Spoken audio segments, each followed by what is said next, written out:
And of those 43, we've not heard 13 bills. Those are bills that are currently scheduled. There's 6 bills left that we have not scheduled. So for a total of 49 bills. We've had executive sessions on 19 bills. That leaves 30 more executive sessions, which we must continue here or have prior to the 18th. Recognizing that Tuesday is election day, I do not know whether I believe they are going to have hearings here at the Capitol on that day.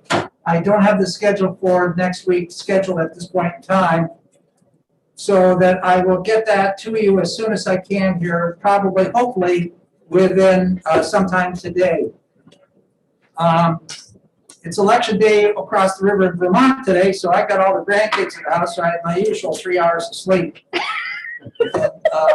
The elections coming up for us on Tuesday for local elections. So I'm going to go ahead, and one other thing I want to note, I do have a copy of HB 2, and that's the policy statement which supports HB 1. It's now been presented to Finance. I've been asked by Finance Division 2 to look at the issue of combining post-secondary institutions here in New Hampshire, community college, and the post-secondary university system in New Hampshire. I'm putting together a subcommittee. I've notified those subcommittee members that are on that committee that we will be doing a rush in terms of looking this research and looking at and developing a brief, not taking any kind of position, but just identifying the facts that exist and trying to get that together by the close of this month, when they have to start taking up HB2 in Finance. So it's a real tight schedule all the way around. Those folks which will be on that, myself, Representative Moffitt, and Representative Ford. On the Democratic side, we have Representative Myler, Representative Luno, and Representative Ellison. I've talked with all 6 people, that's including myself. I talk to myself often. The issue here is not a partisan issue of any kind. The issue is our post-secondary education. So that's why I have 3 members and 3 members on there. This is a neutral committee that's trying to look at the issues associated with combining into one set of trustees for the entire system, getting away from the 2 trustee system we have now, and looking at all those associated issues that are related to combining. They're huge. It's a huge issue. So hopefully we can help Finance out. Okay. I'll take some questions on that a little later on today when we have a few more moments. But right now I'd like to read the chairman's script and get on with the bills which we have today. So, as chair of the House Education Committee, I find that due to the state of emergency declared by the governor as a result of COVID-19 pandemic, and in accordance with House Rule 67 and the governor's emergency order number 12, pursuant to the executive order 2020-04, this public body is authorized to meet electronically. This is a public hearing of bills referred to the Education Committee. Executive session on pending legislation may be held. Please note there is no physical location for members of the public to observe and listen contemporaneously to this meeting. However, in accordance with the emergency order, I am confirming that all members of the committee and select legislative staff have the ability to communicate contemporaneously during this meeting through Zoom electronic meeting platform, and the public has access to contemporaneously listen and, if necessary, participate in this meeting by the Zoom platform or by telephone. All necessary access information has been made available in the House calendar and through the electronic calendar on the General Court website. The notice for this meeting complies with House rules and RSA 91-A. Anyone who has a problem accessing the meeting should call 271-3600 or email hcs@ledge.state.nh.us. In the event the public is unable to access the meeting will be adjourned and rescheduled. I want to introduce the staff that are in the meeting assisting us today. Jennifer Poor is our committee researcher. Please note that all votes that are taken during this meeting shall be done by roll call vote. Let's start the meeting by taking a roll call attendance. When each member state what it When each member states their presence, please also state whether there is anyone in the room with you during this meeting, which is required under the right to know law. Madam Clerk, Representative Cordelli. he's testifying upstairs. Representative Bone. Here in the committee room. Representative Allard. Here in the committee room. Representative Lakis. Here at home in Hudson, sick. And my husband may walk through periodically. Representative Moffett. Here in the committee room and healthy. Representative Hobson. Here in the committee room and healthy. Representative Andrus. Here, home alone in the room in Salisbury. Representative Ford. Home alone in Chester in my office. Representative Leon. Here in the committee room. Representative Sodi. Here in the committee room. Representative Myler. Representative Lugno. Here in Kentucky, and be in and out of the, thank you. Thank you. Representative Lugno. Here in Hopkinton. Representative Shaw here in the committee room. Representative Cornell. Here in Manchester. Representative Tanner. Here in Georges Mills, Sunapee with my rescue dog Raven, who might bark. Representative Ellison. Here in Concord, alone in my home. Representative Mullen. Here in blustery Bedford. Representative Lay. Present, I am in Jaffrey and I am home alone. Representative Woodcock. Here in Seneca, New Hampshire with my wife and barking dog. Representative Ladd. I'm present here in Yellow Leaf. Thank you very much, everyone. Thank you very much, Representative Shaw. So with that, folks, we're going to go ahead into our docket for today. The first bill is HB 202, relative to school lunch payment policies. I'm also going to be leaving this session for a few moments here, and Representative Bone is going to be your interim chair. Representative Bone, you wait. Okay, go for it, or it's right there. Oh. Okay, now the first hearing is on House Bill 202, to the school lunch payment policies, and the sponsor, Representative Horrigan. Representative Horrigan here. No. Representative Horrigan is not here. Representative Boehm, this is Representative Mullen, and I will be presenting the bill on his behalf. But I have a co-sponsor. Please go ahead. Thank you very much. Good morning to everybody on the committee. For the record, I'm Sue Mullen, and I represent Hillsborough District 7, the town of Bedford.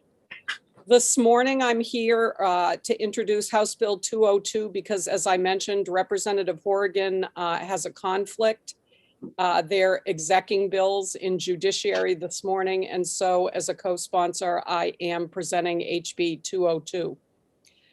2021's HB 202 actually began its life last session as House Bill 1127. This committee unanimously passed it. It went through the full House on a voice vote, and like so many of our initiatives last year, became a victim of COVID-19. There are two primary components of House Bill 202. The first is a guarantee that any student who is unable to pay for their school lunch is not to be stigmatized by being offered an alternative meal selection that is unavailable on a daily basis as part of the regular meal program. The second component has to do with communication between school and home, in that the bill spells out that any communication about unpaid balances needs to take place between school personnel and the parents and not involve the kids in the discussion about whether or not they have a delinquent account. The meal itself has to follow the guidelines that are outlined by school nutrition program standards. But at the moment, those meals are only offered to elementary students.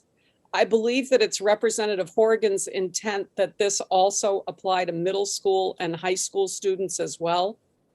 Last session, those of you that were on the committee remember my discussion about the cheese sandwich.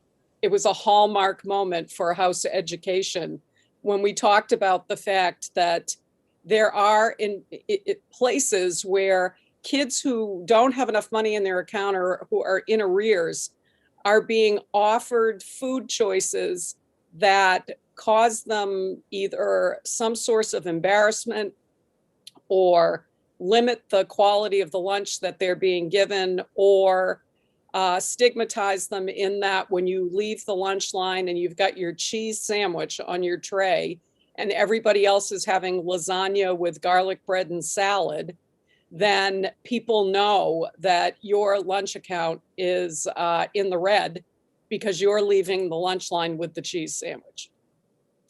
Regarding the communication between home and school, the bill does make a provision for kids to be able to discreetly be given notices, i.e., if a letter needs to go home, then a student can be asked to tuck the letter into their backpack and take the letter home to the parent. But what we're trying to avoid with this bill, as I mentioned earlier, is the direct conversation, in the lunch line with 150 other kids around about why you don't have enough money in your lunch account to pay for your meal that day. I know that Sherry White is here this morning from the Department of Education. She is the administrator of the Office of Nutrition Programs and Services. She will be able to answer any questions that you may have about specific provisions. We got some email from her. I'm hoping everybody had an opportunity to review that. And at this point, I will simply turn myself over to the committee and answer any questions as I can to the best of my ability. Thank you. Do we have any questions? Representative Mullen, Yes, ma'am. I could not open your email with the attachment on it. I tried desperately, it sent me to a site and all that stuff, and I couldn't open it. Could you just forward it to Jennifer Ford? I would be happy to do that. You're a victim of high tech, Representative Shaw. I never heard of that format before. I actually went through the legislative, the program, the Microsoft program that the legislature uses. I should have gone through my own Google Drive. I will do that the next time, Representative Shaw. Any other questions? Representative Woodcock. Representative Woodcock, go ahead. Thank you, Mr. Chair. Representative Mullen, just a quick question. If I recall last year, under the parameters of the bill, we talked about the ID and the stigmatization, that students were not allowed in the future, although it had been happening in the past, to do any school work, help the custodian, paint the wall, or is that the intent of that ID stigmatization in this generic part of your bill? Yeah, thank you so much, Representative Woodcock, for bringing that up. Yes, that is still a component of the bill. What it basically says is that schools should not put a student in the position of trying to work off their debt. However, it does not prevent students from doing work around the school if that's part of the ordinary, everyday operational way that the school does things. So in other words, if in lunchrooms, if kids wipe down tables, they can do that as long as it applies to everybody. Thank you so much, Representative. You're welcome. Anybody else with questions? I don't see anywhere. Okay, then having seen no further questions, We do have a speaker. thank you, Representative Mullen, for your testimony. Thank Anybody you else? so much. Person who is scheduled to speak is Sherry White, and she is from the Department of Education. She is testifying neutral on this bill. Ms. White from the Department of Education, you're on deck. Thank you. Sherry White. I am here in my home in Newfields. I am in the room alone. And thank you for accepting the piece that I did submit. I just wanted to be sure that everyone knew that Molly Kelly had put forth a very similar bill that did get approved and is in RSA. It is something that the Department of Education has already written a technical advisory for, which is listed on our website, and is something that we already trained to the field. One of the pieces of that particular RSA is to ensure that any meal that is offered to a child can be offered to every single child in the school. So, for example, there are times when a child may actually want a sun butter and jelly sandwich or a cheese sandwich. And they are now able to, because that has become an alternative now within the school, they are now able to make that choice. So all children can make the choice to have, a cheese sandwich or a sun butter and jelly sandwich. That was also a component of that particular bill. So I did want to point that out. As far as working off a debt, I'm a little concerned by hearing that because I do not know of any food service operations that are requiring children to work off a debt. This is not something that the federal component of this through USDA allows either. So I am concerned about that. And if that is happening, we would need to know that immediately. And then, again, the stigmatization. This is something that we also always watch out for. USDA does not allow that. They have manuals that we train to and provide to the field. And those manuals do talk about all of the particular things that were just discussed by the representative. But I just wanted to add those things in there because I just wanted to be sure that you knew that there was already an RSA in place. We already do a lot of education and training in this area. And, we are glad to do any more that's needed.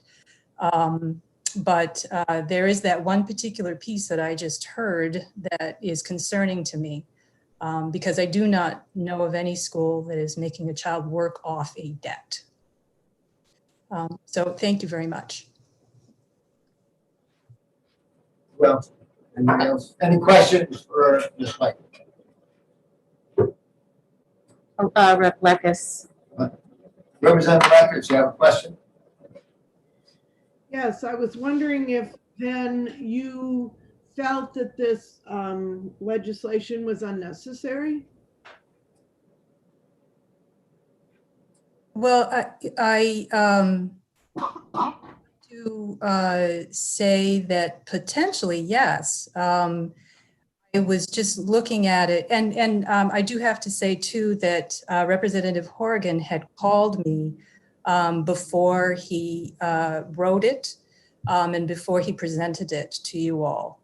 And at that time, I did tell him that I had some concerns that it was redundant to the existing RSA. So that was something that I did speak with him about. So, I think that that's probably a fair question. And I would have to say at this point, yes. Any further questions? I don't see any further questions. Not seeing any. Thank you, Ms. White, and for your testimony. I don't see anybody with their hand raised. So it looks like we're going to close the session on House Bill. House Bill 202. Thank you, and You probably wanna know, I don't know if everybody can hear me, the 67 support, 67 support the bill, 2 opposed, 2 opposed, 1 neutral, 1 neutral. and 1 testified, signed up to And testify. only 1 additional testimony. Okay, with that, session is at 9:45, and next hearing is at 9:45.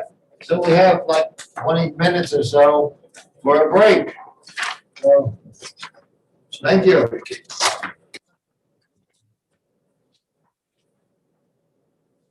Okay. And since we have people missing, I'm not going to go into an exec session. Yeah, okay.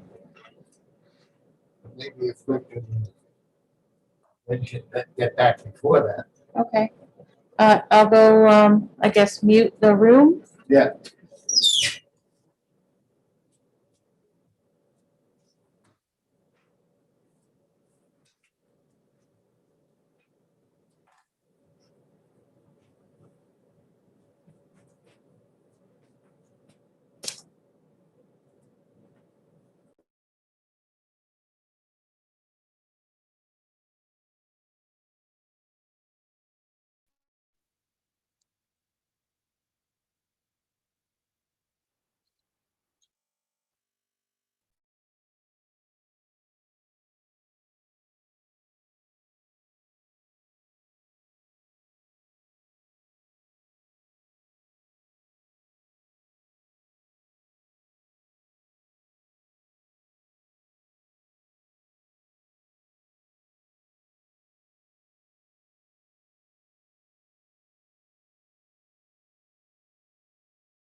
shared that on there, so I will start this. There's no east, yes, no accept. Okay, sounds good, thank you. You'll miss me when I'm So gone. back then, to get from Lincoln to Conway was like Sorry, guys. 100 miles or. Oh, yeah. Okay, we're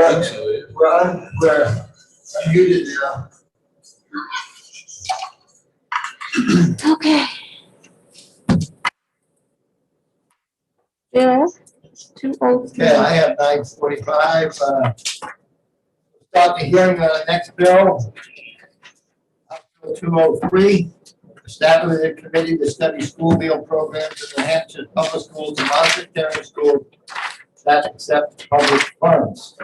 This is Representative Hardeman's bill, but I assume Representative Mullen will be testifying for the bill. That is absolutely correct, Representative Bohm. Thank you. Go ahead, please. Okay, thank you. Good morning again, and on behalf of Representative Horgan, I'm here to introduce to you House Bill 203. House Bill 203 also had a prior life. It was House Bill 1681 in our last session. And it had a bit of an evolutionary arrival to the committee. The last time that Representative Horgan presented this bill, it started its life as a bill to look at whether or not breakfast should also be offered in addition to lunch to free and reduced students in New Hampshire. But by the time we got done discussing the issue, we had more questions than we had answers. We had questions about whether or not all public schools were utilizing similar resources. We had questions about whether or not practices were consistent from school district to school district. We wondered whether or not there were private schools out there that had meals programs that were doing things in a way that we might learn something from. So the bill ultimately was amended to move from being a breakfast for free and reduced students to a study committee of food services practices in New Hampshire.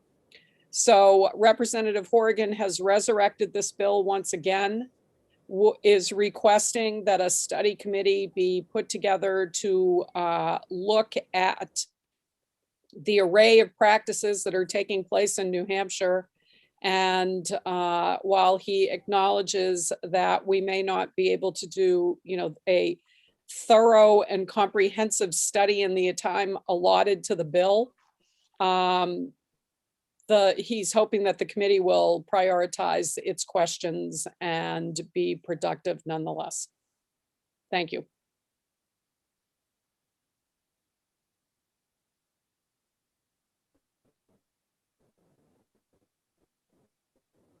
Representative Bohm, are you out there?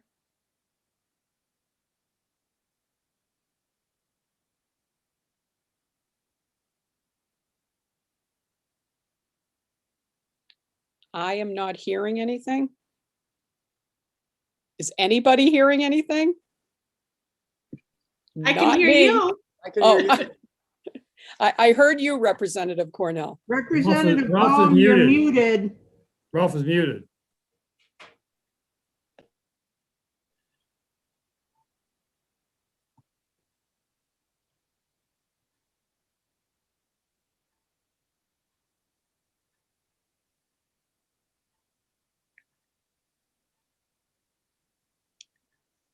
Try it now, Representative Bohm.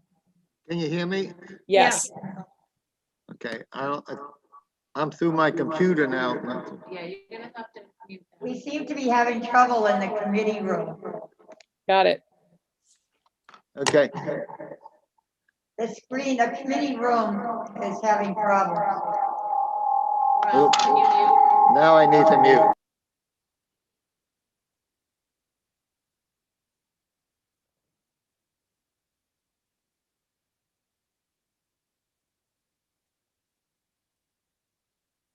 All right, none of us can hear Representative Bohm.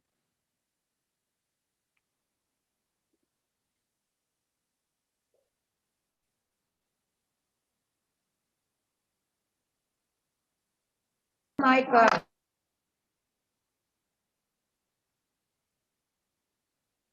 No. Representative Mullen. Yes. See, but that makes an echo.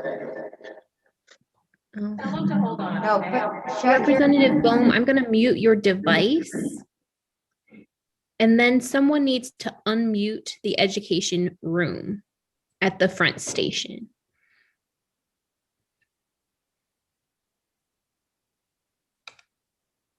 And that should fix you up.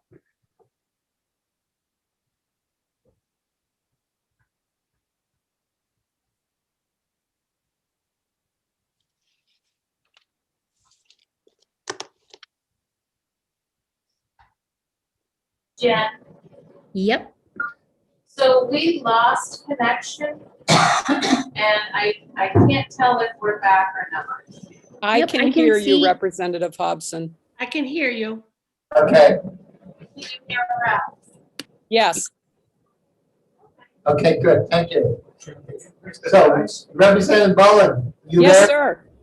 Okay, we lost the last few minutes of your testimony. Sentences. So could you just, Okay, sure.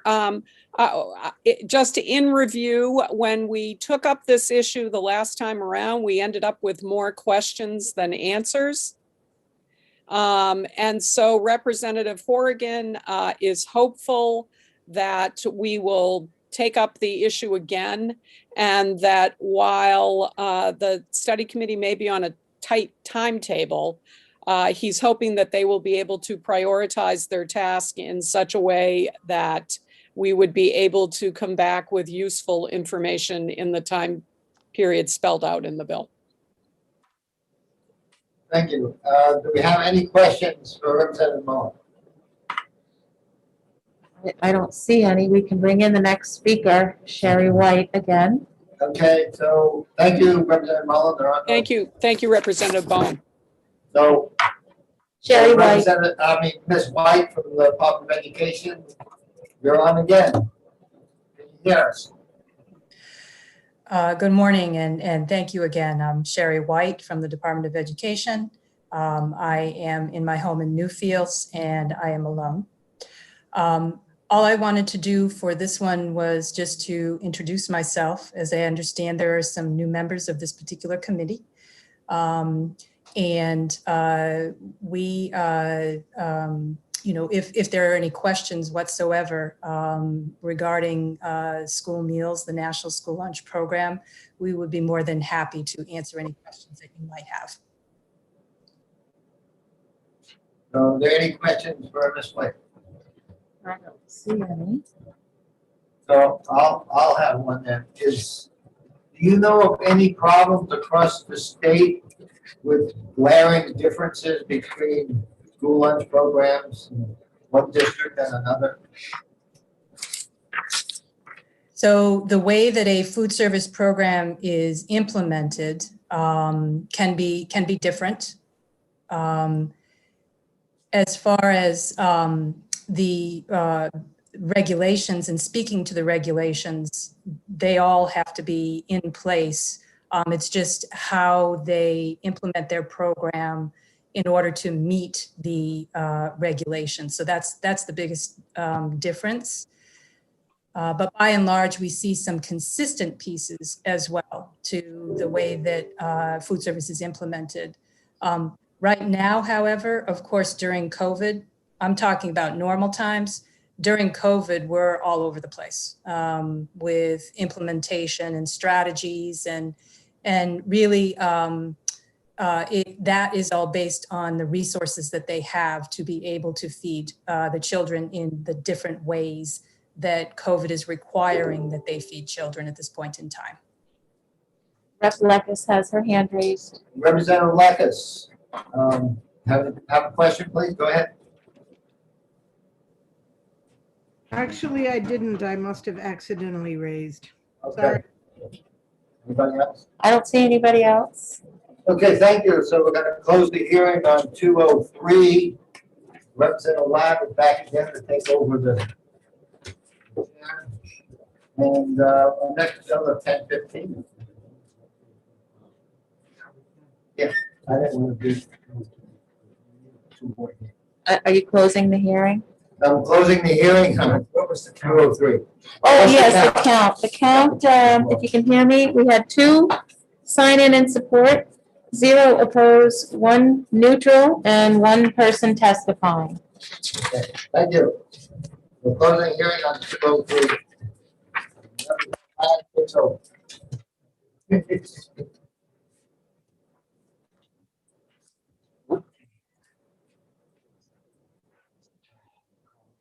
So Chairman Ladd, I don't know if you want to like formally tell people to go raid the refrigerator or No. how you do that. I'm just. The first, Sorry? Oh. I'm just trying to get mine back up.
Okay, if you can hear me out there, what we're gonna do is we're gonna take a break and pick the next bill up at 10:15.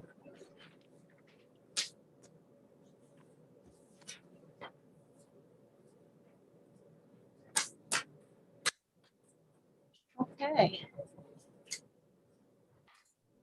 Want me to, Yeah. mute the room?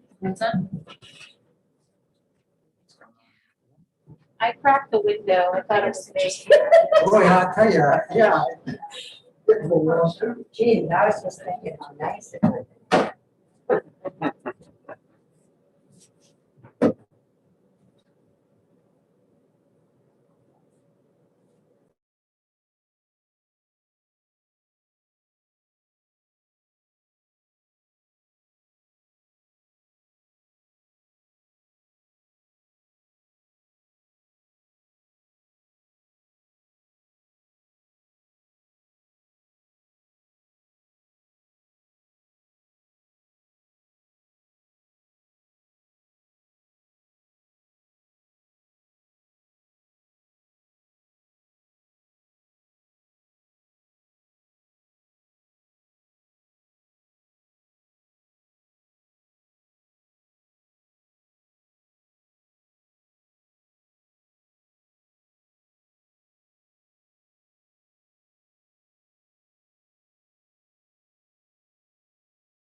Are we live right now? We're live. Good, thank you. Okay, welcome back, everybody.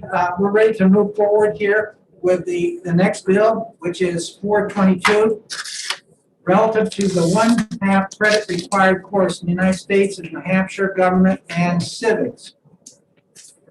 And is Representative Dunigan here?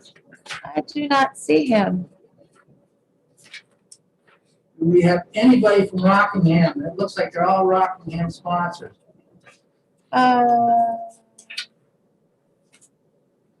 I don't see anybody. From Rockingham, but I don't know. Rosen, Gay, Elliott.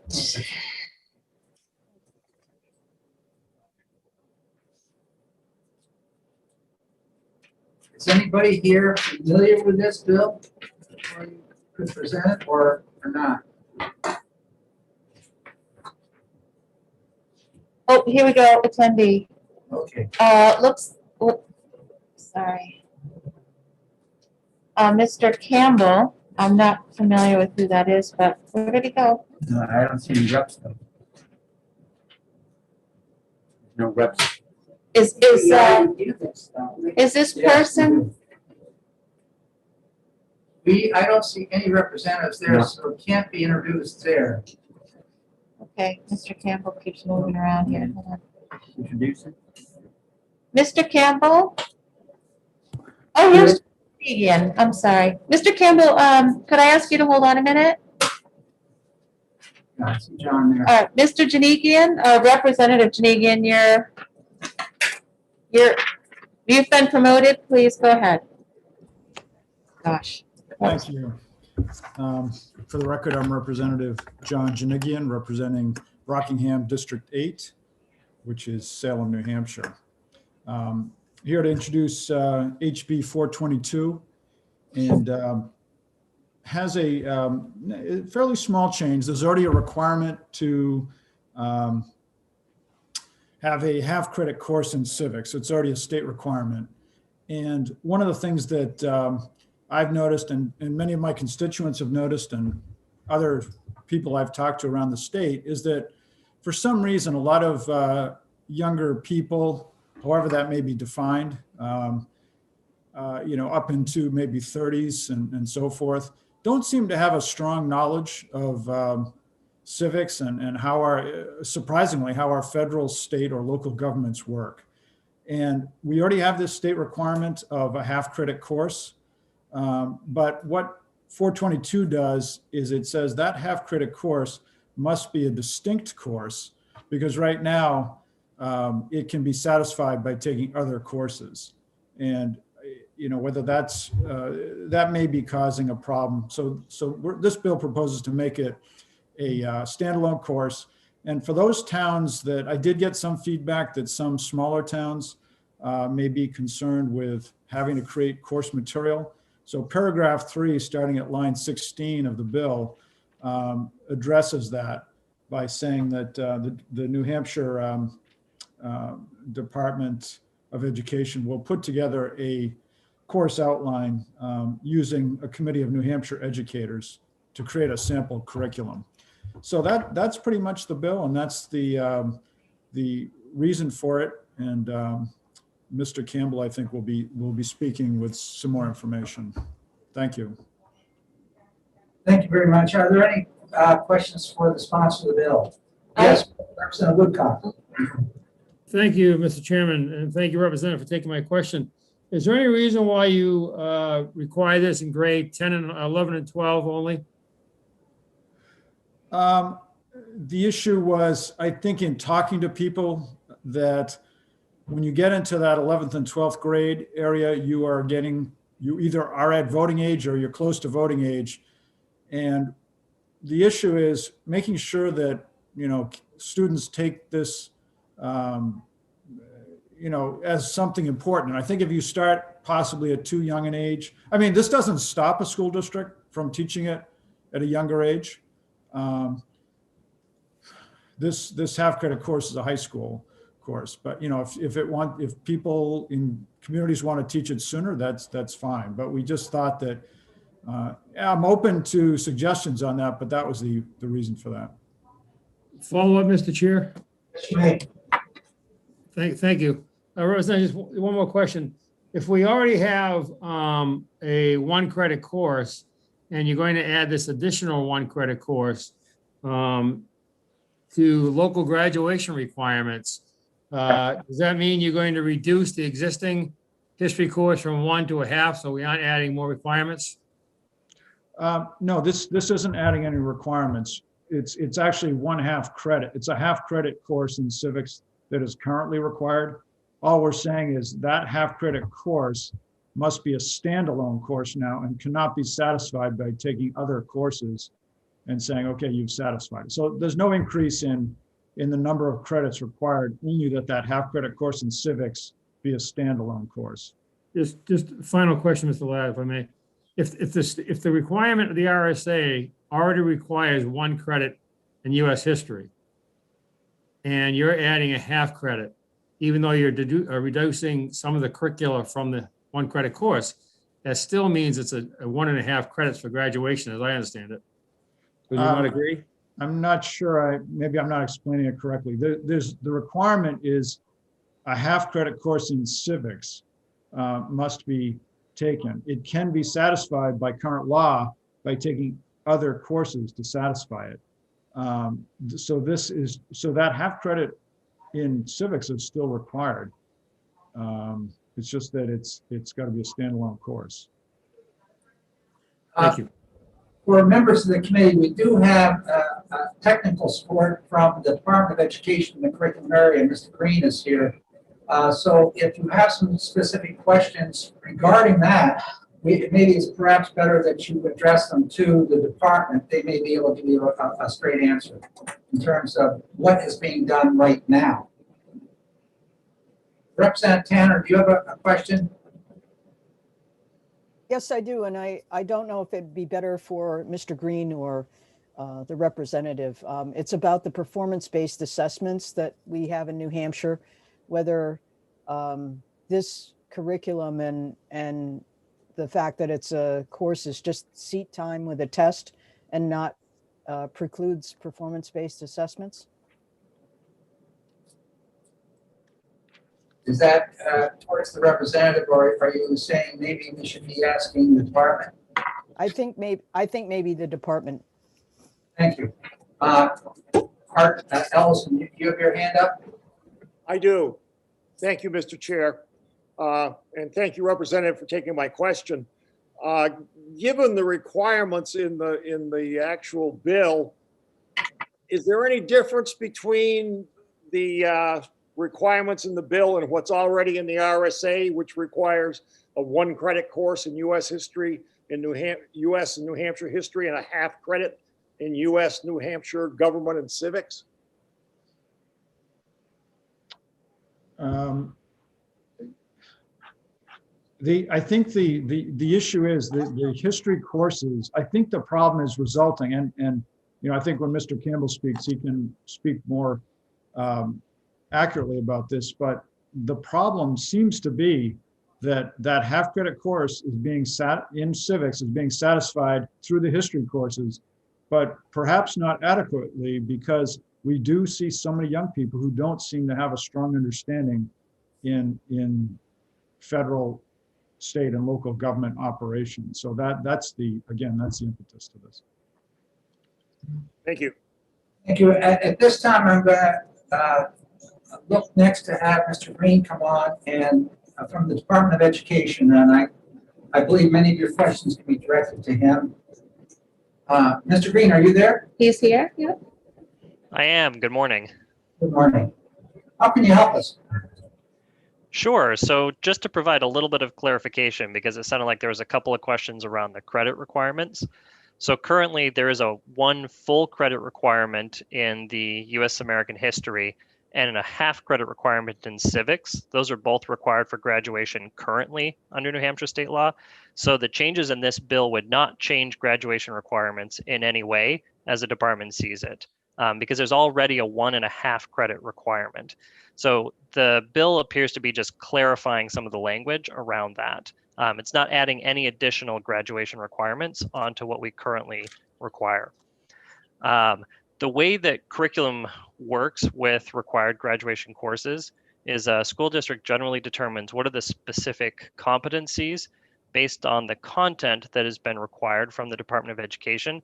So in this case, the half-credit course in civics has some pretty specific components to the curriculum that are already outlined in 189.11. So school districts would be required to have that within their half-credit course in civics. I think what the representative is referring to is sometimes school districts will take that civics course and they'll embed that into a larger course that might be a full credit. And so the half credit component of civics is being met by a student who's taking a full credit course that includes content going beyond just the minimum civics requirements. So my understanding is that the new language in this bill would require that half credit civics course to be its own standalone course and not to be embedded within a larger course. Is that correct? Representative Jennings, do you have a response to that? Yes, I would agree with what Mr. Green just said. Then, Mr. Green, can you please explain to us what type of courses are they embedding this in? I think it would depend on the school district itself. I think it's a small percentage of districts that are embedding it in a larger course. The majority of school districts offer civics as a standalone half credit course right now. I have seen some school districts embed it along with an English course. And so they include a broader look at humanities as well. So the civics might be embedded in there along with English and ELA competencies. And again, that takes a course from being a half credit to a full credit course because they're not only just doing the civics pieces, but they're also looking at broader humanities topics within the course. It's really district specific. And to be honest, I couldn't tell you off the top of my head a district that is doing that currently, but you know, there's nothing in the rules right now that precludes a district from doing that. Representative Tanner, did you have a question for the department? Yeah, thank you, Chairman Ladd. My question was about the performance-based assessments, where if the State Department's writing curriculum, is there going to be some, at least some effort to include performance-based assessments where students actually use and apply the knowledge that they learn rather than seat time and a civics test? Yes, so any kind of technical assistance that we provide to districts from a curriculum and instruction perspective includes a focus on competency-based education and performance-based assessments. We've really moved in that direction as a state, and I think we've done so in a really innovative way over the last 10 years.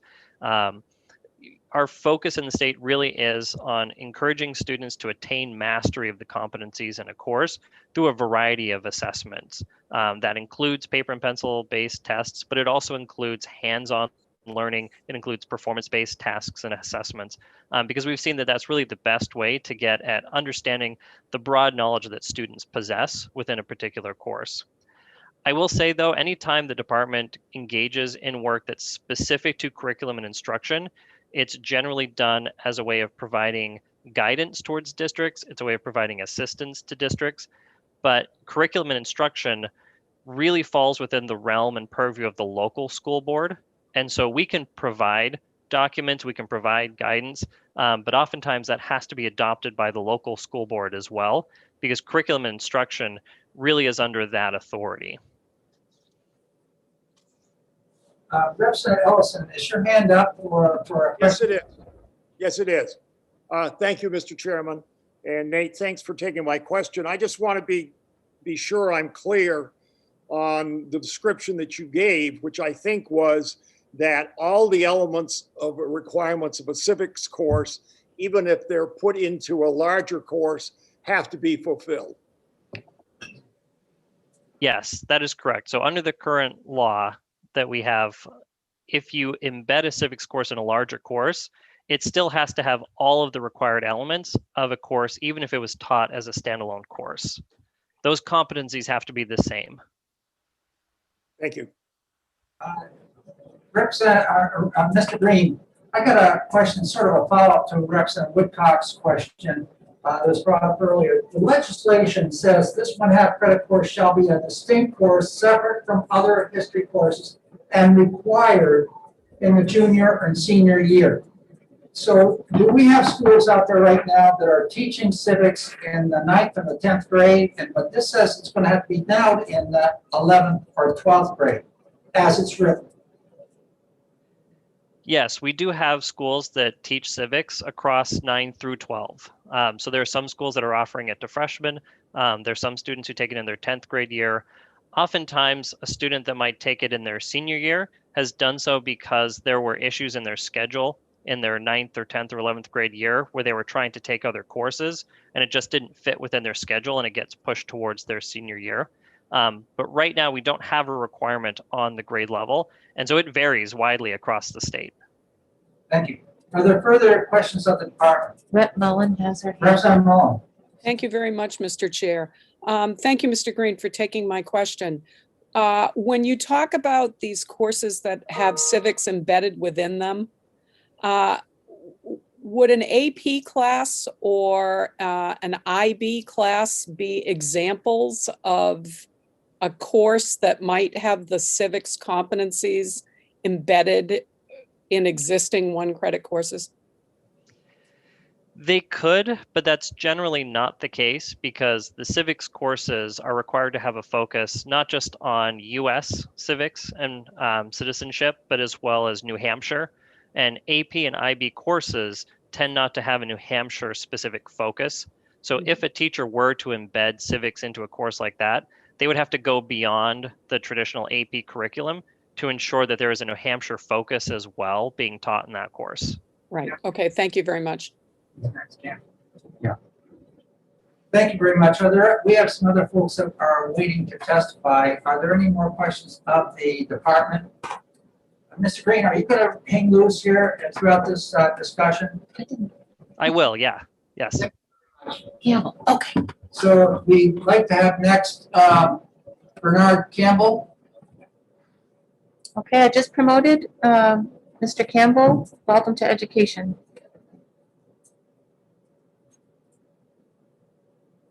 Go ahead and speak, please. Thank you. Thank you very much. Mr. Chairman, honorable members of the Education Committee. My name is Bernie Campbell, and I'm a social studies teacher at Salem High School. Representative Jenigan recently reached out to one of my colleagues seeking input on this proposed bill, and she graciously included me on that conversation, as this is something that I have been very passionate about over the last several years. I believe that it's very important that civics education be given a separate emphasis within the curriculum. In many districts, civics is included as a component of an American history class. Well, this might seem to be a natural fit. The reality is that combining these two requirements is not as efficient as one might think. It shortchanges both subjects. Civics is only covered in the most basic sense, while history content is squeezed to make room for civics. Requiring civics as a separate class will free up space within history classes, as well as giving more space to take a longer look at civics instruction to include time for more practical hands-on activities like mock legislatures, moot courts, and participatory experiences like observing local government in action. While it's true that I would say that most New Hampshire high school students can indeed name their governor and their full congressional delegations, few could name more than a handful of their own state representatives or members of their local city councils or select boards. Few would even be aware of the role of other local boards, such as budget committees or land use boards, which arguably have an even greater direct impact on their lives than their representatives in Washington. It was my hope that this bill would explicitly require the class in the senior year. It's my belief that this class is the most impactful the closer students are to turning 18 and obtaining their full rights. I understand that Representative and his fellow sponsors felt that giving the flexibility to offer in the junior year might aid school districts, and I respect that. Offering any earlier than that is not, in my experience, as useful. For sophomores, students who are mainly 15 and 16 years old, these concepts are still too abstract, too far away to concern them. is a class that's more effective for the older grades who are about to take their first steps into adulthood. There's no doubt in my mind that this bill would improve the civics education of all students exiting New Hampshire's high schools. I believe very strongly that the events of the last few years have proven that more needs to be done to educate students on the functions of government so they're better prepared to be responsible, informed citizens when they turn 18. Thank you for your time, ladies and gentlemen, and I hope you will recommend passage of this bill. Thank you very much. Are there questions for Mr. Campbell? Yes, Representative Woodcock? Thank you, Representative Ladd. Mr. Campbell, just a question. I hear your comments about the necessity of changing the curricula. Have you brought that to your local school board and asked them to do it? We've had some conversations around adjusting our curriculum. Those conversations have not yet proven fruitful. Thank you. Thank you, Mr. Ladd. Are there further questions? Oh, yeah, Representative Bowen. Thank you, Mr. Chairman. Thank you for taking the question. In small school districts, it's sometimes impossible for students, especially up at the top level, to fit in all the classes that they need. And by requiring that, don't you think that requiring this in just the last 2 years of high school will put a problem on those students that want to take some high-level courses? Thank you, Representative. To your point, I think that there's enough flexibility in scheduling to allow this, even within smaller school districts. A half-credit class is, in a block schedule, it's only 45 days. In a regular schedule, it's only 90. So it's only a half-year course in a regular scheduled course, or it's only a 45-day class in a block schedule. I don't necessarily see that that's an obstacle, even in a smaller school district. Further questions? Thank you very much, Mr. Campbell. Thank you, sir.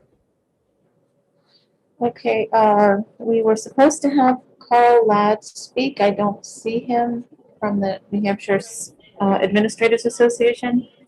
I do see, and for Patrice Myers, I don't see her either. Jerry Frew. Jerry Frew, okay, so maybe Mr. Frew. Jerry Frew is the school administrator's assistant. Okay. Mr. Frew, you've been promoted. Go ahead and speak, please. Yes, thank you very much. I was unclear that Dr. Ladd had registered to speak, so I wasn't prepared for an eloquent speech as he might have been. I believe he's sitting in Senate Ed right now. But I do want to echo Representative Bohm's concern about the impact on smaller school districts.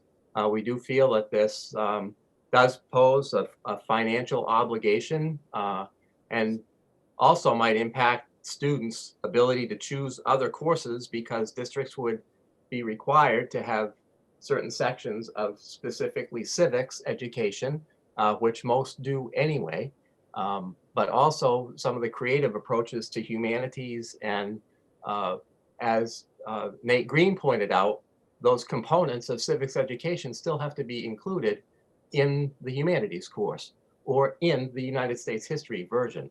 So we do feel that this bill is duplicative and carries a financial obligation and is unnecessary, and as a result would respectfully request an expedient to legislate for this. Okay. Rep Tanner Are there further questions? Rep Tanner has her hand up. Mr. Frew. Rep Tanner, do you have your hand up? Yes, I do. And thank you, Mr. Chair, for recognizing me and Mr. Frew. Would having an extra requirement like this in the junior and senior year interfere with students that are going to CTEs? Thank you for the question, Representative Tanner. And that is a great question because yes, every restriction that you put on the schedule of a junior or senior in high school does impact other pieces of their selection process, and CTE could certainly be impacted for a half-year course. I look at the experience with Kearsarge sending students to Concord for the CTE programs in Concord. When they do that, they miss travel time to get to and from Concord. And so the more restrictions you put on the junior and senior year, the more you impact a student's selection process. So thank you for that great question. And just as a former social studies teacher, you must understand that I am all for civics education. Yay, bravo, Model UN, do it all. But we have to be judicious in how we invest our district resources and be careful not to impose restrictions on student selections. Thank you. Thank you. Representative Lay. Thank you, Mr. Chairman, and thank you, Mr. Frew, for taking the question. It's just a follow-up here on what I've been hearing from both yourself and I think from Mr. Green from the Department of Ed. I think you both confirmed for me, did you both say that basically most or the vast majority of school districts are already offering this as a standalone course? Thank you for the question. I would defer to Nate Green for the specific of that answer. It would be my impression, based on my knowledge of being involved in a number of school districts throughout my 45-year career, that the answer would be yes, that the course is already included in the program of studies in all high schools in the state in one fashion or another. Thank you. Are there any further questions? I did promote Mr. Green if he wanted to answer, but I'm not sure. Well, is Diana Fenton here? Yes. Can you promote Diana Fenton, please? Sure. Good morning, Ms. Fenton. Welcome to education. Can you hear us, Diana? Yep. Attorney Fenton, are you there? Muted, yes. Good morning. Good I'm morning. here. I've got a question for you, Attorney Fenton. Where school districts have authority for instruction and curriculum, is this legislation going to undermine local control or local school board control their instruction and their curriculum? Oh, wow, that's not a loaded question at all. I don't know if I can opine on whether or not it would undermine it. I think you have to look at it in totality with the other requirements that are imposed on a school district. I don't think I'm in a position to say whether or not it would undermine local control. I think you've heard from the representative from DOE to establish how school districts are already structured and how they're dealing with this requirement already. And I don't think I can go much further than that, in my opinion. Okay, thank you. Are there other questions of Attorney Fenton? Great, thank you. Who's next? I think we are finished with speakers. Nobody else. Are there any comments from members of the committee? We are a few minutes away from ending this, but it looks like we're finished here. Thank you very much, everybody. So with that, we're going to conclude this bill, which is 422, deals with the requirement of the United States and New Hampshire government and civics. How many people do we have that signed up? We have 13 in support. 13 in support. 4 opposed. 4 opposed. 2 neutral. 2 neutral. And 3 scheduled to testify. 1 was not here. And we had 2 that testified, along with support from the department. Thank you very much. Yes, we have 5 minutes. Okay. 3.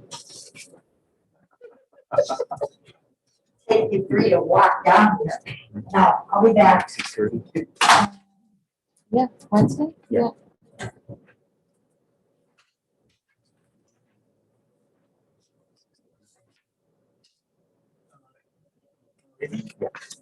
So, yeah. You know, we have the other one. Okay. Is there a house park? Is it 6? Yeah, right. You could do Today?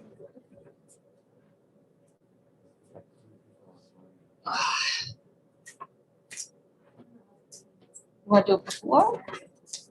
5:30? We could, Hey, Rick, Yes. Keep them online. We can tell. I'm here. Mr. Chair? Yeah, Dave, I'm here.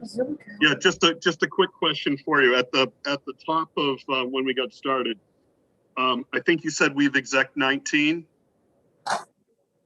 Let me get my paper. I think that's what I said. Yeah, I think that's what you said. I'm showing that too. So, so I just want to make sure that, and it looks like we've got 1, 2 after this week. I think I'm showing 1, 2, 3, 4, 8 bills still for, or no, 7 bills still for hearings. See, I came down with 6, so. Okay. But what I also called Aaron Gillette following, when I went out. There's a possibility we may see that date of the 18th extended. Right. Because that won't be confirmed till late this afternoon. Yeah, So, I've heard that too. we have a good 30-odd exec sessions still to do as well. So a lot of work ahead of us here. Right, right. And there was one bill, 521, that was vacated to finance? Yes, that's correct. Okay. All right, so,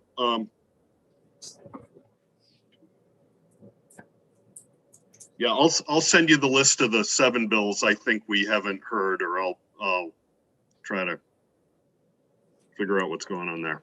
You have, see, the bills that I have, we haven't done as far as hearings. 136, just write them. 136, 182, 198, 276, 409, and 464. Those are the 6 that I have. I'm also showing 152.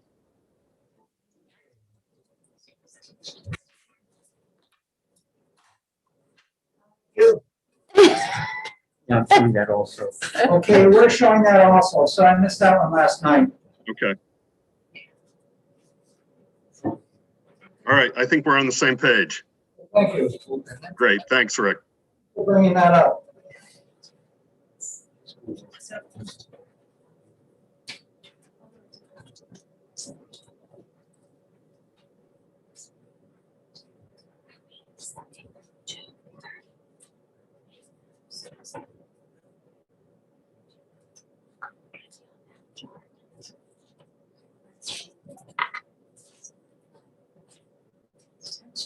Okay, we're gonna go ahead, our clerk is back.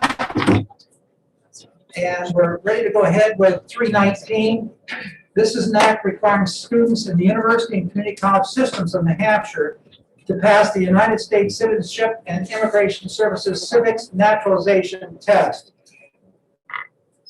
And Representative Moffett, you are the prime sponsor on that, is that correct? That's correct. Are you gonna be introducing it? That's the plan. That's the plan. You have the floor. Thank you, Mr. Chair. For the record, I am Representative Mike Moffett of Merrimack County District 9, which includes the wonderful towns of Canterbury and Loudon.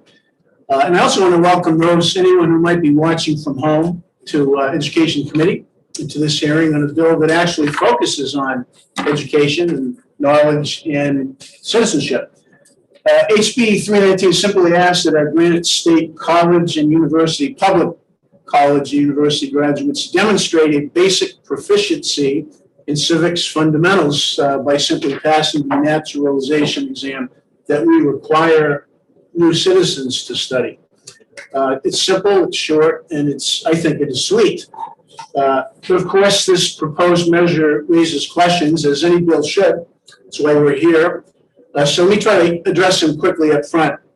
I have 3 of them here. Number 1, is this assessment really needed? And my answer is absolutely. Data abounds that demonstrate the woeful lack of knowledge that our college graduates have in the way of civics and history. Just Google the topic and you'll be probably horrified. That is, if you think college graduates should know something about government if they're going to be good citizens. A recent national survey, here's one of many, many examples. A recent national survey conducted by the American Council of Trustees and Alumni. It's called America's Knowledge Crisis, a survey on civic literacy. The survey found shortfalls in Americans' knowledge of history and how our country operates. A poll of over 1,000 people, mostly college graduates, found that 63% of respondents did not know the term lengths of U.S. senators and representatives. 20% in that survey thought that Alexandria Ocasio-Cortez authored the New Deal. No, that was Franklin Roosevelt. Maybe they're thinking of the Green New Deal. Very different. I was a college professor for many years, and I'd often throw in a bonus extra credit civics question at the end of a quiz or exam. Students actually look forward to these extra credit questions. There was no penalty. Questions like, who is your congressperson? Many just did not know. These are college students. Who is on the $10 bill? Most would get that wrong. And I know some of you watching from home are thinking, who is on the $10 bill? And I'm not going to tell you. If you look it up, you'll remember it. That's a little pedagogic thing there. Where was the Treaty of Paris signed? Some students got that wrong. Who's buried Grant's tomb? I would get answers like the unknown soldier. And the answer, of course, is President Grant. So anyway, is this civics exam needed? Emphatically, yes. Number two, should the legislature, should we be dictating specific academic measures on a post-secondary level? And I agree that we should not, for the most part. Again, as someone who has worked and taught in the university system for 7 years and then in the community college system for 20 years, I would bristle at having curriculum imposed or requirements imposed. If you think hurting legislators is like hurting cats, then some faculties are very similar. They don't want generally to have requirements imposed. So I get that. I am a legislator. I am a professor or academic. But I and many others believe that legislators, parents, and New Hampshire citizens have some basic universal expectations as to what an educated college graduate should know. And we think that such a graduate should be able to read, write, speak English at a certain level of proficiency. And we also think, secondarily, that a graduate should have some minimal level of knowledge of history and government in order to be an engaged citizen.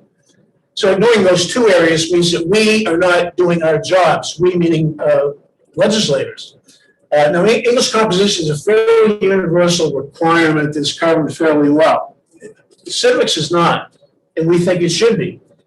And if we as American citizen legislators tolerate, excuse, or enable ignorance in such an important area, then bad on us. And this is not an extreme or radical proposal. There are numerous examples of this working in other states due to our wonderful federal system of government. And if you don't understand the federal system that I refer to, then you should probably support the civics requirement. For example, the Florida Board of Education recently put in a college civics requirement. Missouri passed into law the same statute that we're looking at here, which requires scoring a 70 or better on the naturalization exam. So yes, many of us feel it's not only appropriate, but necessary for the legislature, for this committee to codify expectations here. We think it's our duty, our job. And number three, is this an unfunded mandate? This comes up often, appropriately. So one can make the case that much of what our legislature passes involves some sort of unfunded mandate of sorts. So sometimes we do need to monetize things. That's why we have occasional fiscal notes. But requiring this modest assessment really shouldn't be that taxing, quote unquote, air quotes, taxing.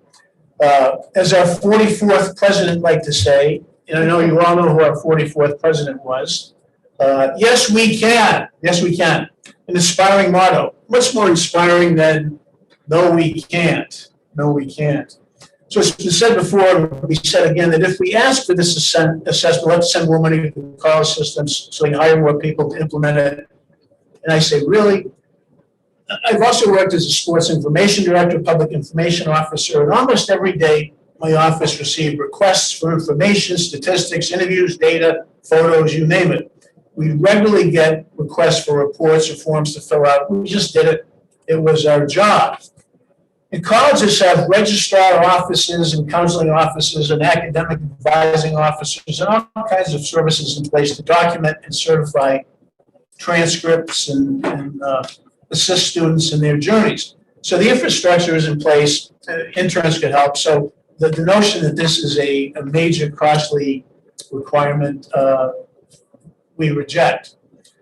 So, and it's also important to point out, to finish this up, that last week, the New Hampshire House of Representatives overwhelmingly passed HB 320, a similar measure that simply required that New Hampshire high school students also score 70 or better in the citizenship test as a graduation requirement. The measure passed our body by almost 70 votes with sponsorship and support from both parties. So we're optimistic that this measure will also be approved by the upper body and signed into law by the governor. And if anyone at home does not know what I mean by the upper body, then, well, you maybe should have taken civics. So the point here is that if HB 320 becomes law, then that covers the college requirement that this measure, HB 319, refers to. So hopefully, many of us hope 320 makes it all the way to becoming law. And then eventually that would take care of this requirement for future college students from New Hampshire to satisfy. And as to the implementation of the exam on campuses, I've taught using the Blackboard platform at HCI, I've used a different platform teaching in the university system.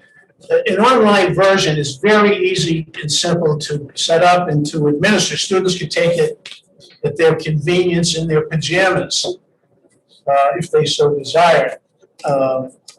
Traditional paper exams, of course, would be an option. That's kind of up to the institutions. So anyway, to conclude, I want to share some of the feedback we received after passing HB 320, the high school requirement, which some of you may have seen. Comments like, great idea, overdue, it's about time, yes, way to go, and God bless you. So we've got some good feedback from that. People, parents want these civics measures. They want these both to move forward. Students, maybe not so much right now, but they'll thank us later. So essentially, no, we can't. I say, yes, we can. And I hope that we'll vote, yes, we can. And I'd be happy to take any questions. Thank you very much. Are there questions for Representative Moffett? Oh, yes, Representative Lake. Thank you, Mr. Chairman, and thank you, Representative, for taking the question. So you say there's no additional requirement or cost, but how would this test be delivered? Well, what is your expectation here and how this would be done? Is it done in specific courses? Many universities don't require necessarily any particular history requirement, or if they do, it could be European history or world history. So where do you expect this test to be delivered at no cost and at no cost at all, whether it be financial cost or time taken up in other classes in a university setting? Thank you. Sure, Representative. Thanks for the question. I thought I kind of just spoke that. I don't want to be too prescriptive in telling any institution precisely how to satisfy a requirement. But as I said earlier, from my own experience, to create an assessment and make it available online, and I specifically mentioned the Blackboard capability, and I also mentioned a different platform I used in the university system. These, as I said, these exams can be created online. Students would take it with a passcode if they're convenient. So, so for a student who's in college for 2, 3, 4 years to at one point make some time to take this online, I think would be very, very simple and easy. Thank you very much. Follow up, Mr. Chairman? Follow up? Go ahead. So, I mean, in this sort of system you're proposing, let's say a Blackboard exam or an online exam that's available at any time. I mean, I can go online now. I have gone online and I've looked up the exam. I have copies of the questions. I also have all the answers. So I'm not quite sure what you expect to accomplish here in terms of actual civics knowledge if the student can take it online and simply have next to them the list of questions and the list of answers? Sure, thank you, Representative. That's a good question. And I go back to the many assessments, exercises, et cetera, that I've required students to do online. And there's always been a concern about online type of exams. And there are ways to provide some security in administering those. In terms of, having the material in front of them, that's a reality. And the fact of the matter is that if the student takes the 128 question assessment, however they answer the questions, whether they study ahead of time or they use notes with them, just the fact that they have to read and look at 128 relevant, useful, screened history and civics government questions is only a plus. So this material would inevitably wash over anyone who takes the exam, and by osmosis, if nothing else, they would become better informed, more knowledgeable, and smarter. A final question, Mr. Chair? One more question? Yes. Okay, thank you. So did I hear correctly, Representative, that New Hampshire students who, if the other bill is signed into law, that New Hampshire students who would take the exam in high school, that would cover for them in college or in university in the public system? If I heard that correctly, well, I guess my question is, one, did I hear that correctly? And second, if that is so, then really is this exam then at the university level aimed at transfer students from out of state and international students? Because that would be the only other people who would be subject to it. Thank you. Sure, thank you. Good question. Certainly, if HB 320 continues to move forward and it becomes a high school requirement, then it would be redundant for them to take the exact same exam. So it would be like an AP type situation or a running start type situation where a student satisfies this requirement in high school. It just very easily is added to their college transcript. So this, of course, initially should HB 319 move forward, then current college students would need to take the exam. And yes, good question. Out of staters, particularly the university system, the community college system is 95% New Hampshire students. The university system has a much higher percentage of out of staters, and they would have to take this. If this moves forward, they would have to take this to satisfy university system requirements, which we think is good. They would know more, would document that they've learned some history, civics, and government before they graduate from university. Thank you. Thank you. Representative Woodcock. Thank you, Representative Lay. Representative Moffat, thank you for taking my question. I may have missed this. I was just a question about the finances. I know you said there wasn't much to it. If a college requires this, can they charge tuition for this course? Thank you, Representative Woodcock. It's not a course. It's just an assessment. It's, for example, when I started college, I had to take a math proficiency and an English proficiency test. And if I didn't do well enough on those exams, I would have to take college math or college English. Not sure you know this, I did pass those exams. So that's a similar type thing. Colleges oftentimes have requirements or assessments of different sorts, surveys or whatever, to help them. For example, at NHGI, we had every student take a math test so that we could determine which math course they'd be best suited for. So, yeah, this type of assessment is really fairly routine in post-secondary institutions. Follow up, Mr. Chair. Yes. Thank you. Representative Moffat, I understand the college piece. I was there for 12 years, but I also understand that every time the college has an opportunity to charge a student for a activity, they typically do because they're in the business of making money or staying afloat. So a mathematical assessment exam where they're going to be placed or do they need to take an additional college course, which they have to pay for? All I'm saying is there going to be any requirement or anything in the bill that would prohibit a college or from charging any fee to the student? I just see this as a moneymaker for colleges. So is there anything to prohibit that? Thank you, Representative. It's very interesting. Never thought of that. That financial component is in terms of charging.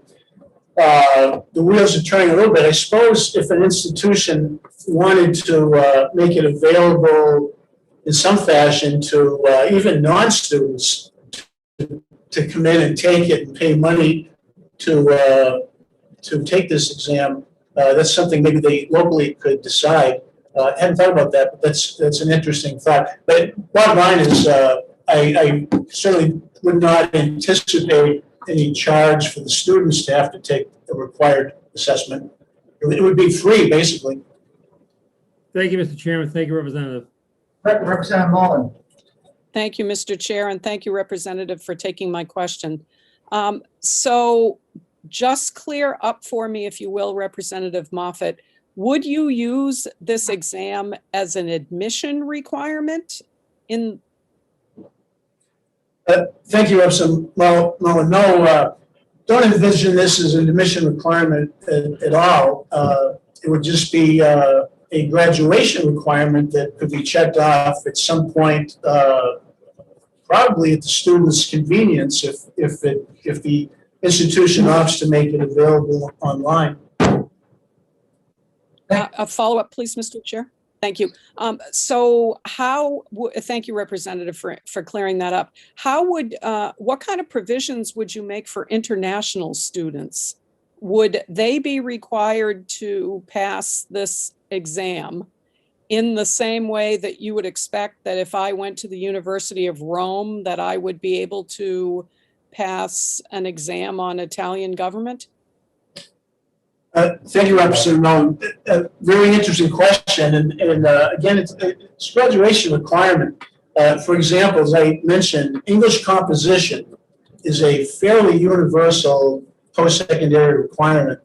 So nowadays, most every post-secondary institution has an ESL office or ESL coordinator.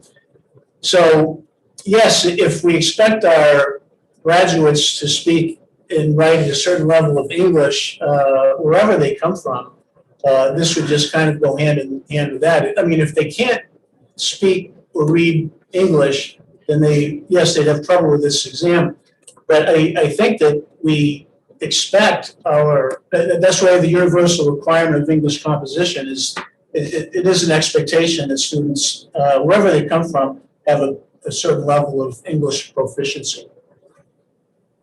Thank you very much. Not seeing any more hands for Representative Moffett. We do have Rep. Sodi. Sodi. Yes, thank you. Thanks for taking my question.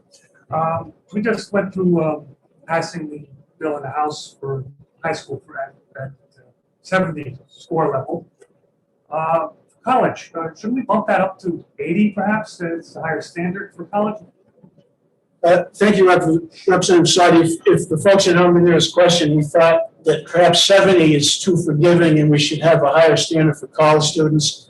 I understand your thinking. I kind of support that, but to keep things consistent and simple, if we ask high school students to get a 70, and if they're going to theoretically use the same exam to satisfy a college requirement, if we did that, then they might get a 70 in high school and then they have to take it again to get an 80 in college. So to keep it simple and sweet, we're just keeping it at 70 at our proposal for both levels.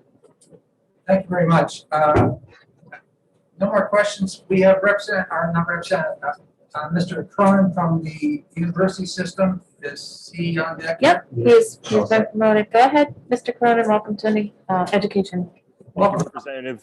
Good morning, Mr. Chairman and members of the committee. Thank you for the opportunity to speak with you this morning. For the record, my name is Tom Cronin. I'm the Director of Government Relations for the University System of New Hampshire. I'd just like to start with a thanks to Representative Moffett for his outreach on this bill. He's been in touch a little bit over the last couple of days just to sort of tell us a little bit more about his motivation and how he's trying to see this through. So we certainly appreciate that outreach. We also share sort of his concern for these issues and some of the sponsors' concerns. We definitely believe it is part of our responsibility to help prepare our students to be engaged and informed civic participants. So for those reasons, we're neutral on the bill, but we did want to speak today to a number of concerns with the drafting that we hope the committee could consider going forward. So if I can, Mr. Chairman, I'll just run through those quickly. So to begin, and a number of these have been sort of discussed by the committee in questions so far, but to begin, the bill puts the onus on students to show proof of having passed the Citizenship and Immigration Services test with a score of 70 or better. So certainly our institutions appreciate that the bill does not seem to create a new administrative burden for the institutions to oversee the test, but the bill is pretty vague, and these questions sort of raise those questions as to what is required of the institution. So for us, I think a question would be, what constitutes proof of having passed the test? Who is that proof supposed to be reported to? What kind of record keeping would be required? So there's conversation so far about including these on transcripts. Nothing in the bill seems to put a requirement on institutions to do any of this work.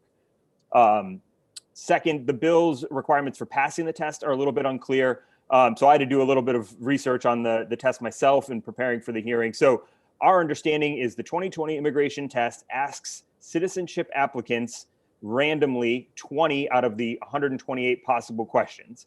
Applicants need to answer 12 of those correctly, which is a 60%. So is the expectation that students would need to answer 14 out of 20 random questions? Or are they expected to answer 90 out of the full 128 question test, if I did my math right on that? So it's not clear to us what test students are supposed to take or how it's supposed to be administered. As I think folks know, this test is designed to be given orally and under different requirements during the naturalization process.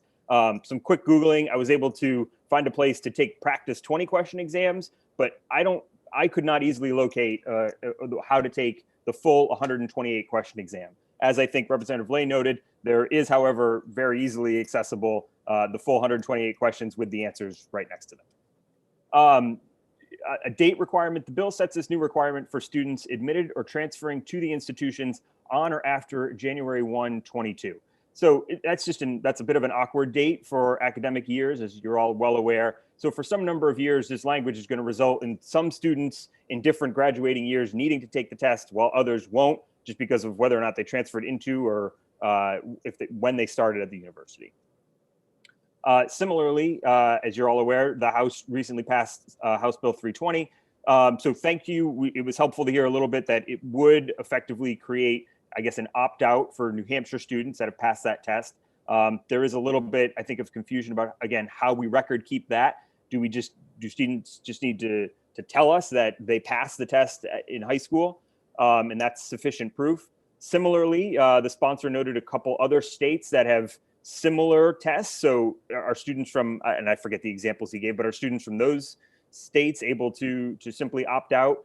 And again, this is obviously a small population, but for naturalized citizens who have actually taken the test, are they able to opt out?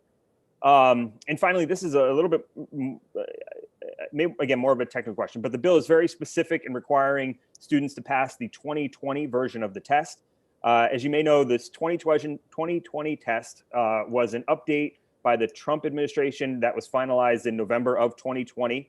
I believe it was just last week or the week before the Biden administration announced their intention to do away with that update, and effective April 19th of 21, Citizenship and Immigration Services will only be offering the 2008 test.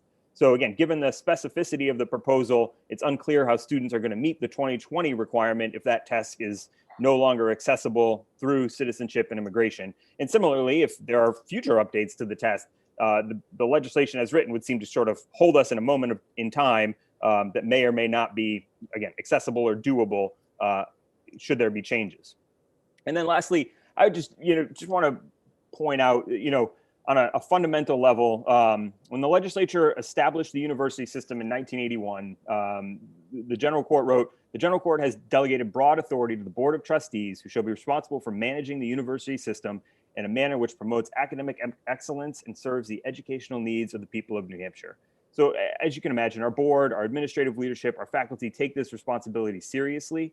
And I would just note that nowhere else, to my knowledge, in RSA 187A has the legislature seen fit to establish specific graduation requirements. So this would be kind of a step beyond what the legislature has typically done in regard to kind of their oversight of the university system.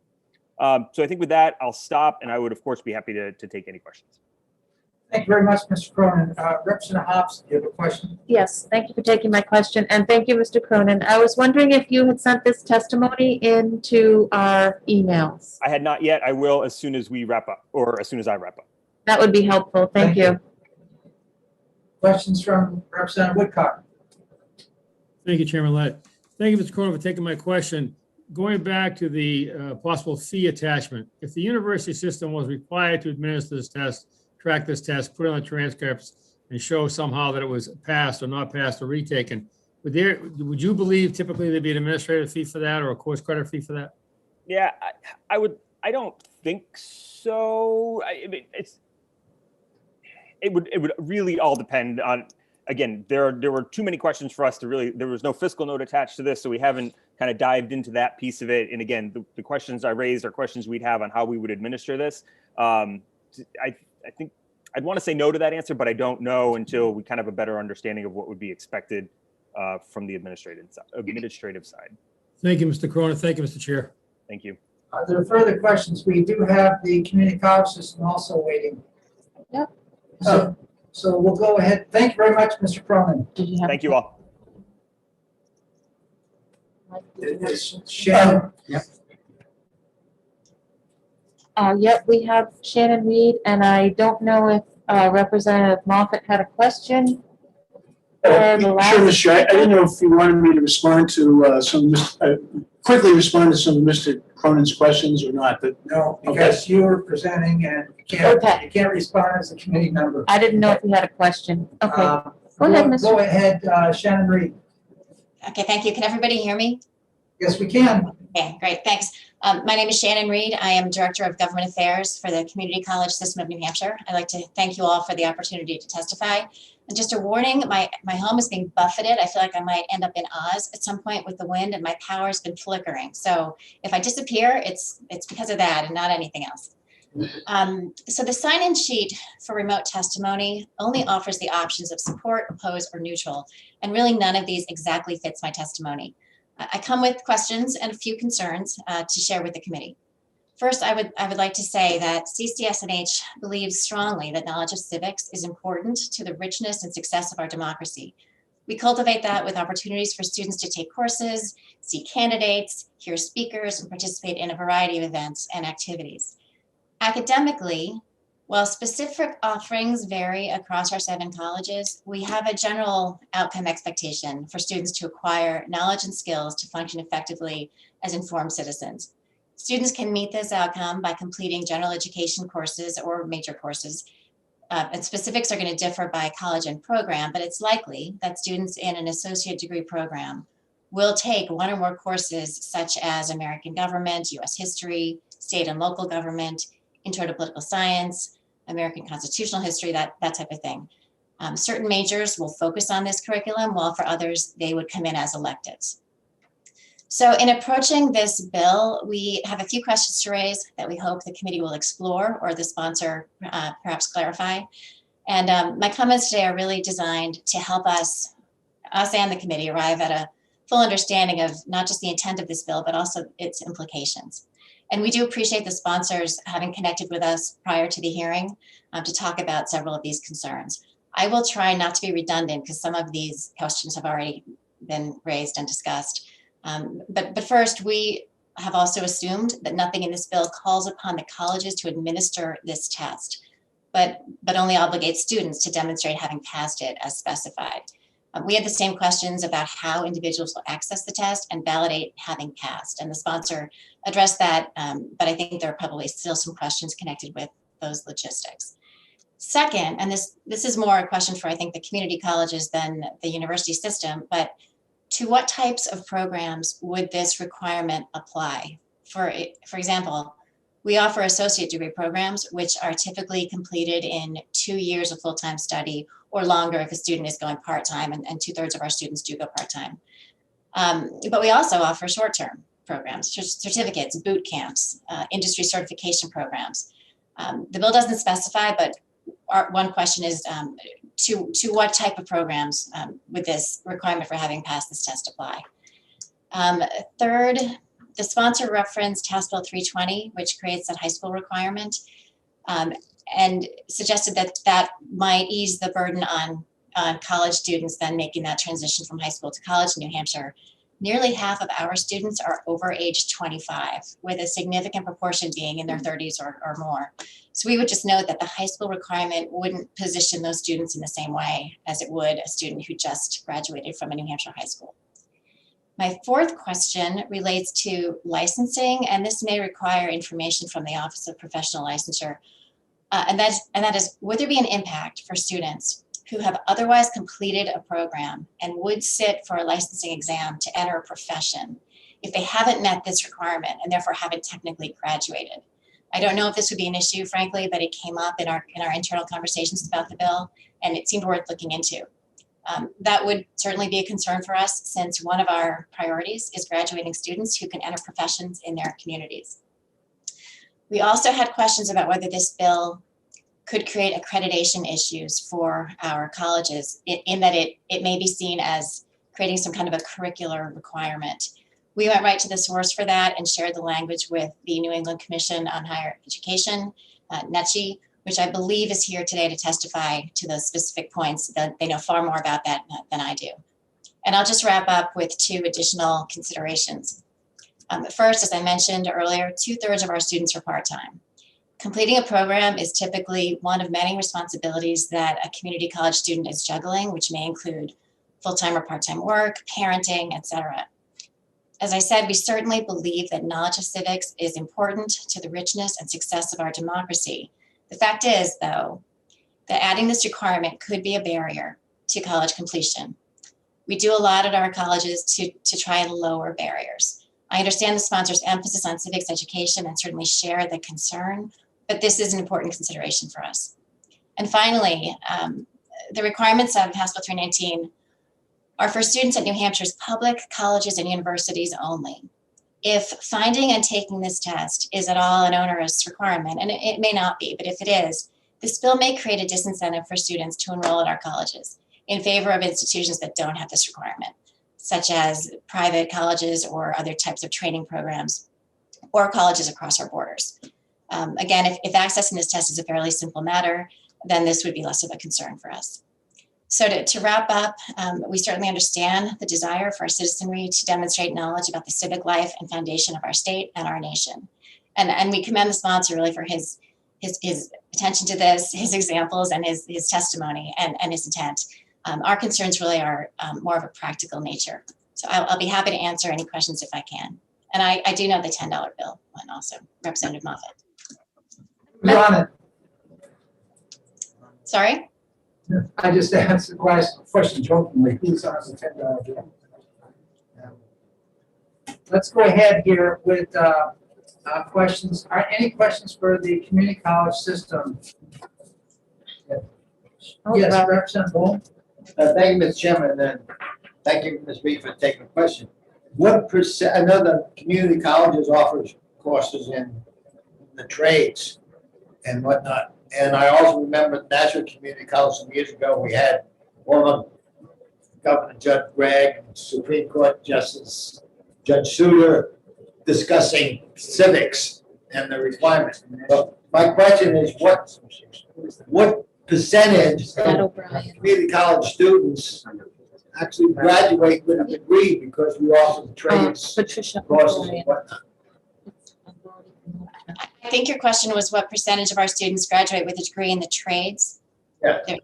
I don't know the precise percentage, and the trades isn't what it used to be in terms of, our students will graduate, for instance, with an associate degree in welding technology or in automotive technology. I mean, those are full-fledged degrees. There are also shorter term certificate options for those too. So I think there's a little more blending than your question necessarily suggests in terms of an answer. But if I'm guessing, I would say 40% maybe, or I'm gonna have to get back to you with a more precise number because I don't want to answer incorrectly. A significant percent. Thank you very much, Shannon. Are there further questions for the community college? Thank you very much. Thank you. Ms. Reed. We have Pat O'Brien from the New England Commission of Higher Education. Go ahead, please. Thank you very much. Thank you, Mr. Chairman and members of the committee. My name is Pat O'Brien, and I am here on behalf of the New England Commission of Higher Education, NECHI, to speak about House Bill 319.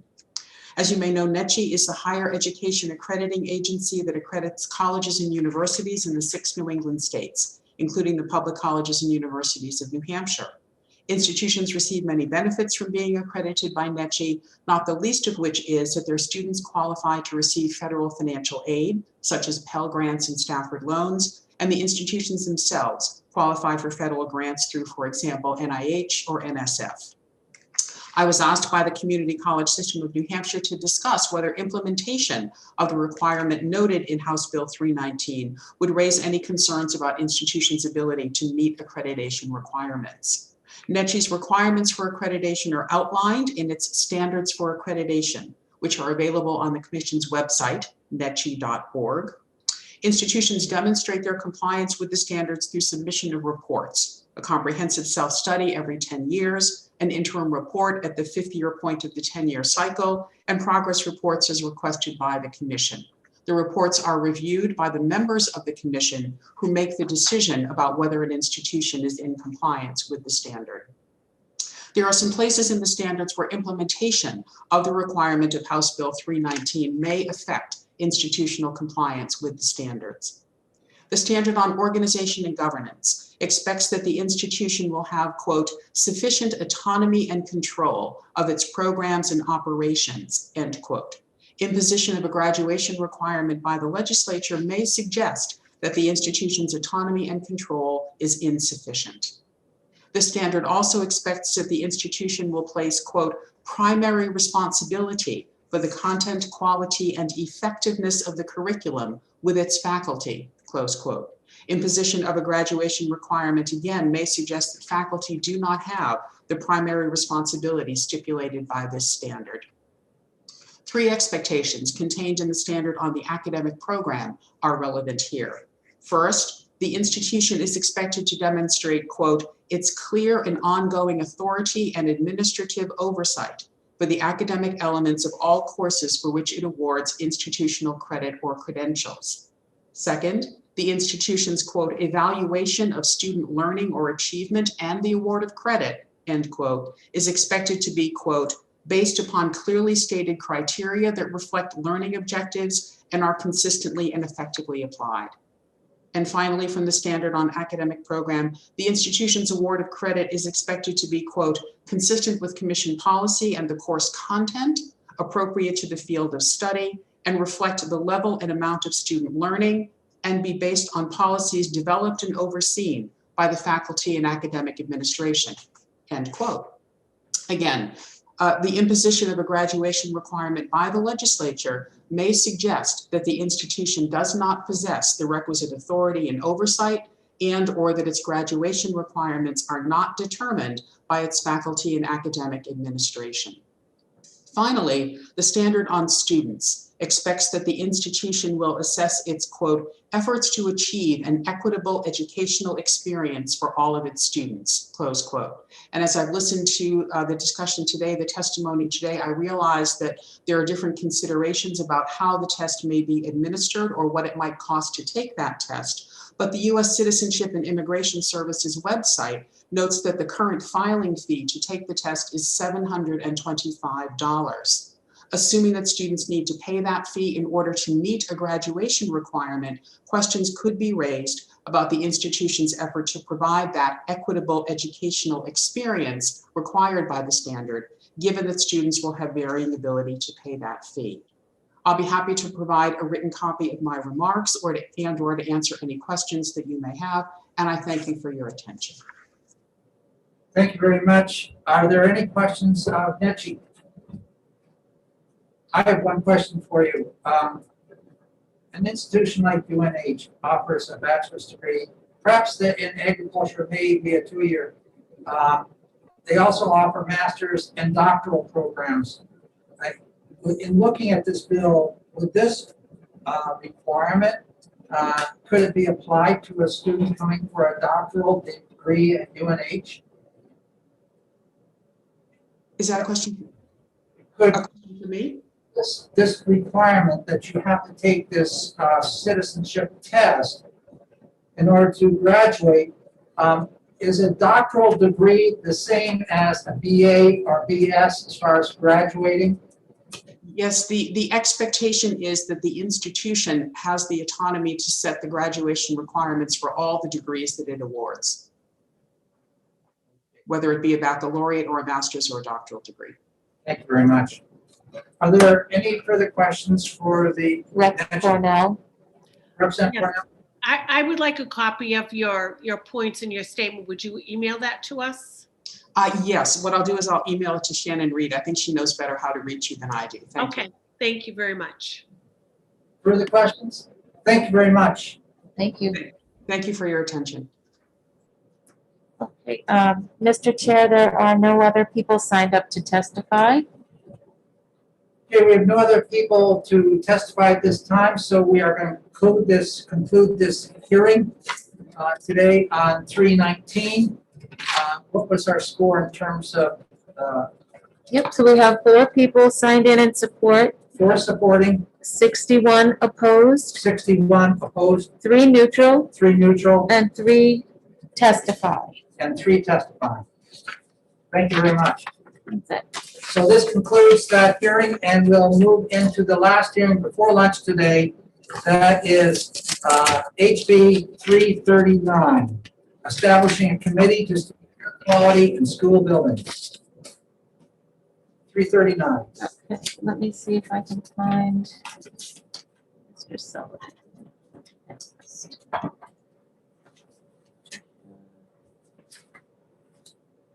Representative Sullivan and Schuett are the 2 reps on that bill. Yep, Representative Sullivan, I have promoted, welcome to education, and I will promote Representative Schuett as well. Welcome, Representative Sullivan. Thank you, Mr. Chair. My name is Brian Sullivan, representing Sullivan County District 1, which includes Plainfield, Cornish, Grantham, and Springfield. It is my job today to introduce House Bill 339. This House bill will establish a legislative committee to study indoor air quality in schools. It is nearly identical to a House bill from last year, House Bill 1118 from last year. Last year's bill passed the committee with an 18-2 vote and passed the House on a voice vote. It then went on to die a COVID death in the Senate. This bill was a good idea last year and is a crucial concept now that the pandemic has arrived. In the best of times, indoor air quality is a persistent problem in many school buildings. According to the EPA, air pollutants can be 2 to 5 times and occasionally up to 100 times greater than outdoor levels. The EPA and its Science Advisory Board consistently rank indoor air pollution among the top 5 environmental health risks to the public. This is especially important to schools, as children may be more susceptible to air pollutants.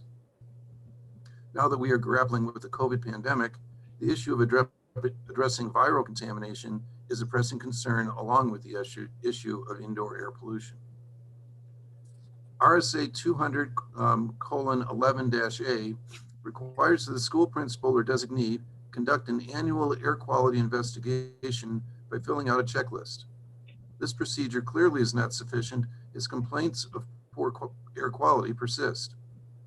The EPA teamed with the Harvard School of Public Health to study the issue of air quality in schools. I would suggest that the study committee from this bill utilize the experts associated with the Harvard study to assist in studying New Hampshire schools. One advantage we have this year is addressing this concept in the first year of the biennium. This will give the study committee 2 years to conduct its work. The committee report is due November 1, 2022. This is a crucial issue that should be thoroughly investigated. The committee will also be hearing from Jen Given, a teacher from Hollis Brookline School District, to provide firsthand information regarding air quality in schools. Brian Hawkins will provide broader testimony across a wider range of districts. I'd be happy to take any questions from the committee. Thank you very much, Representative. Are there questions for the representative? Did you have a question? Representative Hobson. Thank you for taking my question, Representative Ladd and Representative Sullivan.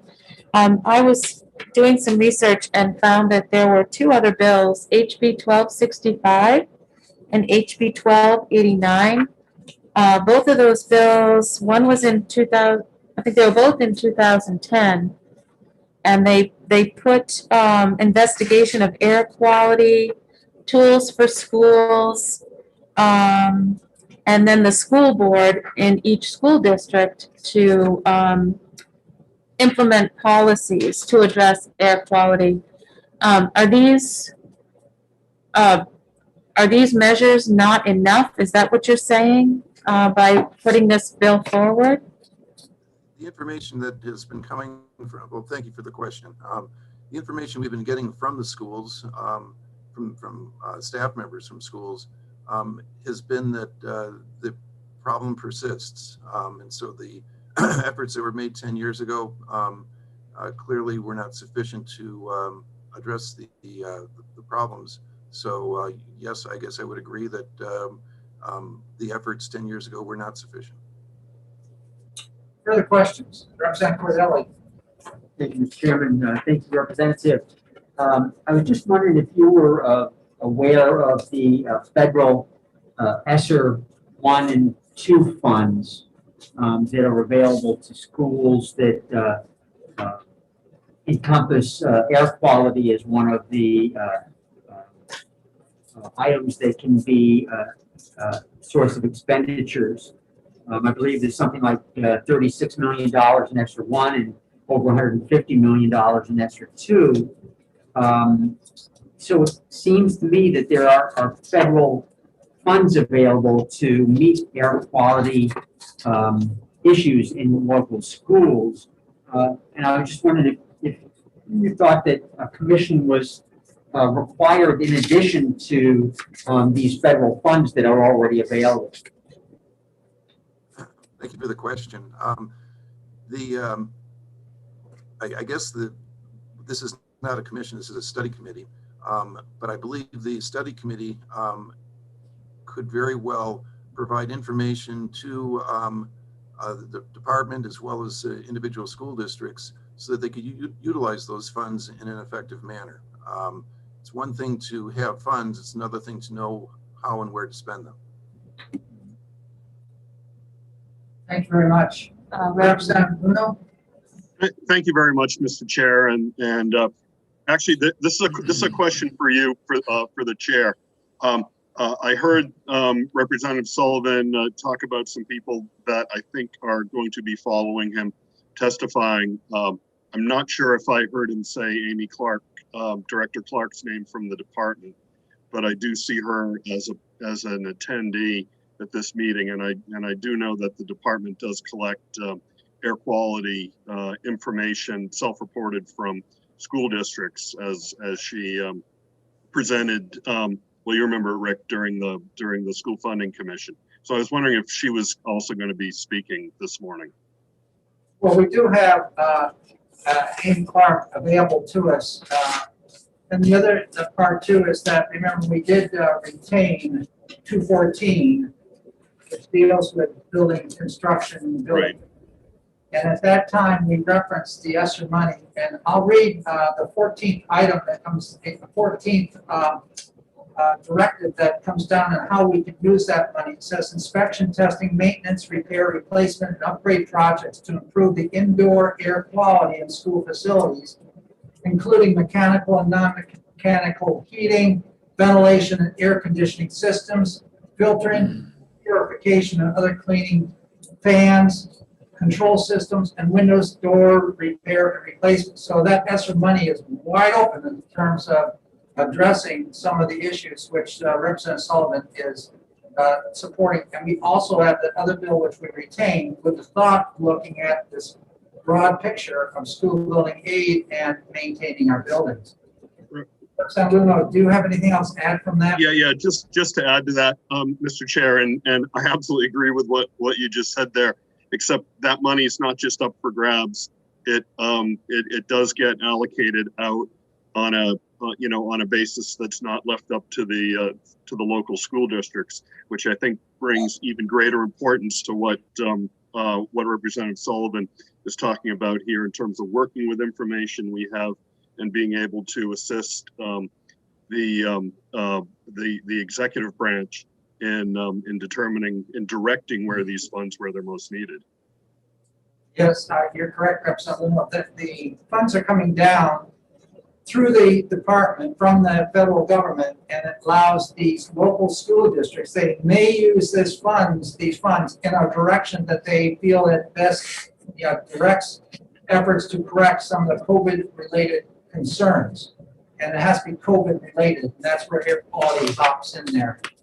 Maybe the next thing we ought to do, if there's no more questions, Representative Meyer, you have a question, but after that, Amy Clark. Representative Meyer. Mine is just to ask Representative Sullivan to send his statement to the committee. That's my only question. Yeah, do we have that, Representative Shaw? So it'd be nice if you have a statement that you could get to us, Representative Sullivan, so we can make sure it's in the minutes. I can do that. Thank you. Yeah, we can have Representative Schuett next, and then we'll have, following Representative Schuett, we'll have Amy Clark from the department. Anybody else for a question for Representative Sullivan? Thank you very much, Representative Sullivan. Representative Schuett, are you there? Yes, I am. Thank you, Mr. Chair. For the record, I am co-sponsor of this bill. Diane Schuett. I represent Merrimack 20, the towns of Pembroke and Chichester. I had not actually signed up to speak. I had just signed in favor of the bill, and as the co-sponsor, I feel it's a very important issue, and as has been stated, this study would identify the best ways to use funds that may be available and which schools should be prioritized, perhaps. With that, I think probably questions would be better directed to some of the more expert folks that are waiting to speak. Thank you. Thank you very much, Representative. Let's bring up the director from Department of Education.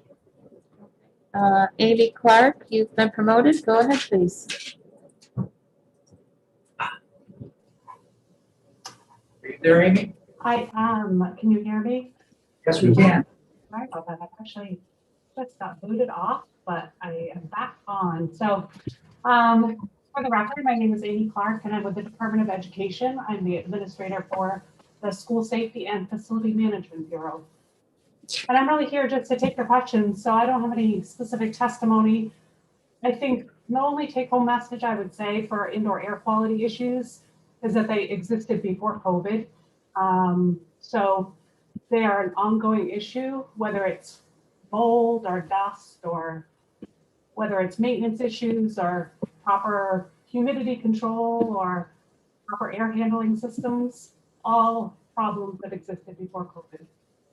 COVID is just much, much tinier than some of the other pollutants that we're dealing with, but makes it more challenging. Are there questions? Representative Luno. Thank you very much, Mr. Chair, and thank you very much, Ms. Clark, for joining us this morning. I was wondering if you could just talk a little bit about the indoor air quality survey that the department collects, I think every year, and I know you've provided to the School Funding Commission. And if you could just sort of tell us what that's about and some of the things that that the department's learned from that. Sure. The requirement is that the department put out this checklist, which schools fill out every year. It is really a data collection tool. And schools, it's now in a more formal survey. In the past few years, we've gotten much better reporting on from schools reporting than in the past, but really it's just data collection. There's no,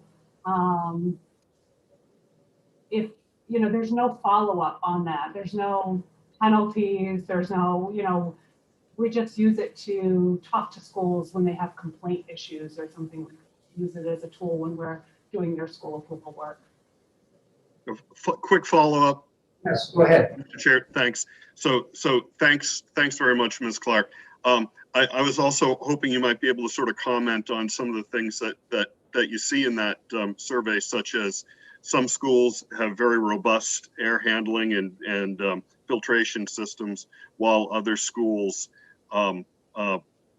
don't have those types of systems and don't even have the ability to do even a single exchange of air during the day.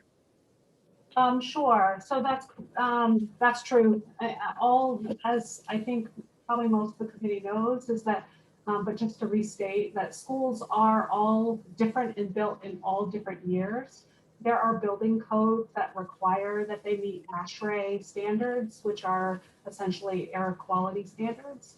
But it's at the time the building was constructed. So you can imagine newer schools that are built today are at much different standards than schools that were built 100 years ago, and some of them 50 years ago. A lot of our school buildings are much older, so you're not going to find a building that was built 60 years ago with a robust air handling system. Some schools have trouble just opening their windows. I mean, I'm not joking. They have tools that they've developed from facility managers being creative and finding a pole with a hook and trying to get that door or window open. And some schools burn up in the September and some schools freeze in certain days a year. So yeah, the schools built in the last 10 years will look a lot different than schools built 50 years ago, for sure. Air quality especially. Thank you. Question? Yes, thank you, Mr. Chairman. Ms. Clark, thank you for taking my question. Just on a, Geez, I'm sorry. Oops. Where did he go? We didn't get him? No, I was trying to put his hand down. I'm sorry, Mr. Woodcock. Go ahead. yeah, thank you. I don't know what happened. I went spinning around here. Seems to be my status. Don't laugh, Representative Mullen. Ms. Clark, thank you so much for taking the question. Just in general terms, from your annual review of the reports and data, about how many schools do you think, percentage-wise, 20, 40, 90, 0, need a change, an upgrade in air quality and HVAC systems in our state? I can get you a better number. I actually do have some of those numbers. Sorry, I don't have them available at my fingertips. But when I looked at the survey data, so to back up, this survey comes out every year in about April-ish timeframe. So our survey isn't really geared toward questions, COVID-related questions, because it came out last April. Whereas this year we'll ask a little bit better questions suited to some of the things that we're looking for. But I remember looking through that data and I wasn't able to determine, I'll get you that data. There was some question about it, but in general, there's a significant amount of schools that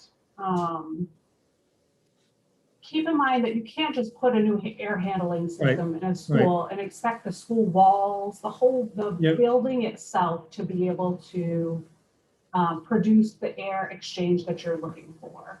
And it really goes down to major construction and renovation projects that will be able to address their air quality issues. But let me get you some numbers to you and I will email the committee, and it's essentially numbers of people who have being able to have fresh air and those who don't. Okay, just to follow up, Representative Webb? Let's go ahead. Ms. Clark, please don't invest a whole lot of time digging out that data. But thank you. I was just looking for a general opinion based on your ongoing knowledge. Yeah. I actually do have that data available quite quickly, but I appreciate it. Thank you. Thank you. Thank you, Representative. Are there further questions for the department? Amy, I have one for you. When you do this survey, are you also surveying the 28 career technical centers and the facilities they have? I know some are in wonderful facilities, others are in rooms much like a classroom. For the most part, yes, we have a couple of standalone career and technical education centers that are not included in that survey, but high schools are, I presume, are answering when the high school fills it out, they're addressing their whole high school, I presume. We don't separate out between CTE centers and high schools, but the standalone CTE centers, I imagine, are not included in that survey, and I believe there may be 2 of them at least. Thank you. Are there further questions for the department? Okay. There's a question, Representative Cornell, you have a question? Yes, thank you very much, Mr. Chairman. Thank you, Ms. Clark. I was wondering if you were involved at all in the review of the plans that are submitted by districts for use of the ESSER funds. I am not. I'm not. Our administrator for that is Katie Murphy, who is handling that, and that does not currently come through my office. If she's on the phone, she could certainly correct me if I'm wrong, but from what I understand, ESSER 1 versus ESSER 2, ESSER 2 is now involves some construction where ESSER 1 funds did not. And so I'm not sure if those details are still being worked out. But for the most part, I don't believe that they'll get any official facility review through the department. It will be that the schools are identifying their needs and installing what they need. It's a little, federal funds require different construction standards than state funds do. For example, they have to follow Davis-Bacon rules and other standards for federal funding that schools are not used to going through because there's not been any federal funding for construction. So that might be a little bit of things that they need to get up to speed with, but they don't go through my office. Thank you very much. Any further questions? Thank you very much. Next, we have Jennifer Gibbon, representing herself. Go ahead, you've been promoted. Good morning. Thank you so much for taking the time to hear my testimony. I really appreciate it, especially right before lunch. So I am a teacher. I am also the president of the Teachers Association at Hollis and Brookline Cooperative District. I teach at the high school. I can speak to kind of the firsthand account, if you will, of the experience that we have as people who are working within a school. Our school was built, to kind of dovetail on a couple of the other comments, about 25 years ago. So we, I think, might be kind of that case study of we're not modern in terms of our infrastructure, but we are certainly not the one that's going to fall apart anytime soon. And so in some ways, we're in the worst position because we would not qualify perhaps for some of that emergency priority construction, whereas we are definitely struggling with some significant air quality issues. So just to kind of give you a sense of the impact, every spring and then of course in the fall, we enter into the building. Buildings are, we have conflicting protocols. So one of the things that we need to do is keep kids safe, which of course we all would support. That means every afternoon we need to lock the building down, close windows, shut everything up. That kind of flies in the face of this competing need for improved air quality, which, I mean, if you grew up in New Hampshire like I did, the trick for when we were little was open up all the windows at night, let the cooler air kind of flow through, then shut them all up in the morning and like have the building kind of cool off. We do the exact opposite. And we do that because we need to keep the building secure. Of course we do, but we are even limited in our kind of DIY air quality efforts by some of those restrictions for things like that. We are also limited, like I was told a couple years ago, we can't have any more classroom fans because they spread allergens, right? And they can, but we're also then competing against okay, but we're all incredibly uncomfortable. It's really hot and humid, and the kid with asthma is being triggered by that condition. And so schools really do desperately need a standard that is adopted and then enforced. And then of course we need the support to help get that infrastructure in place. Right now, what happens is in the fall, we run things like SATs, and in the spring, we run some high stakes testing, both of which those conditions, we tend to put kids into a space where it's really hot and sticky. And we know from developmental psychology studies that their cognitive ability drops. So we're pairing all of these competing demands on these kids. And it's just really unfair. Kids don't have an option to not attend school. Of course, this year we can attend in a myriad of ways, but typically they are required to attend and be in the building. And again, I agree with that. But what they don't then have is any control over their own experience in that day when it comes to temperature or air quality. And so they can be exposed to all sorts of things, and they're required to be there. So for me, it's a health issue, but it's a moral issue, and it's a learning issue. Kids do not learn well when they are hot and uncomfortable, or when they feel like they can't breathe well. And we have a lot of data that supports that. And we also have a lot of data that supports the increase to our health office visits really spikes on those hot days with dizzy and nausea and headaches and, you know, all of those things. But then also the social and emotional. If you are a teenage kid, you are hyper aware of how you look, who you're sitting next to, all that kind of stuff. And if you're hot and sticky, you're even more distracted from the learning that you're supposed to be doing, right? Like, I have a couple of teenagers who I live with, and I can attest to the fact that they are very much aware of how they look at any particular moment, and the perception of that. And also, you can really tell the difference between kids who socioeconomic backgrounds who can kind of manage those things a little bit more comfortably than others. They might have their little personal fans and, like, you know, all those things that come with them. And so, you know, I would argue that we really need the state to intervene, because at the local level, we are putting out the most immediate fire, right? And this year, that's COVID. And so all of our focus has really gone there, which has meant that all the other goals that we might want to meet need to take a back burner. We just don't have the bandwidth to do all of the things.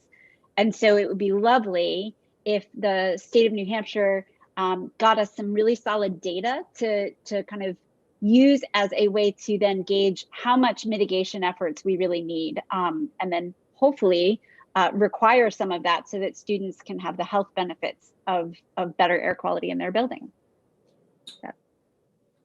Thank you very much. Are there questions? You're welcome. You're welcome. For Ms. Gibbon. Just a quick one. Yes, Representative Luno. Thanks very much, Mr. Chair. Thank you very much, Ms. Gibbon, for joining us this morning. So would you classify indoor air quality as both a health issue and as well as a student equity issue? Absolutely. Because students who are able to cool off are going to be able to learn better. Sometimes that can't happen at home, and that should happen in the building, right? Like, that's the one space that we can actually offer an equal playing field. And what we are really doing is kind of the opposite. We're taking all these kids from different, maybe they had advantages at home, and then we're putting them in a disadvantaged environment and giving them high stakes tests. So I guess that's a way to equalize the playing field, but I don't think that's what we intended, you know? So it would be lovely if schools were places that were physically safe in all ways, not just from, you know, we do a lot of lockdown or active shooter drills, but it also needs to be safe in, like, the day-to-day kind of mundane ways of comfortable and reasonable air. You know, that people learn and work better when they are not freezing or hot. So, or can take a deep breath, which is also a good thing. Thank you. Very much. Sure. Further questions? Thank you very much for your testimony today. Thank you so much for having me. I appreciate it. You're more than welcome. We don't have anyone else signed up to testify, but there is an attendee who has his hand raised. Brian Okay, Hawkins, do you wanna- we'll recognize Brian. Okay. Okay, go ahead, Brian. Welcome to education.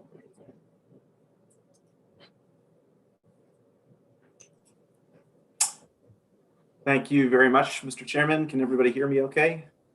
Yes. Great. I'll try and be brief. Want to thank Representative Sullivan for bringing the bill forward. We're in full support of House Bill 339. Who knew this bill would take on a whole nother meaning than when this came before this committee just a year ago.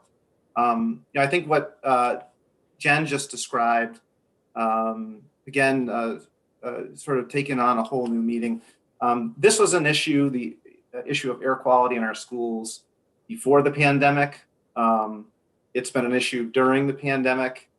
And I think the value of having this study committee is to help ensure that we can take a hard look at this so that it is not an issue, continuing to be an issue going forward when we exit the pandemic. She gave some good examples of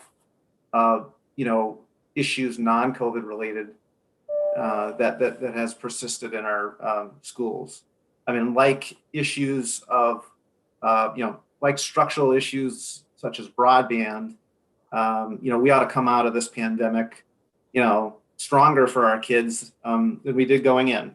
And I believe you have some written comments from Lori Hayes, who's one of our UNISERV directors. She works with a particular region of the state, just one of 10 regions. And she cites some scary examples of issues of pre-pandemic air quality that I can tell you there are issues all over the state that mirror some of those. I think Ms. Clark, referenced it in her comments earlier that we have a lot of old buildings in the state, and with that comes a myriad of issues, including this. So some of those conditions, you can read in Lori's written testimony, and would certainly be happy to work with the committee should it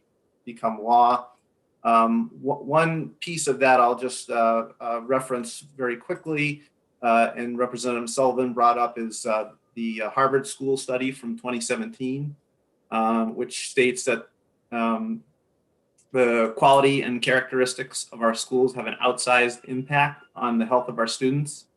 By the time a student graduates from high school, she or he has spent 15,600 hours inside a school, maybe not this year, but an amount of time second only to that at home. And that there are nationwide, there's more than 50 million K through 12 students in the United States. The time spent in school is also a time of rapid physical growth, hormonal changes, intense learning, and as Jen referenced, critical neurological and social development. And unfortunately, poor air quality can take a toll on that development.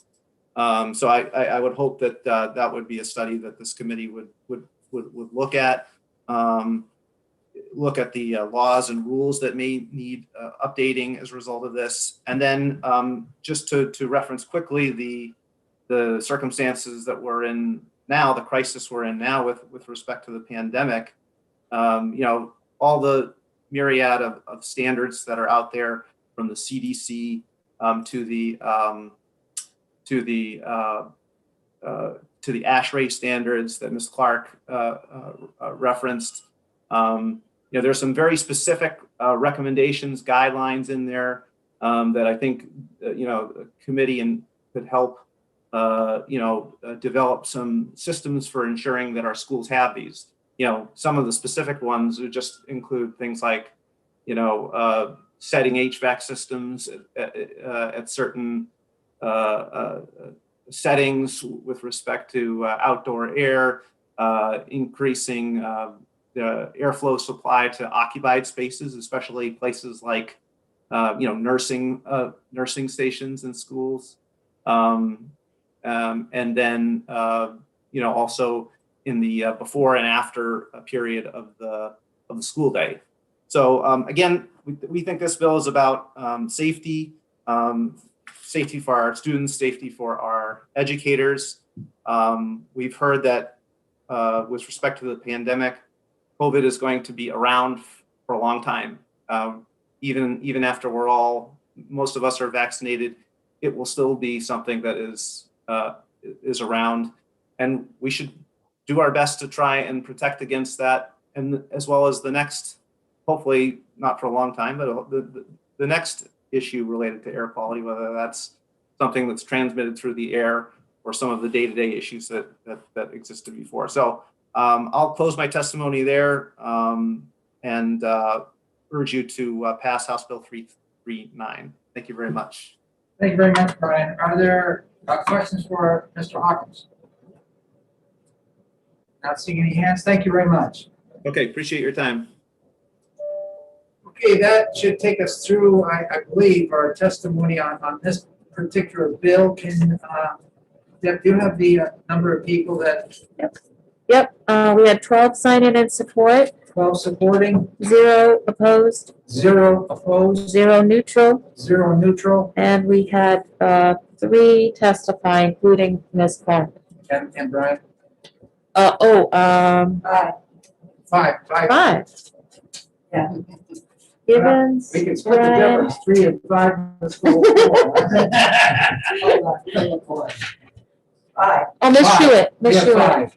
Yeah. 5 people Okay, testifying. sorry. Sullivan, Hewitt, Clark, Gibbon, and Hawkins. Yep. I agree. Okay, thank you very much. So this closes down the HB 33. When we come back from lunch, we're going to go and look at acoustics in buildings. That's the next bill we have up on the docket, 267. So thank you very much. We will come back and we'll Okay. start at 12:45. Thank you. Thank you. Have a good one. Secretary of State's protocol. They both name, where they, who they represent, and whether they're supporting or opposed, and they're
priest and the Sometimes it's archdeacon and the deacons and the canons. and Hey, the, Representative Pearson, you ready to start? see something, All right. yeah, Morning, that should be counted and another person doesn't count it, you know, so they might want to make sure that they have all their. Where are we here? Okay. Okay, we're going to go ahead and continue now with our hearings for today. We have 4 bills left. We're on 267, that's relative to construction standards for schools. And Representative Mark Pearson is Two here speakers, yes. to introduce the bill. You're recognized, Representative. Thank you, Mr. Chairman, members of the committee. My name is Mark Pearson, State Representative for Hempstead. I chair the Health, Human Services, and Elderly Affairs Committee of the House. I also chair the New Hampshire Commission on Deafness and Hearing Loss. But of particular relevance to this bill, I chair the Advisory Council for the Education of Students who are deaf and hard of hearing, a group which has 6 subcommittees actively working on various aspects of the delivery of services to our deaf and hard of hearing students in New Hampshire. One of the members of this council is an educational audiologist. In her travels throughout New Hampshire, she has discovered that many schools are exemplary in how they educate their children with this and with other special needs. However, she has discovered other schools that need some help. And the purpose of our council is to identify specific areas of need so help can be better rendered. One area of concern is the noise generated by antiquated HVAC systems. For special devices, most of our deaf and hard of hearing students can participate in mainstream education. However, noisy HVAC systems make learning quite difficult for some, despite those special devices. Her experience and recent conversations with colleagues say that as many as 60% of the HVAC systems do not meet standards. Federal law requires our schools to provide a proper atmosphere for learning. Some have suggested my commission or my council or both bring lawsuits against school districts. But both my commission, my council, and myself, I prefer to alert local officials to the problems and give them some years to fix it. Bipartisan House Bill 267 offers a way forward that is helpful to hard of hearing students and to do it in a way that school districts can plan. We do have standards for new buildings in terms of noise from HVAC, but not subsequent inspections. To me, this is like having your car inspected when it's brand new on the lot, but never having it inspected afterwards. There is some money available. On Friday morning, February 26th, I spoke to Katie Murphy, the Department of Education's administrator of new COVID money available to schools. The COVID pandemic making us very much more aware of issues of ventilation and air quality, and you heard a bill on that this morning. I understand that some school districts are contemplating a thorough examination of how their HVAC system moves air around. Why not? Are they antiquated and in need of repair? Substandard HVAC systems may exacerbate the transfer of the virus throughout the school. And might not excess noise be an indicator of substandard HVAC systems? So, there seems to be a need. It will help students in need so they can continue to be good students. Seems to be money available. And on behalf of hard of hearing students in our school, I ask you to pass House Bill 267. Thank you, Mr. Chairman. Thank you very much, Representative Pearson. It's hard looking at your back here. I know you're looking. Thank you very much, Representative. Are there questions for Representative Pearson? Representative Woodcock? Thank you, Representative Ladd. Representative Pearson, thank you for taking the question. Just two, I think.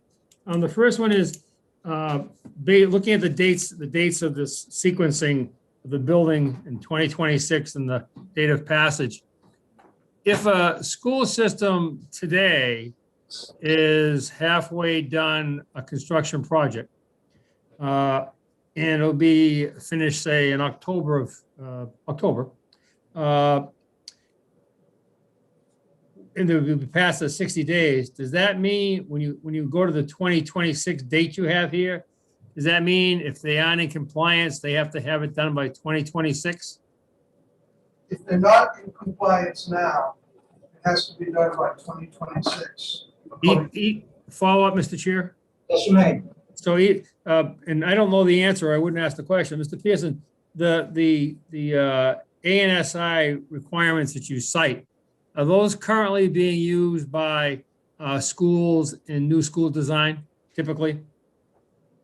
What I've been told is that when new schools are being built, they have to meet those standards. Okay. And old schools that have gone downhill after a while. That's my concern. Okay, and then one final question, if I may, Mr. Ladd, I won't ask any more of this candidate, this person. Representative, I'm looking at the standards for physical education teaching environment. And in some of the smaller schools, the elementary schools, often that physical education environment is also the cafeteria, school lunch area, or the school auditorium. So what are they using here? The cafeteria noise level, or, and I don't know what a physical education environment is in terms of the noise level, where so much of that is done in large gymnasiums.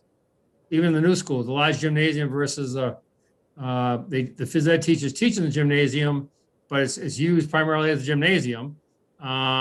Or the small elementary schools, they may teach phys ed in the cafeteria.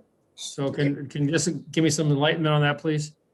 Absolutely not. I haven't a clue on that. But I would suspect that students who have difficulty in hearing, their classroom would probably not wisely be in an area with a tremendous echo. That problem will pop up immediately, long before any HVAC questions.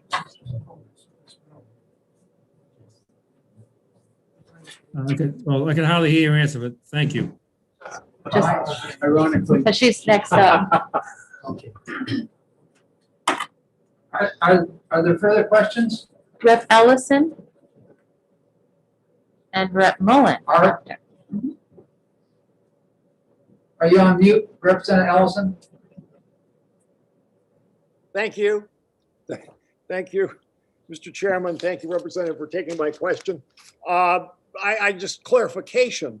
Should there be a fiscal note on this bill, or are you assuming that everything that's needed and required under the bill will be handled with COVID funding that may be coming forward? I'm assuming that what this bill asks for will be handled by however, simply because the standards that the federal laws require is an atmosphere conducive to learning. And bluntly, if the HVAC noise level doesn't get fixed in school, there are people prepared to make lawsuits. So my concern was not to go that route, but simply say to schools, I know a lot of schools are looking at their HVACs because they transfer air. I know a lot of schools will conclude if the HVAC is noisy, it's probably not doing a good job. I also know that I'm told that there's federal money coming for school to change things because of COVID. And I also know that there's, according to the Department of Education's administrator of the new COVID money, to point out that an air exchange system in school needs to be tested and brought up to code is exactly what a COVID kind of use of money would be, which is a long way of saying we don't think there needed to be a fiscal note. Thank you. Are there further questions, Representative Mullen? Yes, thank you, Mr. Chairman, and thank you, Representative Pearson, for taking my question. Representative Woodcock alluded to the August 1, 2026 deadline for compliance for existing buildings. Roman 3 of your bill, line 20, says a school district may request a waiver from the Department of Ed for meeting the requirements in this section. I'm a little confused as to whether or not we're saying two opposite things. One, they must comply by 2026, and two, they can get a waiver. Or is there something in section 3 that's being waived that isn't stated in the bill? My reading of it is that a school district can request anything they want, and if the Department of Education doesn't think it's a very good idea, they won't get their waiver. I think the reason that I was asked to put in that is we don't know what we don't know, and we may encounter something quite odd down the road where a waiver would make sense on a one-time basis. Okay, thank you, Representative. Are there further questions of Representative Pearson? Representative Leah? Thank you. Thank you, Representative Pearson. My question is about the learning spaces used as a primary education space for a child who's deaf or hard of hearing. Would that child be moving from classroom? Right, that's at line 16 and 17. Would the child be moving from classroom to classroom, and is that something that then would be harder to accomplish? I guess I'm just not sure how they would do that. I would assume that if there is a classroom where proper delivery of instruction to a child who has hearing difficulties, the child would not be put in that room. Either the problem would be fixed or accommodations would be made. Right now, I am told by people who there are some schools where that's being done, but you know, the higher up you go and the more a child changes classes, there can be a bit of a problem there. And this bill just says, fix the problem. Thank you. Are there further questions? Not seeing any hands. Thank you very much, Representative. Okay, next we have Linda Taylor. She has signed in support. And she has indicated 0 minutes, but I have a feeling it's probably going to be longer than that. Hi, thank you very much for allowing me to speak. I'm Linda Taylor, and I'm a teacher of deaf and hard of hearing students. And I've been working in the state since 1997 as an educational consultant and itinerant teacher. I have degrees, including a doctorate from Boston University in this area. And I'm speaking here in favor of HB 267 because I know how important good acoustics are for both me and my students. The ANSI standards for classroom acoustics have already been adopted by Connecticut and Minnesota and some cities, including New York City. So that answers the representative's earlier question. However, somewhere around 30% of classrooms today have been found to meet those standards. They help us here by reducing background noise to a level akin to a very quiet spoken voice of 35 dB. They suggest renovations using less permeable doors and windows, and they reduce reverberation or echo time to a manageable amount of time. I found in my experience traveling around New Hampshire that poor acoustics are a major impediment to the effective education of deaf and hard of hearing students. And that alone would justify this legislation. However, poor acoustics also hinder the education of children with perfect hearing, especially those under 13. Our brains haven't developed enough to be able to push away background noise and home in on what we want to hear. And it also impedes the education of English language learners and then students with other disabilities such as attention. So that is one side of it. The other side is that teachers are straining to have their voices heard over background noise. And so we know that Teachers have a 20% greater risk of damaging their voices more than other professions, just because they're trying so hard to project to the back row. You add open doors and windows with COVID, you add masks with COVID, and the teachers themselves are taking more sick days than they would normally have to, were acoustics to be better. I like to draw the comparison to a classroom that is lit by one single 40-watt light bulb. The teacher can hear, the front row, the teacher can see, the front row can see, but the kids in the back or the middle of the classroom are going to be squinting to follow what's going on. And in some classrooms, that 40-watt light bulb is what is going on acoustically. We wouldn't accept this in a classroom, but research on classrooms close to highways and subway systems have found that children have a 1-year drop in academic achievement for every additional 10 decibels of background noise. There is at least one school in New Hampshire where the HVAC noise level in an empty classroom has been measured at 60 decibels. That's a conversational speech level. If you think about that, that translates to 2 years of delay in academics, if you extrapolate from that research. So poor acoustics are a significant barrier to learning, in my opinion. I was involved in writing Rule 321.21 in this area in 2005. Little has happened since. It seems that new and renovated schools don't consider acoustics important enough to include, and they're definitely not a priority. I'm hopeful that this legislation will pass and then create the teeth we need to provide all of our students the learning environment that they and all of our deaf and hard of hearing students need. Thank you very much.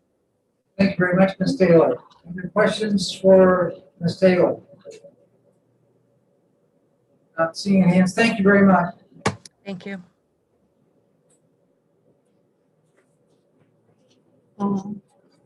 That's all.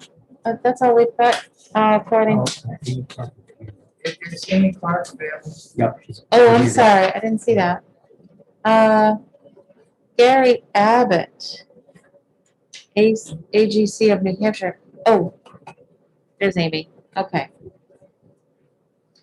Sorry. Go ahead, Amy. There you are. I didn't see her. Thank you. And Representative Hobson, I just stuck my hand up while you were looking down, so I was being sneaky. And I apologize for not signing in to testify. When I went to do so, it was too late, so I'm sorry about that. I do just want to point out again for the record, my name is Amy Clark and I'm with the Department of Education, and we are neutral on this bill. But I do just want to point out a couple of things with this bill to keep in mind. ED 321 are our regulations on minimum construction standards. Currently, there is already a requirement for schools that are under construction to meet this ANSI regulation. And if I recall, the last time this regulation was updated was maybe in 2010, meaning the ANSI standard, I think was most recently updated in 2010. So when a building goes under construction with a building aid, they come through our office and we review those standards, and we have a sign off on an architect from the architect that it meets those acoustic standards. The regulation requires that all buildings meet this with or without building aid. So, however, there's just no oversight from the department without any state funds involved. So I just wanted to point that out. The other thing is that these are some of my questions would be that how is a school, will they know if they meet these acoustical standards? There might be complaints which might lead them to realize that they don't, but unless you potentially have like an acoustics engineer go in and do an assessment of the building, buildings won't necessarily know if they meet those standards or not. And I'd also just like to say, to be clear, for a building to come up to these acoustic standards, not future, I don't see any issues with new construction and new renovation spaces to be able to meet these standards. That should be something completely doable and currently required. However, my only concern would be how a school would come up to these standards in the next 5 years.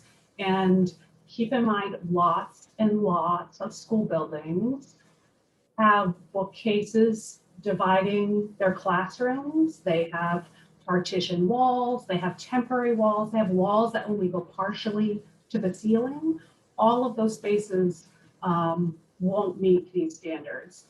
Schools have spaces where they've taken one large room and just divided it with all sorts of weird things to make the space that they need. So construction, reconstruction, I understand how they'll do that. I'm just unclear how schools will be doing that for the 2026. That doesn't mean that it's not important. So I want to be very clear that acoustics and learning is very important, and I would agree with what the other speakers said, that it's very important, which is why they're in our minimum construction standards. I'm not sure the COVID money will be able to address that unless schools are already looking at it specifically for their HVAC systems, then that might make sense, but it's more than just HVAC systems for acoustical standards. And then I guess that that's all my comments. I looked over my list, so I think I covered them, and I'm happy to answer any questions if you have any. Thank you. Are there any questions for the department? Amy, I have one, and then I see Dave Bruno has one. In the survey that you have conducted in the past for our schools that we talked about previously before lunch and at other times, are there any questions on that survey dealing with sound, acoustics? There are not. It's strictly an indoor air quality survey. Okay, so when you're doing a survey to discern like the age of our buildings and what's in the walls and all that, I know in the past we've just had the school custodian or maintenance person or principal do that. So there's absolutely nothing there in that survey dealing with acoustical situations. I don't think so. I can't see the relation. Obviously, there's a relation between HVAC noise, but other than that, in the indoor air quality survey, there is not. We have a regular, like a volunteer facility survey that we put out, and that also I don't think has any questions about acoustics. And I have one other follow-up to that, and Dave. We talked about oversight, and there's basically very little oversight coming from the department. You just don't have the staff, you don't have the engineers to do this. Is it statutorily the responsibility of the state or the local to have this oversight?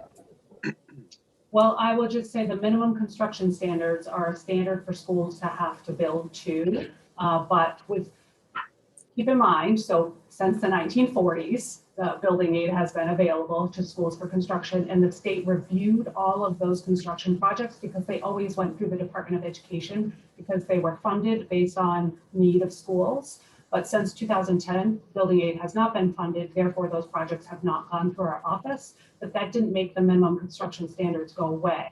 So, but there's no requirement for schools to report or have sign-offs, or they're just standards they have to meet. Kind of, you know, if anything, potentially the local building code officer might look at acoustic standards, but I imagine that depends on each town. And I wouldn't bet on that. I think that they're probably mostly focused on building code and fire code. Thank you very much. Representative Monroe. Thank you very much, Mr. Chair, and thank you very much again, Ms. Clark, for joining us this afternoon. For the buildings that were constructed prior to the acoustic standards, laid out in the ANSI standard,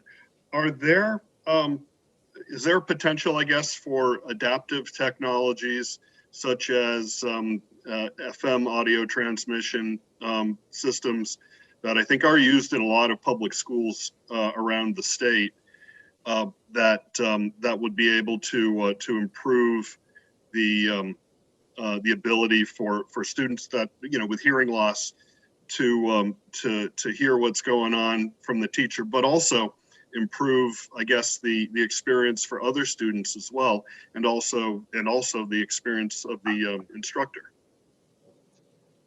That's a good question. I believe, since that's outside of like building construction, I'm not fully sure, but I believe ADA, there's federal ADA requirements that require schools to have so many devices for students to help with hearing.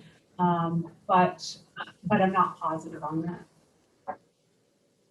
I believe the FM transmission that many of the teachers have around their waist, and they transmit to the child in the classroom, that is done through IDEA. It's a special ed supported item. Actually, Mr. Chair? Yeah, the many districts, I know we do it here in Hopkinton, have retrofitted classrooms with these systems, and the speaker does not reside with the student. It's actually built into the walls of the classroom. And if you haven't, for anybody that has experienced the difference between a classroom without this and a classroom with this, I would really encourage visiting a local school or inquiring with the local school, because it's really very impressive technology. Yeah, that technology is much different than we used to do with Merit. And then doing what you're saying, Dave, is yeah, more expensive, but it's 100% better. So are there any other questions? Okay, who's next on the docket here? We have Linda Taylor with her hand raised again. She's the one that presented before. And then we have a new person, Gary Abbott with AGC of New Hampshire. They are not scheduled to speak, but we'll put the person that hasn't spoken first, please. Okay, go ahead, Mr. Abbott. Thank you, Chairman Ladd. Again, for the record, my name's Gary Abbott. I'm the Executive Vice President of the Associated General Contractors of New Hampshire. I, like Amy, signed up too late on the website, and I want to talk about this bill as I had presented it to contractors. The first point is where this is located in the statute. If you look at section 199:1, it really is about location and buildings, not building requirements as far as codes for construction. It sets up a new chapter. We think it's not in the right place when you look at the state has its own building codes. And we also have a building code review board that handles amendments to the code. So we're not in favor of the legislature adding sections of code throughout the statutes. This will be confusing, hard to find. It won't help with new construction. That's why the legislature put together the New Hampshire Building Code Review Board, which is through the Department of Safety. So the code, when it comes to ANSI codes and those, they're updated with the different versions of codes as they go through. And the legislature just recently passed legislation that they would keep the codes one code back and keep them updated so they would keep up with the changing regulations. So we looked at this strictly as not the right place. If you want to talk about acoustic tiles, that kind of thing for classrooms, if there needs to be an amendment, it needs to go through the New Hampshire Building Code Review Board. That's where all the amendments to different codes get placed. Therefore, the industry knows where to go, architects know where to go to look at any individual amendments. So I'm not here to talk about the need of the sound quality in the classroom, but I'm really here to talk about the construction regulation itself. And the major point for us is we are working really hard with communities and municipalities that have additional amendments to all be in one place at the Building Code Review Board. So we're working on that diligently with the legislature, with the Building Code Review Board in an effort to do that. Now, I represent commercial contractors who build schools. And so that was our first, when we looked at this, we think any amendment should go through the Building Code Review Board. The second point is contractors, designers, architects, they build based on the current code. The state building code is the minimum code, but they can go above and beyond. And the towns can require above and beyond for any of their schools for any specialty items that they want. The issue is there's a long history of, when we build a school, it's kind of, it's grandfathered to that date. This legislation brings in a standard that you've got to update all the schools. Now, HVAC systems can be very expensive. I'm sure my HVAC guys would love to have to renovate all the schools with new HVAC systems. But I want to point out that that could be a problematic area. And I don't know to what fiscal impact that would have on cities and towns. So I wanted to bring that to your attention. And the other compliance, there is Roman 4 that talks in the bill about compliance in writing with a lead architect. Usually plans are done, the scope of larger commercial projects are looked at even through the fire marshal's office and others for code compliance, but the lead architect is designing it to that current standard. So it should be in compliance with what is built.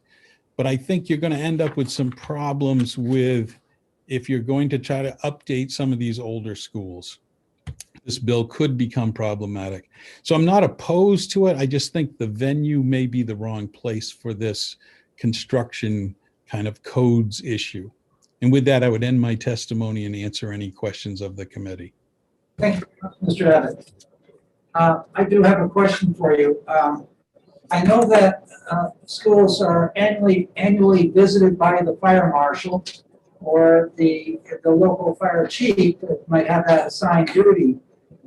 When they're looking at, in terms of fire codes and building codes, is there anything dealing with acoustics that they look at as far as that maybe the building code review board has approved and it's in code now? Do we have anything there, and who has oversight of that? Yeah, I'm not so sure the fire code looks at that unless it had something to do with, the fire retardant of the acoustic panel. Outside of that, I think those reviews are for safety purposes of exits and entrances, those kind of reviews. I think this gets into, there's an awful lot in the building codes. Acoustic panels are one piece, but there's an awful lot of components. But, I'm not in any way saying that there shouldn't be some way for people to look at it. And maybe you're only talking 1 or 2 classes in a school building. I just don't know the scope. But when you read this, the bill really doesn't clarify whether the renovation has to be the total HVAC system or whether it's just classroom by classroom.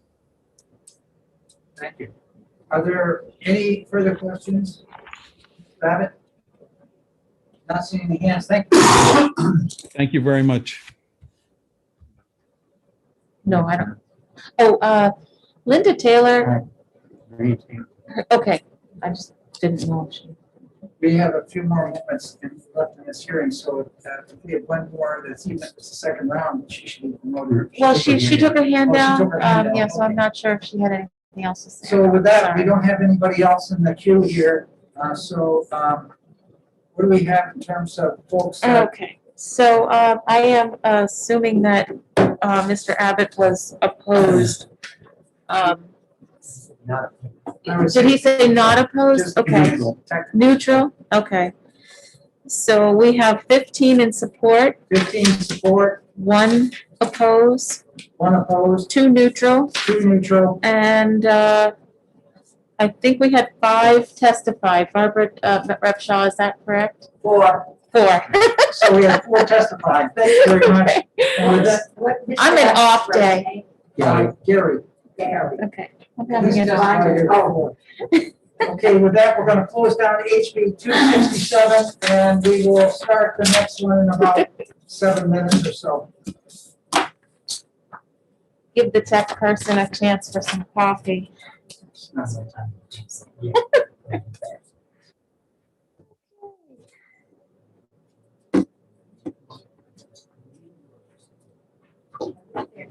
Showed up on the water. They don't there. Oh, yeah. Well, they do, but they're so.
Okay. Okay. Okay, we're gonna go ahead now with this, 1:30, and we're ready to go ahead with the next bill, which is HB 441, requiring universal declaration of human rights to be placed in all public schools. The prime sponsor of that bill is Ellen Reed. Is she present? Yep, I believe. I am indeed. Okay. Oh, there she is. Hi there. Hello. Welcome to education. Thank you very much. Am I recognized or? Go ahead. Thank you very much, Mr. Chair and honorable members of the Education Committee. For the record, my name is Ellen Reed. I represent Rockingham 17, the towns of Newmarket and Newfields. And the bill I have here today for you, pretty simple one, is the posting of the UN Declaration of Human Rights in schools. This is a bill that was brought to me by another representative who is across the aisle from me. The idea was brought to him by one of his constituents, and while at the time he was not opposed to the idea, I don't think it was the kind of thing that he saw as being something that people would expect him to put in. So he asked if I would put this in for him, and I said yes. And I spoke with this constituent of his, and the idea here, just for some background, the United Nations Declaration on Human Rights was formed in the wake of World War II after the atrocities that the world had experienced. And it was the first time, this is in 1948, the first time ever that the world, or even any substantial amount of the world, had put forward the idea that all human beings had a standard by which that they should be treated. And so when I spoke with this constituent about why we should have this posted in schools, the idea was that this constituent, certainly not him only, but I think many of us are dismayed at the level of polarization and the lack of civility that has kind of beleaguered our culture these recent years. And the thought was, and I connected with this particular constituent because I actually teach American government in college. And first day, every semester, I teach my students the factors that lend stability, conditions for a stable democracy. And one of those factors is what we call social cohesion. And social cohesion is the idea that we are more invested in each other as members of our community, as fellow human beings, than we are as political rivals. So if for example, we both go to the same like archery club, or we share, we go to the same church or whatever, then I'm more invested in you and can see you as something that is kind of similar to me, and recognize that you have inherent worth and the right to be respected just like I want to be. And because of that, I am more invested in you than I am in you as a political rival. And so I'm invested in getting in moving past our differences.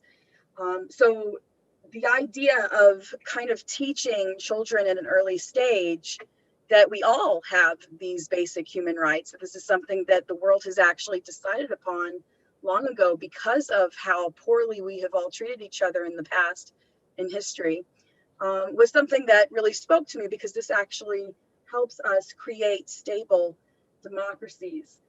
So, and I believe that that particular constituent is here to talk more about his feelings on the matter. So I'll put that out there. I won't read, it's a list, the actual declaration is a list of 30 articles. It can be printed on one large piece of paper. It's frequently put on posters, but each article is about 1 or 2 sentences. So it's not very large or prohibitively large to post on one sheet of paper. There is obviously a cost, a de minimis cost to putting up a piece of paper in every school. I dare say that I could probably pay for it out of my own pocket, which is actually really saying something considering I'm just an adjunct at a community college. So the member across the aisle from me had offered the notion that perhaps it could be amended to include the United States Constitution and Declaration of Independence. And I'm perfectly amenable with that. These are things I obviously teach as well.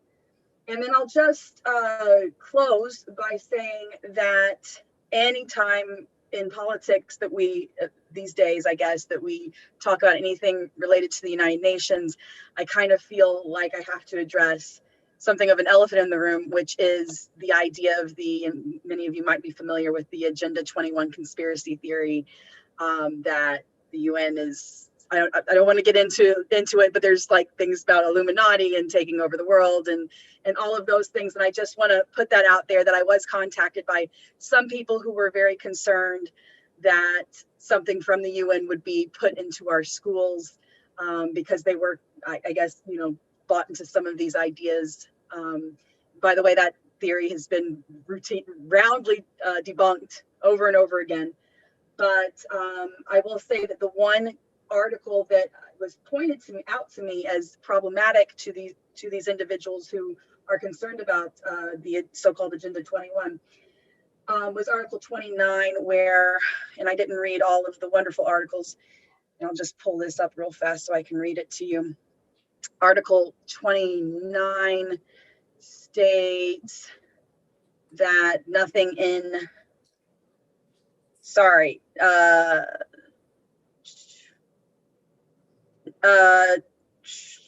I lost my place.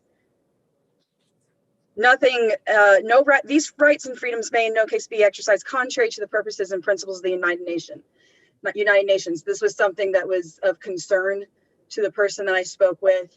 I did look into what the purposes and principles of the United Nations were. The four main purposes of the UN is to keep peace throughout the world, to develop business from the UN website, to develop friendly relations among nations, to help nations work together to improve the lives of poor people, to conquer hunger, disease, and illiteracy, and to encourage respect for each other's rights and freedoms, and to be a center for harmonizing the actions of nations to achieve these goals. The principles include, and there's a longer document, but equality, the self-determination of nations, respect of human rights and fundamental freedoms, and the use of peaceful means to resolve conflict. So I would say that it is fine to say that none of that should be interpreted to be contrary to those purposes. But I did want to go ahead and kind of run out in front of the Agenda 21 style arguments. And with that, I'm happy to take questions. Thank you very much, Representative Reed. Representative Moffett. Thank you, Mr. Chair. Thank you, Representative Reed, for your measure. I want to just applaud your civic activism and the intent of the measure. My one quick question. Article 3 states, quote unquote, everyone has the right to life, which I have no problem with that. But do you think that could be it could be problematic for others? What would you say to that?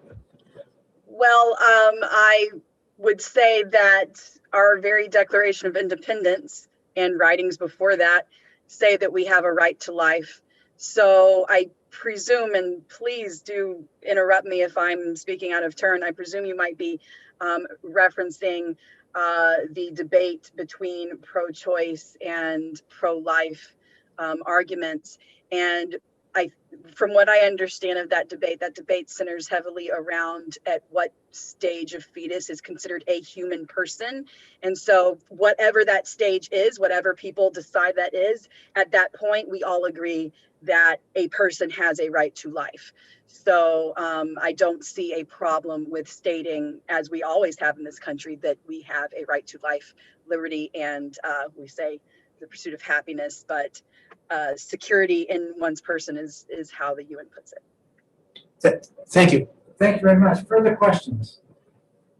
Representative Cordelli. Thank you, Mr. Chairman. Thank you, Representative, for being here this afternoon. I'm just wondering, with this declaration, is there any enforcement, or there are several places that refer to laws? Whose laws are we talking about?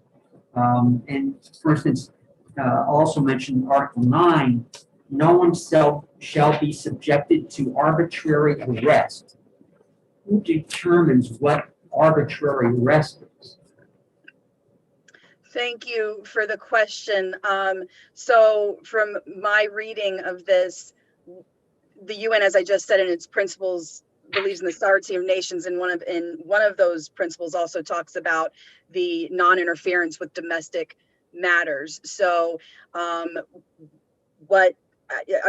curious as to what part you're talking about when it talks about laws, but what I believe the overall intention is saying is that laws should not be written to take these human rights away from people. But beyond that, they don't interfere with laws. In terms of the UN itself as a charter, member nations, join the UN and then are, held to the charter principles. So there is the concept of making sure that member nations are accountable to that charter, but that's not really a law. And as far as arbitrary arrest, I mean, you could say this about so many of basically everything that's written. Whenever you're guaranteeing any kind of right or anything like that, there's a lot of room for interpretation.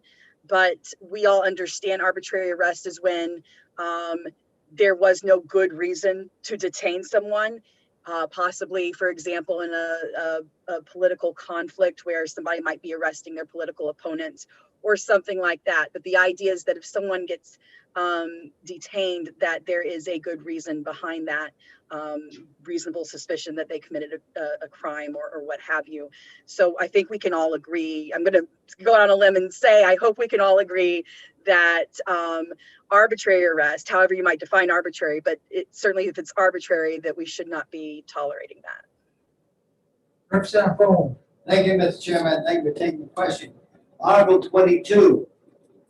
We have the right to affordable housing, medicine, education, and childcare, enough money to live on, and medical health if we are old.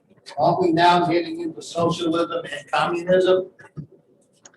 Well, I mean, when you talk about, so I'm going to really try to hold back my desire to hop into my my teacher mode about the difference between communism and socialism. These are economic systems, not political systems.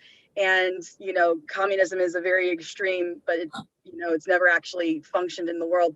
Socialism is a huge, big, giant grayscale of many different flavors. And many of those do exist in the world. But in terms of the right, so saying that someone has a right or that, everyone should have XYZ is one thing. Socialism, as you might point out, or any other economic system whereby you try to attempt to get there is just what you choose to get there, right? So if you can form, for example, a capitalist structure that ensures that everyone has basic needs, like you mentioned, then that would be fine too. So saying that everyone needs these things is different from saying, how do you go about providing those things? And that's up to each nation to decide. Thank you very much. Representative Woodcock. Thank you, Mr. Chairman. Representative Lloyd, thank you for taking my question. I was interested to read over this document in preparation for this hearing. And of course, it's 1949. It says, I think, 1,833 words. So looking at the legislation that talked about from grades K to 12, I'm not sure the value of having that particular document in grades K through 12 as an entity. However, I did have the opportunity to look at many adapted ones for grade level pieces, which make much more sense. And I was looking at as Representative Bohm just talked, his grade level one would be, they have it in one phrase: we all have a right to affordable housing, medicine, education, childcare, enough money to live on, and medical health, depending on the age level of the youngster in school. So my question is the intent of this declaration, if approved, to be grade level appropriate versus, or is your thinking, we're going to take that 1949 document of 833 words and just plaster it on a wall? Thank you very much for the question. And you are correct. This has been adapted to all sorts of, child level reading. book form, and you name it, cartoons. So certainly my intention, it would be completely in keeping with my intention to post it in a grade appropriate format. Like I said, the representative who approached me with this was also talking about including the Constitution, the US Constitution, and the Declaration of Independence. And I don't think we've adapted those the same way this has been adapted to a child level reading. Good point. But Good point. right. So if we're going to say, let's put that out there and have it as like a formal thing that's on the wall, then, you know, it makes sense to kind of leave it in, if those are in their original form, to leave this in its original form. But I'm not at all married to that. And I think it's totally fine to just convey the meaning to children. Sure. Thank you very much, Representative. Thank you, Mr. Chairman. You're welcome. Are there any other questions for the representative? Representative Moffett. Thank you, Mr. Chair. Thank you, Representative, for taking my question. Personally, I see value to this, at least in terms of it being an educational historical document. Just speaking for myself. So I'm wondering, would you see a possibility of this being amended so that it would be in every school as opposed to every classroom, especially if you might be paying for it? If I personally am, absolutely every school is fine. I thought that the language said every school and civics, specifically civics classroom, which would only be high school or possibly middle school, like one extra classroom in high schools and middle schools. But yeah, if it's just every school, that is also totally in keeping with my intent. Thank you very much. Thank you. Not seeing any other hands up right now. Thank you very much, Representative. And we'll go to the next person who is. Okay, the next speaker is Anne Marie Banfield. She's been promoted. Go ahead, please. Okay, thank you. My name is Anne Marie Banfield, and I'm an advocate for parental rights and academic excellence in education. Today, I come here in strong opposition to HB 441. First of all, there's nothing prohibiting a teacher or principal from placing this document or any other document in their school. Why does this have to be a law? And since there is no mandate that the United States Constitution be placed in all public schools, this certainly gives the impression that the UN document is being elevated.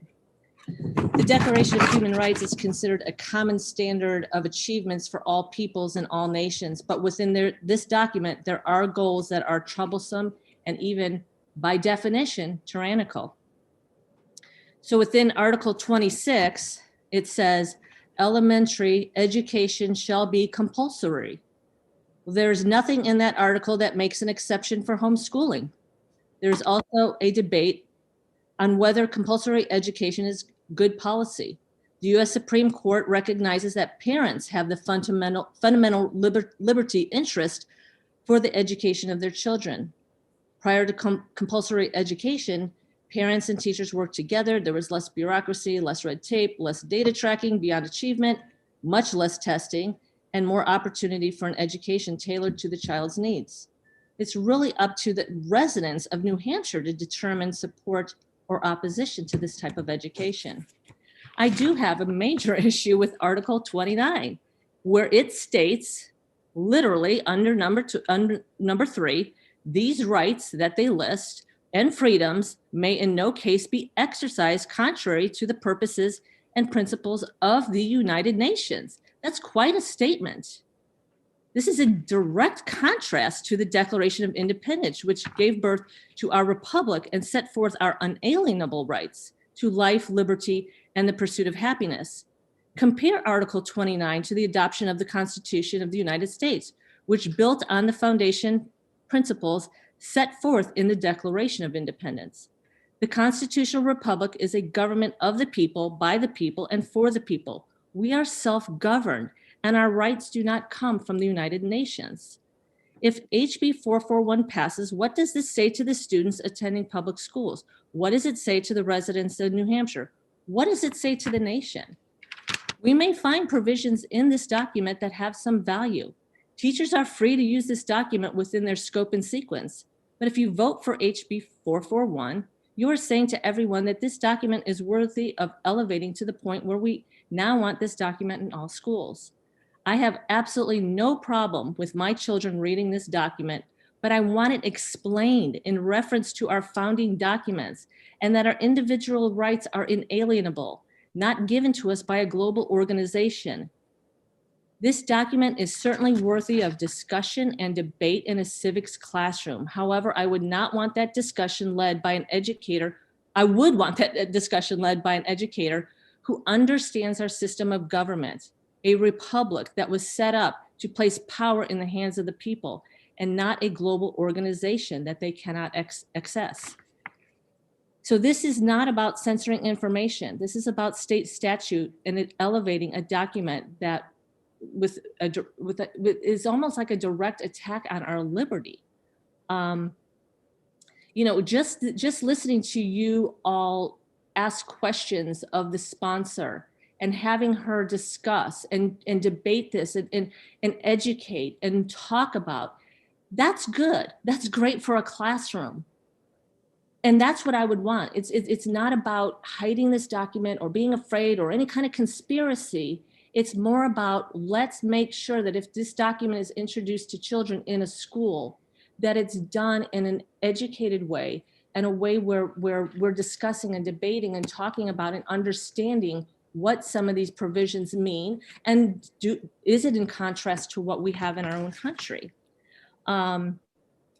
Just finally, a few other points I wanted to bring up. You know, I was working the polls years ago in Bedford, and I was sitting there with two students that were getting ready to graduate from high school. And I asked them, have you read the United States Constitution before you graduate from high school? And their answer was no. Can we please focus on you know, making sure our kids are getting a quality education, and then let's move into things like this. I'm just so afraid that this kind of state law makes a statement, and that's what concerns me. But I do appreciate the discussion. I appreciate the questions. This is exactly what I would expect in a civics class for my kids, and that's why I want it discussed. But I don't believe it needs to be in law. So I do thank you for taking my testimony. I do thank you for your time, and I do ask that you vote against HB 5 or 441. Thank you. Thanks very much, Anne Marie. Are there any questions? Not seeing any. Thank you very much. Thank you. Okay, next we have Carl Ladd from the school board, I'm sorry, not the School Board Association, the School Administrators Association. Go ahead, please. Good afternoon, members of House Ed. Thank you for letting me testify this afternoon. I find myself in somewhat uncharted territory as I'm in agreement with Ms. Banfield, but for different reasons. NHSAA opposes this legislation. We certainly appreciate the intent of the bill, but we are opposed because it is a requirement with no funding, background, or purpose. Simply placing something in a school does not necessarily equate to meeting the intention of the sponsor. And one question I would ask is, I wonder if this bill were to pass, would this be considered a divisive concept under HB 257? Thank you very much, Mr. Chairman. Thank you very much, Carl. Are there any questions of Carl Ladd, School Administrators Association? Not seeing any hands. Thank you very much. Was there a hand up? No. No. Okay. No. That's the end of the test. Okay, yes, I do see, where did, William Thomas? He just put his hand down. Okay. Oh, here he goes. He does wanna speak, so hold on.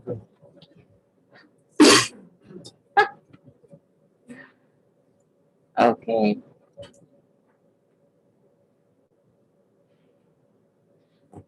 Okay, Mr. Thomas, I've promoted you. Welcome to the Education Committee. Welcome.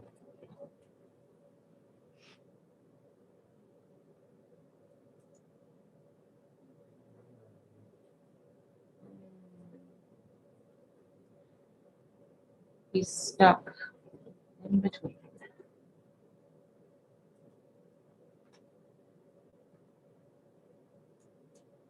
There he is, okay. Is it Will Thomas? William. Yes. Right, Will. Yeah, I think you're muted. How about this? That's better. That's better. Great, well, thank you.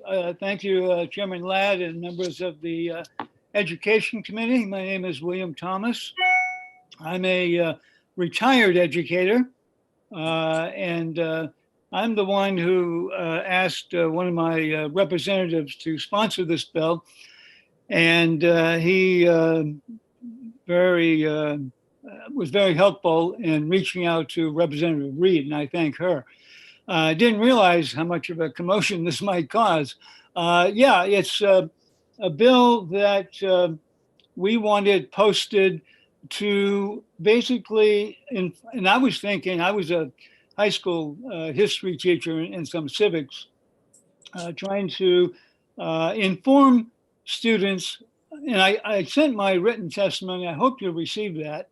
I don't want to repeat what I've said, but to inform, to educate, and possibly to inspire both students, teachers, administrators, parents, to delve deeper into our Constitution, which I taught. And in the latter stages of my career, when I received information from Amnesty International, actually a film, short film, that went through all 30 articles of the Universal Declaration, we did compare the Bill of Rights to the Universal Declaration. As a matter of fact, I have a copy in front of me. I'm going to run through everything, but like, for example, the Universal Declaration, Article 2 relates to our 14th Amendment. Article 5 relates to our 8th Amendment. Article 12 to our 4th Amendment on privacy. Article 18, First Amendment, religion. So I understand the concerns of some of the folks who oppose this bill, which I, of course, do support. But the thing to recall also is that the Universal Declaration of Human Rights, which was adopted, by the way, 1948 on December 10th, and incidentally, the actual charter, which was signed in San Francisco on June 26, 1945, right before the end of World War II. Actually, I went to a convention there in that hall, that auditorium, where that document was signed. So I have a kind of a close affinity to that. But anyway, Representative Reed mentioned the fact that, I think she mentioned the League of Nations was a failure. The Holocaust, where millions of people were killed, including gypsies and homosexuals and political dissidents, etc. So they came together in San Francisco in 1945 and signed that initial document. And then on December 10th, 1948, the General Assembly did announce the vote in favor and ratification, including the United States, of the Universal Declaration, which, most importantly to recall, is not a treaty. It is not binding on any country. What is binding, however, are the covenants and the conventions and the protocols to these conventions and covenants. Of the 18 that I know of, and I've researched, the United States has signed and ratified but 5. 13 that we have not ratified. And so I think that maybe they're reading too much into this. Yeah, and I think age appropriate. And by the way, Representative Reed, if you're listening, we would help pay my other organization called Veterans for Peace. We were thinking of laminating them. Yeah, and the fact that they're there may stimulate people, act as a catalyst to inquire, well, what is this? I'm reading this. But yeah, in the classroom where it should be taught, I think, in terms of what this country has stood for, or says it stands for, human rights, among other things. By the way, Franklin Roosevelt, in January 6, 1941, if you haven't read it, I recommend it highly, the For Freedom speech, which President Roosevelt spoke of a unified world and a precursor of the United Nations. So anyway, I would be happy to take any questions if I'm able to answer them. Are there any questions for Mr. Thomas? Not seeing hands. Thank you very much. Thank you. We do have Representative Reed with her hand raised. I don't know if you want to call on her again. No, once presented. Okay. I'm not going back. Okay. All right, I guess that's it then. We have, do you want the totals on the Yes, bill? can we have the totals, please? 17 support, 17 in support, 22 opposed, 22 opposed, 0 neutral, 0 neutral, and 4 testifying. 5 testifying. Thank you very much. So with that, we will close HB 441. And we're opening now, we're going into HB 69, relative to the display of the national motto in schools. HB 69. Sure, I got, Thomas.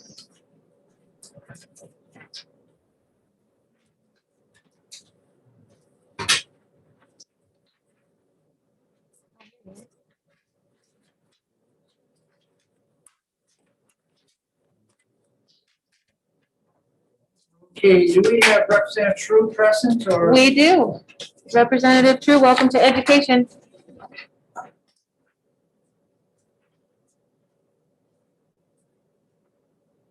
You're still muted, just in case. There, Representative True? Here he comes. There, good.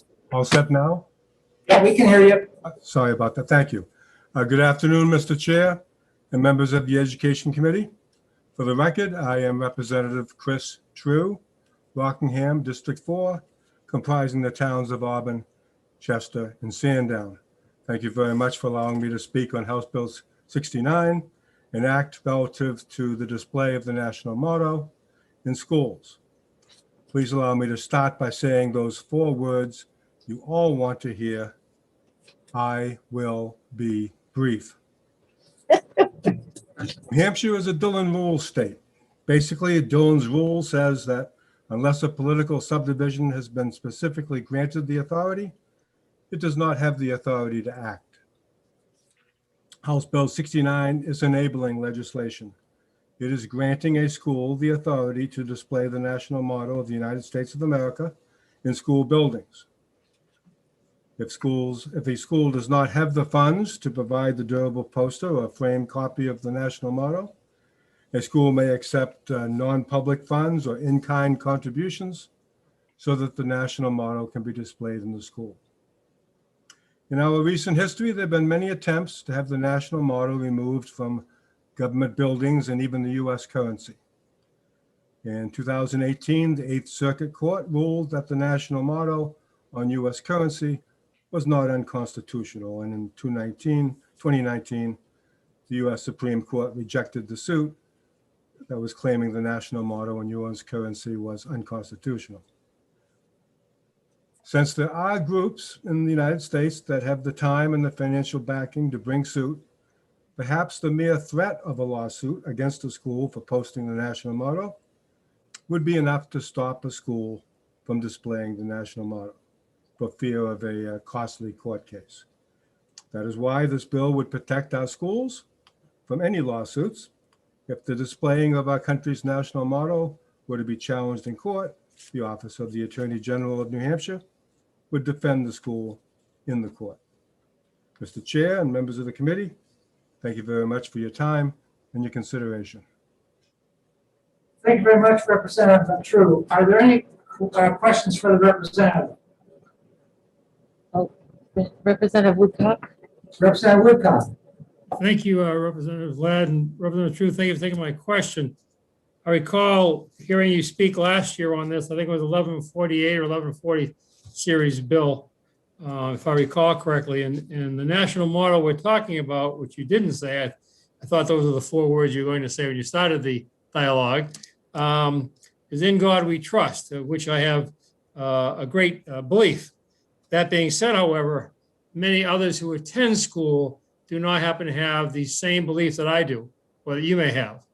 And I wonder why we would put this ideology in all of our schools, or allow school buildings to be used for that by as a law, when we have such a diverse population of folks that come to the schools that are believers or not believers. Why should we have just one sect belief there, please? That's my question. Thank you for the question. The national motto is on all our currency. It is simply what it is. It's the national motto of our country. Many courts, especially the Eighth Circuit Court, which I think is in St. Louis, was saying that it is not an infringement upon Congress shall make no law. It is simply the national motto, has been since 1955. I read nothing more into those 4 words than it is the motto of our country. Follow up, Representative Ladd. Right. Thank you. Well, Representative True, I understand it's not an infringement. But though my question was, why should we put those 4 words, of which I happen to be a strong believer, why should we put those 4 words in our school buildings when it may disenfranchise many of the youngsters and students that come, and faculty that come into that building? Why would we identify a particular belief? I don't care if it's on money. I wish I had more of it, but that's not the point. The circuit courts have ruled it is not about a belief. It is simply the national motto. I believe the argument being made was the argument that was made to the Eighth Circuit Court, that some people could be offended by the national motto because it has the word God in it, and that's what the Eighth Circuit Court rejected, that it was not unconstitutional to have the word God in a national motto since 1955. Thank you, Representative True. You didn't answer the question, but thank you. Thank you, Representative Ladd. Well, are there further questions of Representative True? Representative Moffett? Thank you, Mr. Chair. Representative True, I'd like to follow up on Representative Woodcock's question with my own 4-word question, which is "Live free or die," which is our state motto, 4 words, which is on our state license plate. But my question is, do you see this national motto requirement is analogous, similar to the state motto requirement, where we have that on state license plates and elsewhere? All states, well, most states that I know of, they all have their individual state motto or whatever phrase they're going to put on their license plates. I believe it was a few years ago, there was a bill in the House to do away with the state motto because they thought it was too violent. And to that, I say the same thing about the national motto. It is the state motto is not a call to violence. It is just our state motto. Thank you. Are there further questions? Not seeing any hands. Thank you very much, Representative True.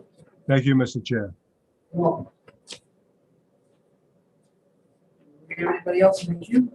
No, I do not see any other hands raised, and no one has signed up to testify other than Rep. True.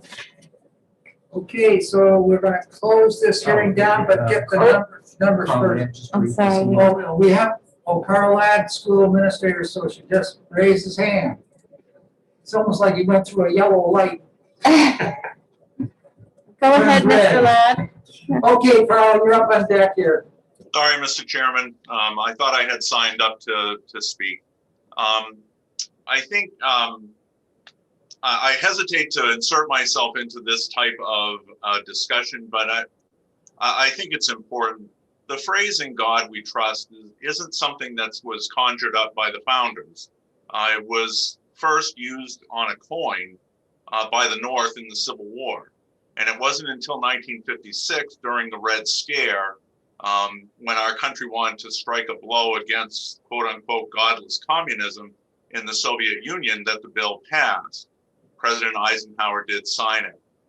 And that phrase replaced the much more inclusive "e pluribus unum," which used to be on our currency, out of many one, which had served as our national motto since 1782.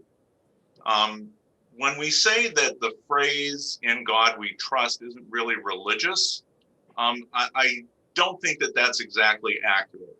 It's obviously a religious phrase. It's one that puts the government in the position of taking a stand on theology. The phrase asserts that there is one God, not 5, not 20, not no God, and it says you should trust in this God. The implication is that this is what real Americans do. If you choose not to, are these people to be considered suspect or unpatriotic? When we have signs or posters communicating this kind of statement posted in public schools and put in front of our most impressionable youngsters, the message is not subtle. The students are being told that their public school, a government-run institution, wants them to believe in and indeed trust in God. For parents and children who don't accept that view, or even the existence of God, the harm is real and it can be palpable for those families. This legislation could open school districts to unnecessary division and litigation, which the sponsors are clearly expecting based on the language in lines 8 through 10. We respectfully oppose this bill, while we certainly understand the intent and appreciate the passion of the sponsors. We oppose the bill based on those concerns. Thank you, Mr. Chairman, for letting me jump in. Well, you're more than welcome, Carl. Are there any questions for the School Administrators Association? I do not see any hands. Thank you very much. Are we there? I think so. Yep, so we had, I guess, 3 support, 3 in support, 26 opposed, 26 opposed, 0 neutral, 0 neutral, and 2 testifying. and 2 testifying. That's it. We had Chris True, Rep. True, and Mr. Ladd. Thank you very much. We are closing the hearing now on HB 69. And 2:30 is when we go into the next one. If we'll just hang loose here. Got about 15 minutes, take a break out there. Go raid the refrigerator for me. I'll take a Coke. You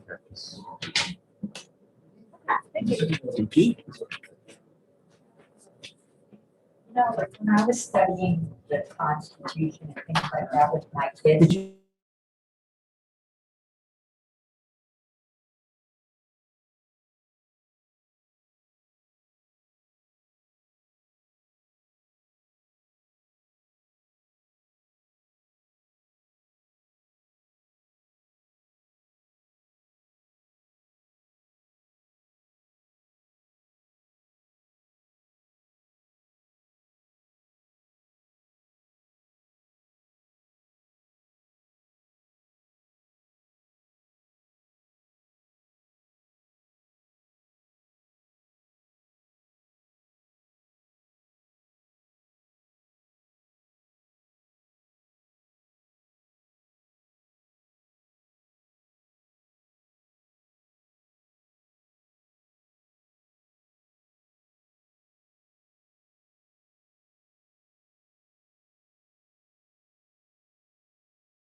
Chairman Ladd?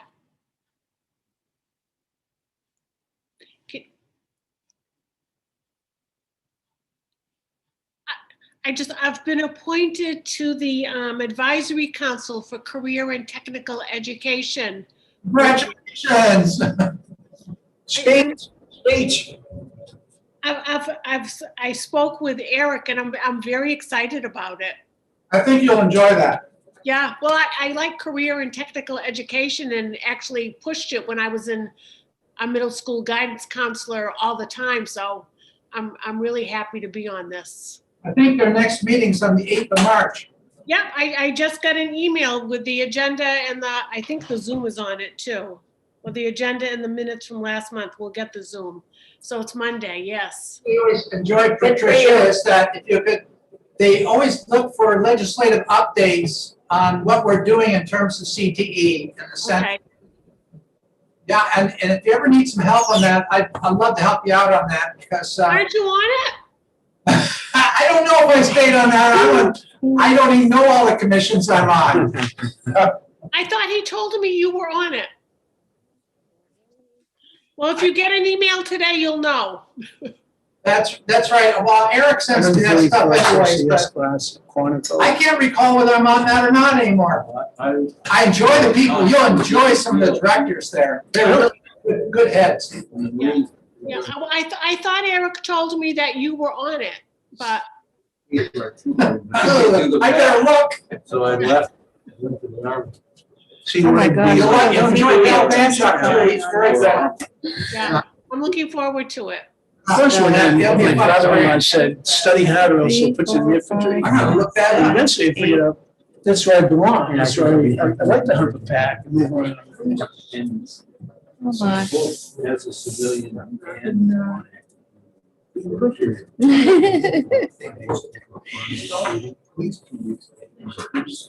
Hey, Patricia, you out there still? I think the person that's on it now that's taking my spot is Karen Umberger. You know Karen?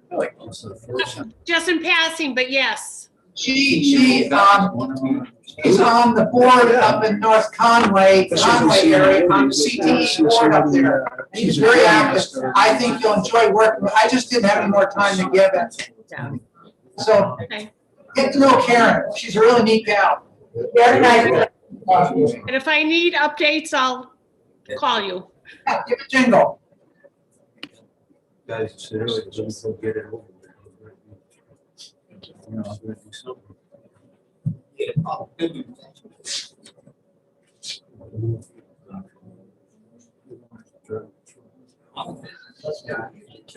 Actually, driving a truck overseas, Iraq and There Afghanistan, something is a became kind of commission that I'm it was on, dangerous. and I once IEDs became widespread, suddenly driving a truck where it was kind of I can't find my note. I just had it here. in terms of doing. Oh, yeah, Rick Ladd, Mike Moffett, Deb Thompson, I know. Barbara Shaw, Which one's Karen Umberger, public higher education When I get study. to Afghanistan, Yeah, 2010, is that- MRAPs. Have I missed Tried to keep any? them off a little bit. If they did it, something they were built This to last several years. absorb the blast. I don't like. Bill Myler Well, was in between yeah, the IEDs, I House mean, and the Senate. very by effective, biennium. right? Oh, okay. So That this people year, can put those in he's on the here. other side, I don't know.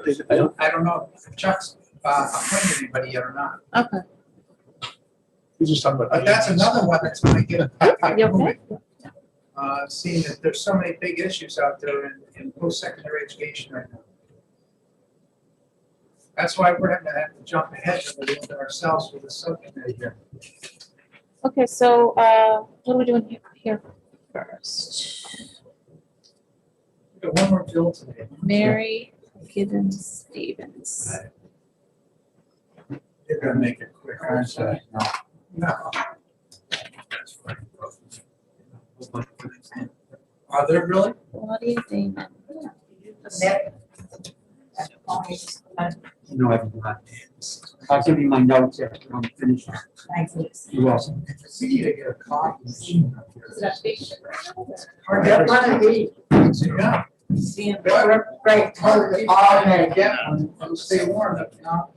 I'm gonna stick on the whole. They don't, these are good, and they don't spill. I think I'm gonna get one. Good afternoon, Tom. I can have a coffee. Rick, Glenn, I don't see Amy Bills in the Lawyer. morning. Yeah, I don't Leaves at 4 o'clock, whatever. And when you get back in the There's a afternoon, by 3 or telephone. 4, it's still out. Let's Is it bring Amy my wife. Clapton in the attendees? Yeah. Is that her? They come back. 3 hours You later, see? damn thing Amy still- Catling, I see. These are great. And then there's a phone number. $25 in the fold. And Mary Gibbons Stevens. Yep, it's Stern. I see her. Best thing I ever got. Okay. Love 'em. So got that all I set. got one Amy, that, Eddie Bauer, remember Eddie Bauer? Yeah. Yeah. Handle came off, whole worse. Must have been made in. Are you introducing this, Bill? Rights by Bill. These are awesome. Yeah, you're down here, yep. You were just down on the list, so I was wondering why. And that all comes apart, and put it all back together. Busy getting everything. They're fantastic. My husband's Good job. slammed by it. It's all the Joe, because my daughter gave it. Support. I can buy one. They have one without a handle, they have one with a handle. Different color. Hope we're getting there, aren't we? Yep. Are you ready? Oh, yeah. Ready to rumble? Ready. Okay. Okay, let's see, what's the bill number? 581.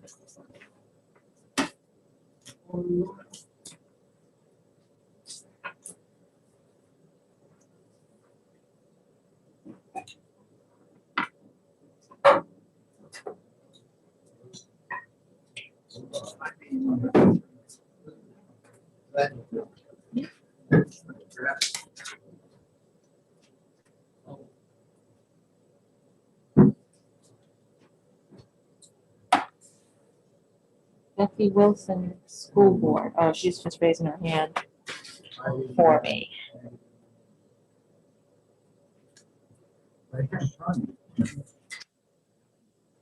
Short one, yeah, talk too long. Yeah. A lot of support, a couple of, that's great.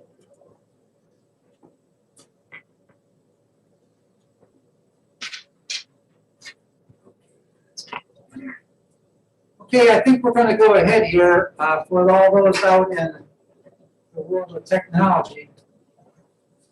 We have a bill right now, HB 581, relative to the burden of proof in special education hearings. Representative Cordelli, you're the prime sponsor of the bill. Are you ready to present to us? I am. Fine, you have the floor. Thank you, Mr. Chairman. Thank you, fellow committee members. For the record, I'm Glenn Cordelli, representing Tufton Borough, Moulton Borough, and Sandwich in the beautiful Lakes region. Individuals with Disabilities Education Act, IDEA, and the intent of IDEA is an important factor here. I believe it's the intent to provide children with disabilities the same opportunity for education as those students who do not have a disability. Another piece of this discussion is the U.S. Supreme Court case Schaefer versus Wiest in 2005. The parents of Brian Schaefer, who had learning disabilities, sued their local Maryland school district over a proposed IEP. The district court ruled for the Schaefers, but the Fourth Circuit Court reversed that decision. I should mention that the Schaefers got services from the district only after the court ruled for the Schaefers. Because IDEA is silent on the burden of proof, the Fourth Circuit held that the general rule that the party initiating the suit bears the burden should be applied. That set the stage for the U.S. Supreme Court, where it became an interesting discussion. The court majority agreed that the party seeking relief should bear the burden, but the court declined to address the question of whether states on their own could adopt legislation or regulations assigning the burden to the school district. In the majority opinion, Justice O'Connor wrote, "We need not decide this issue today. Justice Breyer contends that the allocation of the burden ought to be left entirely up to the state. But neither party made that argument before this court, who therefore declined to address it. So in that Supreme Court case, 9 states filed briefs supporting the idea that the burden should fall on the district. Since that decision in 2005, a number of states, including Connecticut, New York, New Jersey, have passed similar laws to HB 581. Let me touch on one detail in the bill. On lines 3 and 4, you will note that the terms burden of proof and burden of production and burden of persuasion. Burden of proof encompasses both these principles. As Justice O'Connor wrote, the term burden of proof is slippery in terms of family legal terms. Part of the confusion surrounding the term arises from the fact that the concept encompasses both these distinct burdens, persuasion and production. Production meaning that you must offer evidence to be allowed to proceed, and persuasion meaning that you have to convince of the existence of facts to prevail in the case. That is why in HB 581, we assigned both burdens to the school district to make sure that there is no confusion. And why should we place the burden of proof on districts? I'll start with a quote from the late Justice Ginsburg in her dissent in this Supreme Court case. She cited the prior Fourth Circuit Court in mentioning that the party with the bigger guns, but she went on to write that they have better access to information, greater expertise, and an affirmative obligation to provide the contestant services. Policy considerations, convenience, and fairness, I think it plain, point in the same direction. Their collective weight warrants a rule requiring the school district in due process hearings to explain persuasively why its proposed IEP satisfies IDEA standards. I believe that Justice Ginsburg was right. Parents don't have the resources to take on a school district. It can be very expensive to hire a lawyer. Parents don't have the legal resources to document or information that a school district does. They don't have the ability to interview school staff before a hearing. The parents are at a disadvantage, and that is why we have so few due process hearings. We have had written testimony from a number of people saying, you know, why do I want to go to this expense when I don't have the resources to prevail?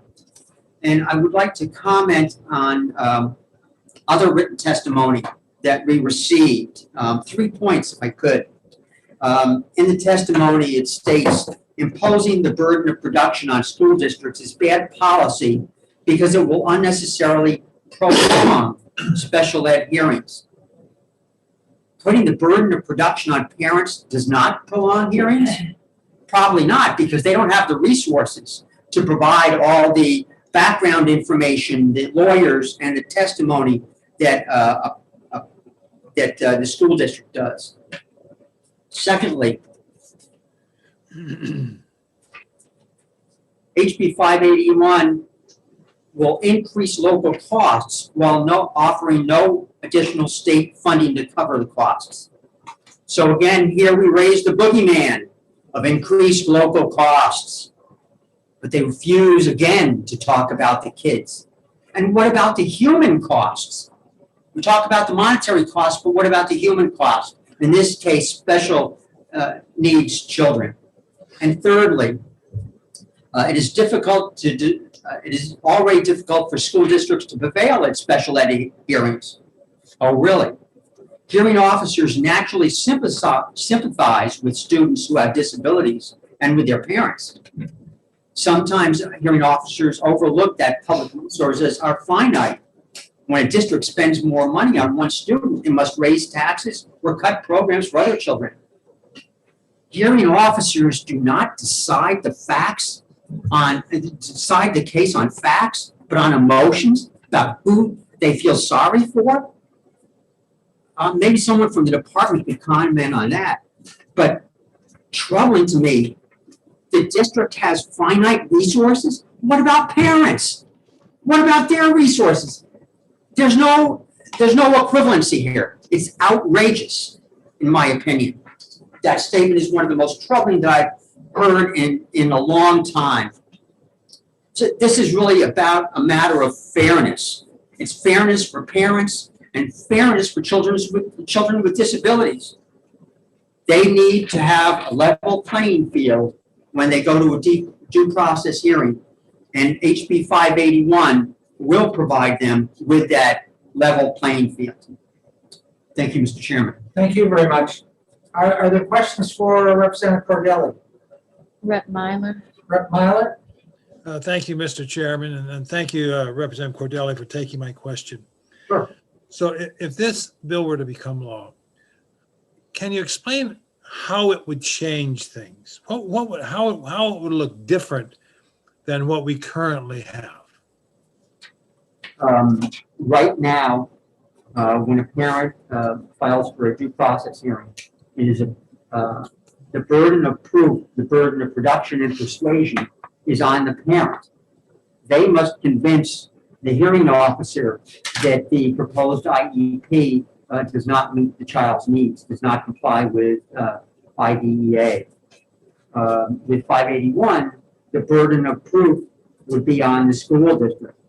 They have the resources to provide the information that the parents do not. And I think that is why it levels the playing field. A follow-up, please. Right.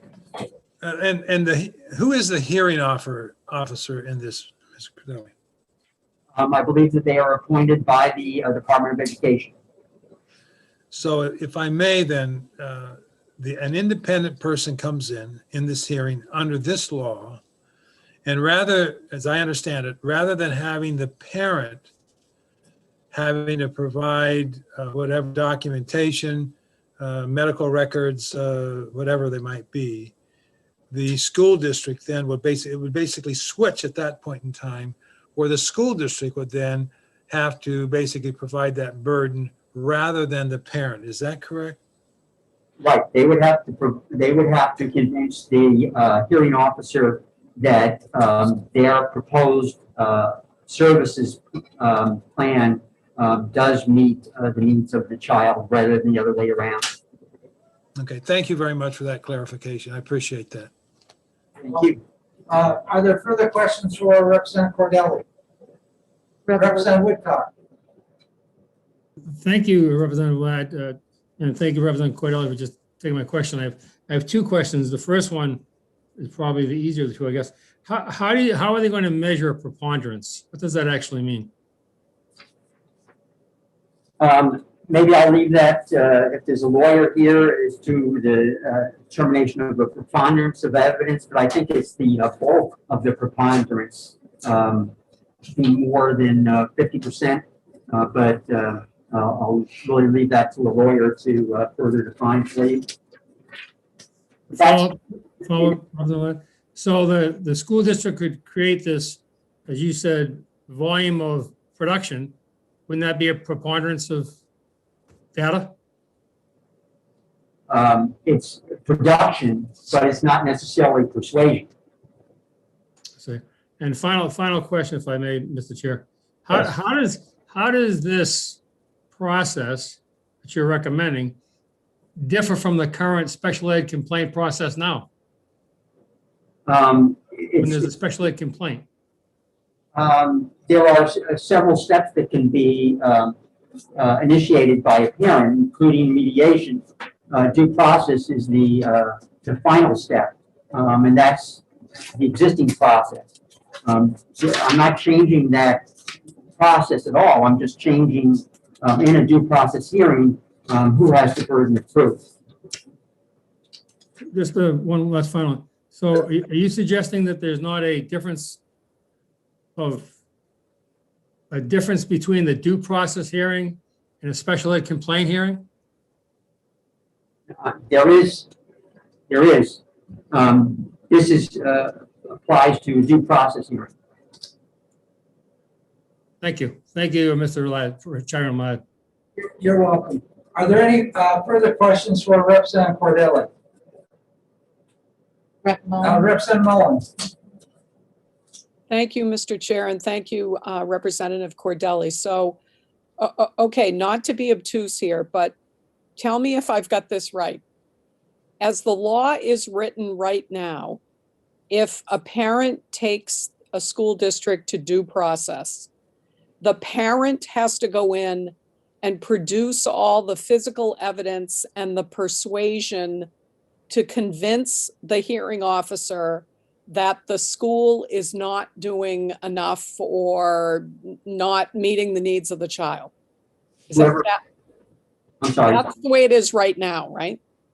Whoever files the complaint, whoever Okay. files the complaint is responsible.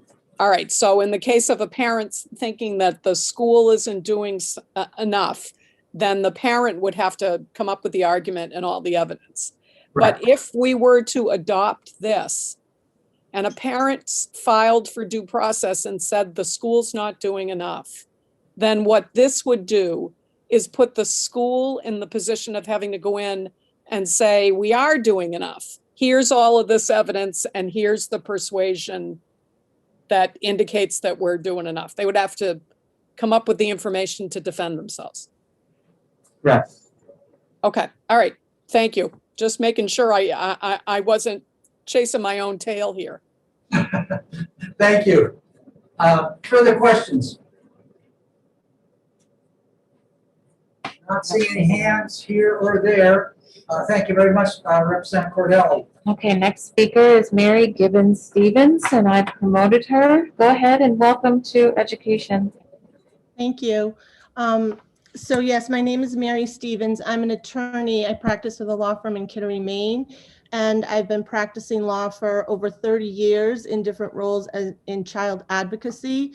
And one part of my advocacy has been in protecting the educational rights of disabled children and their parents under IDEA that Representative Cordelli was just mentioning. And the purpose of IDEA is to ensure that disabled children are provided with what we call, well, what the statute says is a free and appropriate education, a free and appropriate public education that we refer to as FAPE. That's the acronym that we use.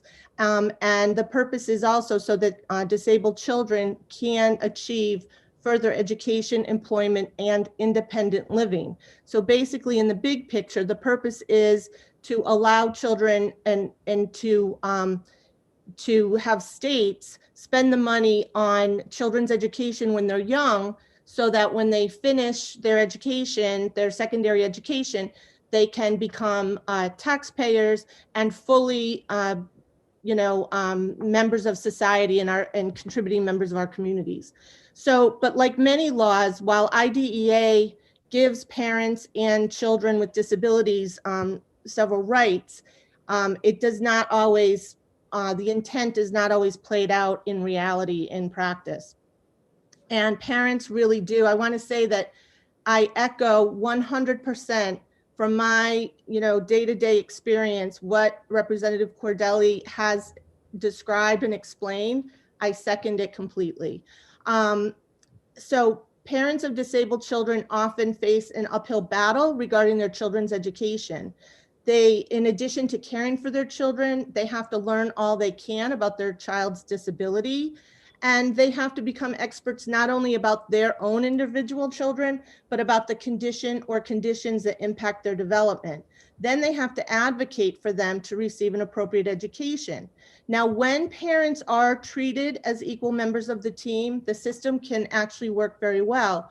But unfortunately, there are many times when parents are not viewed as experts at the table and they're not treated as equal members of the team. And when that happens and parents assert that the school is not providing their child with FAPE, they can request a due process hearing, as you heard. And this hearing is intended to be an efficient administrative review. It is not intended to be lengthy litigation. But the truth is, it's a complicated and difficult legal process. The federal and state laws and regulations are very, very long and they're dense. Now, New Hampshire has a parent-friendly guide to the New Hampshire special education regulations. The parent-friendly guide is 282 pages long. That just gives you an idea that in addition to all of the caregiving and other responsibilities parents have, they have to familiarize themselves with hundreds of pages of detailed legal language in order to assert their child's right to an education. And even when they get that understanding, they're often still at a disadvantage. And I want to respond a little bit to the questions that were raised earlier. If you think about, you know, Lady Justice, the scales of justice, the woman with the blindfold and holding the scales of justice, what we're talking about is who has to prove that the tipping the scales of the justice. And there was a question about preponderance of the evidence. That's what it is. Like who, does the evidence lean on one side or the other? And so who has the burden of proving that? In reality, the process is not going to be any different because as Representative Cordelli said, there are some cases in which a district will initiate the due process hearing. In that case, the district has the burden of proof. In any of these cases, both sides produce the evidence that they want to produce. Whether you're asserting the case or whether you're defending the case, you are asserting the same evidence. But the reason that this is so important and truly is leveling the playing field is for the reasons that that Representative Cordelli mentioned, that Justice Ginsburg had mentioned in her dissent. The school is the holder of the information and the evidence regarding the child's education. Parents do not know what happens at school on a day-to-day basis. Now, it's not unusual, I will tell you, for teachers and other staff members to give parents information off the record. And it's understandable that the same people are then unwilling to speak up in a way that would impact their employment. This is a reality that happens sometimes. And parents often have to fight with schools to obtain documents and other evidence. And even after several requests, all the information may not be provided. And since the school is the holder of the evidence, the school should bear the burden of proof at hearing. And in order for parents to prove that their children did not receive FAPE from the school district, they usually need the testimony of one or more expert witnesses. And the schools have a variety of experts on staff. Calling those experts to testify may not cost the school district extra money, but parents have to find and retain experts at their own expense.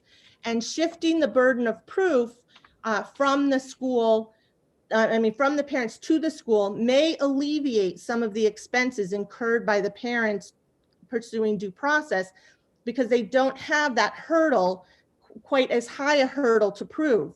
They still need to convince the hearing officer. There's still the two sides of the argument, but they don't have that such a high hurdle. Finally, it is the school that has the obligation to provide FAPE for the child. Parents have their own responsibilities, but when it comes to educating a disabled child, the duty rests squarely upon the school district. The school district has the obligation to educate, so the school district should have the burden of proving it has done so when parents raise a challenge. So this bill will help to protect the rights of the most vulnerable members of our society, disabled children, and I urge you to pass and approve and support this bill. And I'm willing to take any questions. Thank you very much, Ms. Stevens. Are there any questions from the committee? Rep. Myler. Representative Myler. Thank you, Mr. Chairman, and thank you, Ms. Stevens, for taking my question. I have two questions, really. One, in your experience, what percent of the issues that you deal with are resolved in mediation? That's the first question. Well, most are, most are either resolved at the IEP process in the schools or through mediation. It's going to due process. I'm going to tell you, it is an extreme burden on parents. It's a lot of work. It is not the efficient hearing that is intended. And so we only go to due process as a last resort, honestly. So you would say that I think you answered the first question, that most get resolved either through the IEP process or through a mediation process, correct? Correct. Okay, so the second question is this, is that what's the problem with the school districts as it relates to their position typically? Is it because they're fearful of the potential costs that might be incurred here? So I'm just kind of wondering what your experience has been in dealing with the school district's position when they go to the due process hearing. When they go to due process, when we're at that point, there's been, a breakdown usually of trust between the parents and the district. I mean, it's always, IDEA it has never been fully funded. That's a big problem. So there are these, mandates coming from the federal government to the states, and they're never full. It's never been fully funded. So it often comes down to money, even though it's not supposed to come down to money. So it's always the elephant in the room. You can't say the school district is not supposed to say, we can't do that because we can't afford it. They're supposed to do whatever the child needs. But the reality is, and yeah. So the statement you said about the breakdown in trust obviously is key. The final thing is there's been some concern about frivolous cases going forward if this were to shift in the burden of proof. What's your sense of that comment? I honestly cannot see that happening. I mean, because if parents, I mean, it's not like a parent can just, think of any lawsuit, right? If a parent just makes an accusation against a school district with nothing to back it up, they still have to, are they going to hire an attorney? If they're not going to hire an attorney, attorney we have our ethical obligation to not pursue frivolous cases, right? So they have to go through that. So if they're going to do it on their own, it's still so much work. They still have to get the documents. They still have to get experts. They still have to produce witnesses. I just don't see that being a realistic thing. It is not a pleasant experience for parents. Okay. Thank you very much for your input. Thank you very much. You're welcome. Thank you for your questions. Ms. Stevens, I have a question. Under current law, the way it is right now, are there various organizations or groups out there with the funding available for parents to help pursue a case like this? Or is it a result of parents not having these monies to help cost out this horrible situation, so they're stopping? Are there agencies out there? Are there funding sources? Are there advocacy groups that are willing to take something like this forward? There are legal aid. So what I have found in my practice is that it's a very expensive thing for a small law firm like myself. It's very expensive. It takes a lot of time. What I find is that either parents can go to a law firm that requires like tens of thousands, like $30,000 upfront to litigate a due process matter, or they can go to a legal aid, legal aid providers that can do it. But they, of course, then you have income requirements, and then they're really booked and can only take certain cases. And then there's, disability rights, and they'll do it. But again, they're overbooked and can't take all the cases. And so it's the sort of,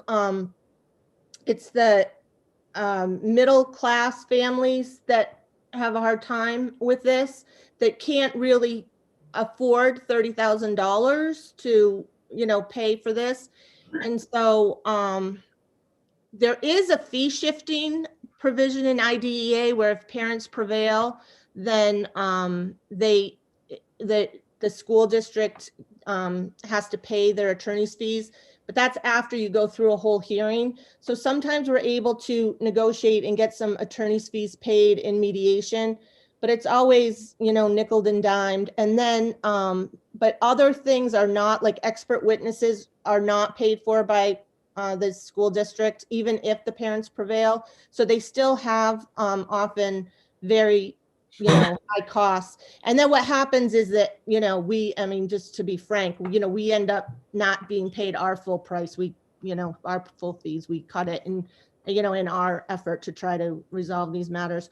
So, but I'm not familiar with any organization. I know I have one client now who is trying to get funding from some organizations that help support her disabled child, but I have not seen that myself, any organizations that have been able to fund this. And, it's very costly. And so sometimes, I mean, I'll be perfectly frank with you, sometimes it's much better for parents to put their money towards supplementing the education and put it towards a tutor or put it towards another person that's giving direct services to their child instead of paying me to try to assert their rights under the law. I mean, that is not an unusual conversation for me to have with clients. One follow-up on what you just said. So if the parent goes through the IEP process, working in the IEP, and nothing gets resolved there, they go to mediation, nothing's resolved there. How long does the due process take to get that concluded, and what happens to the student in the interim? So it's supposed to be concluded very quickly. Sometimes it does get continued, but that's only by agreement. So that's typically not a problem. Sometimes things happen with people's schedules, and that does happen. But if a child is in a situation where there really needs to be a decision made quickly, then it needs to be made within 30 days. And then the hearing officer, sorry, I don't have all the times really committed to memory, the days, because every state's a little different, but it has to be very quickly, it has to be very quick turnaround. So that part is fine. Thank you very much. Are there any further questions from Ms. Stevens? Ms. Representative Lay, do you have your hand up? Yes, sir. Yes, Mr. Chairman. Thank you, Mr. Chairman, and thank you for taking the question. It seems from what I'm hearing that a lot of this is a lot of the concern here is based on, and probably fairly so, on unequal economic resources. So district resources versus a family's resources, and an unequal perhaps opportunity or ability or the time to master and gain sort of control over large amounts of both data, but also, as you said, the friendly guide for parents that's well over 200 pages long. So given all of that, I'm still trying to figure out, how does changing the burden solve those things? So it just will, we go into a hearing with the school having to not just poke holes in our case and say you didn't prove it. And so again, it's like that, if it's the even, like, you just they have to prove, they have to have that heavier piece of the scales than we do. So it's a hearing officer can say, well, parents, I hear, yes, you've established this and this, but you didn't prove that it's at that level. So it's a hurdle. I keep using that word hurdle, but that's what it feels like. It's like something you have to overcome at the hearing. And so it does, it just helps to level the playing field. It doesn't change who has access to the information and so forth, but it just makes it more fair. A follow-up, Mr. Chair. The other thing that just, I guess, is still a little troublesome to me, maybe, and I don't know where I stand on this, but normally in our system, I believe, the idea is that, and this is at least what I've been taught, is that you're innocent until proven guilty. But in this case, it would be kind of the district is guilty unless they can prove they're innocent. Is that a fair analogy? Like it's more like the state has the burden of proof in a criminal matter, because it's the state to prove that, and obviously that the burden of proof is higher. It's beyond a reasonable doubt in a criminal matter, Sure. but it's who has the access to the information, the evidence, the witnesses, and all of that, and it's really, so the whole idea, you have to get back to the purpose of IDEA. It really isn't supposed to be this confrontational parent v. school thing. It's supposed to be, and the Department of Ed for the state is supposed to be overseeing this. It's supposed to be that the kids have rights, and that their rights are being protected,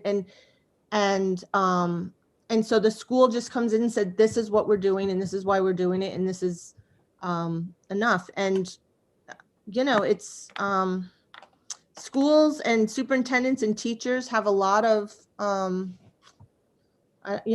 trust from the hearing officers, I'd say, or whatever the right word is. Right. Yeah.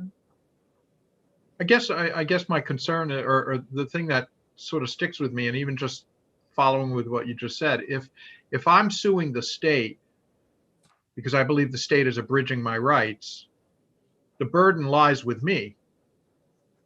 But in this case, it sounds like the burden, the parent or whomever files, is saying you are abridging the child's rights, but the burden lies with the state or the district. I'm sorry.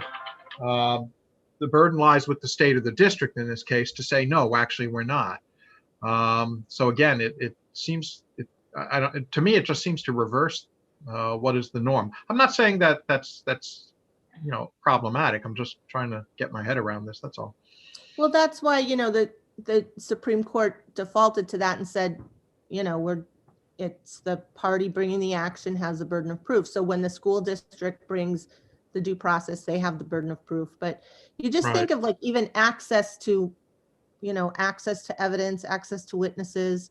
It's a unique situation, and it because of what's involved and who's involved, it requires a unique approach, in my opinion. Okay, thank you. Thank you very much. Thank you very much. Representative Tanner. Thank you, Mr. Chairman, and thank you for taking my question, Ms. Stevens. Am I making a correct assumption that the cases that go to due process are not just over a tutor or a minor thing in the IEP, that when it goes to due process, the stakes are pretty high? Sometimes it involves, like private, like placement at a private school, special purpose private school. But sometimes it's, but yeah, has to be cost efficient, I guess, for both parties. So the mediation is, because I know a lot of schools have been trying to, beef up, for lack of better words, their in-house special education services. Right. And providers in order to keep the child in the least restrictive environment and also to keep them within district. Is this where a lot of the due process problems arise? Well, certainly some, but not all. Sometimes it's just, in my professional opinion, it's when there's a disconnect between the parents' understanding of their child's disability and needs and the school's understanding of the needs. And then I think schools have to make decisions based on budgets, even though that's not supposed to be part of it. That's the reality, and you can't blame them, but that's the reality. But often it's just when parents are really advocating strongly, sometimes school districts just, they just won't listen to them. I mean, that's the reality. I know we all support schools and everything, but that is the reality of it. Happens. Thank you. Thank you. Thank you very much. Representative Woodcock, do you have a question? Just one. Thank you, Mr. Chairman. Attorney Stevens, thank you for taking my question. And I feel like Representative Lay, I'm sort of having a hard time getting my head around this. In your practice, in this particular type of case, can you give me a ballpark on percentage where the results not typically land? The parent wins 70% of the time, 30% of the time, schools 60-20. Just where is that distribution? Just ballpark, if you may. I think schools generally win when it goes to hearing, and schools, if they will settle if they think that they're going to lose. So yeah, no, I think that parents lose more than they win when it goes to hearing. My experience, it's absolutely true. Okay, thank you, Attorney. Thank you, Mr. Chairman. Mm-hmm. Thank you very much, Ms. Stevens. Are there further questions for Attorney Stevens? Thank you. Go ahead. Thank you. She said thank you very much. I was just going to say thank you, Mr. Chair. Thank you for having me. Mm-hmm. I thought you were going to ask yourself a question. Thank you very much. Okay, so Maura Ryan has joined. Yep. Go ahead, Miss Ryan. Can you hear me? Yes. Okay, thank you. Just checking. If you hear a lot of wind, it's because it's very windy, and hopefully my house will not blow away. My name is Maura Ryan, and I'm here to speak to you regarding HB 581. I am a member of the SAC committee, and I'm also the head of a parent advocacy group. And I am here speaking as a private individual and a person who has gone through due process personally. HB 581 would shift the burden of proof from parents to schools in due process hearings. This bill is critically important to students with disabilities who are struggling to access an appropriate education. As a parent, I've had the misfortune to go through facilitated IEP meetings, state complaints, mediation, and due process. These processes are inherently biased and unfair. Here are some of the reasons why. Facilitated IEP meetings don't involve a facilitator who guides the conversation to move forward. As a result, the facilitator will repeat what each person has said, which is not productive. In state complaints, the parent, as the filer, is required to submit everything that they send to the investigator to the school as well, but the school is not required to send their information to the parent, who is given no opportunity to refute or present additional evidence to address that. If you're familiar with due process, that would be a violation of due process. That would not be something that would be acceptable in a court of law. In addition, school districts have the use of attorneys, whereas parents do not. Last, there's due process. Due process is an unfair, biased, and one-sided system. Why? School districts have access to all of the students' records and can observe the student in the school. Parents have been denied the ability to conduct observations with their own evaluators, even though they have that right by law. I have a parent who's preparing to file for due process right now. She requested a complete set of records for her child. She received approximately 40 pages for the student's 10+ years in school. There's no way these records are that limited. In my due process, the school turned over no current records and special education records that were over 3 years old. If you're familiar with due process, you can only go back 2 years, so I did not receive any records that would assist me with my due process claim.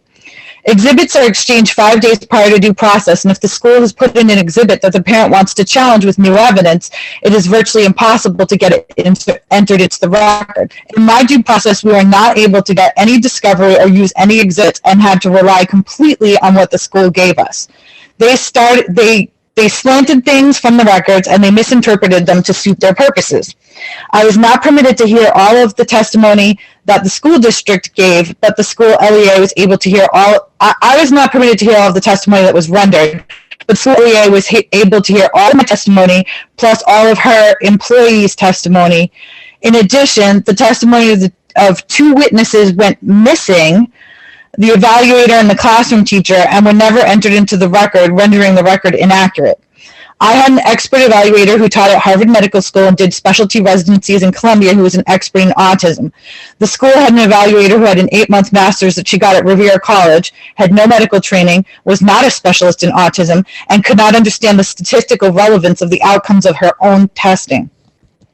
Because my witness was not granted access to observe my son in school, more weight was placed on the less qualified evaluator. The situation was frustrating, to say the least. There were no As far as attorneys go, there were no pro bono options available to me. As a disabled veteran, I'm on a fixed income, but I still had to pay thousands and thousands of dollars, which were nothing to the district. Many districts carry Primex liability insurance, which covers their due process expenses, and they don't have to pay anything. And while my costs were equivalent to the price of a small automobile, what the district spent was not even a rounding error in their budget. Disadvantaged groups like some mothers, low-income families, minorities, and English as a second language learners have no real options to pursue due process claims and debilitating as a result of lack of viable education.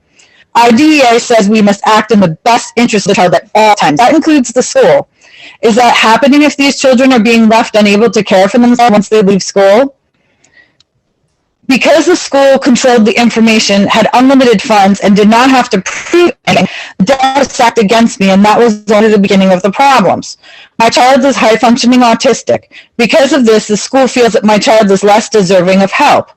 The school district, in their brief, stated that they were only required to give a bare minimum benefit. This is the Rowley standard, which has long been overturned by the Andrew F. standard from the Supreme Court. Furthermore, the district failed to provide progress reports or provide all the services and alter different aspects of service delivery to minimize the cost, therefore diminishing the effectiveness of the services. Now in grade 11, my child can only write on a 5th grade level, cannot advocate, and has difficulty navigating remote learning, and has lost almost 2 years of instruction, which will impact both higher education, which is no longer a possibility. This will also limit employment options.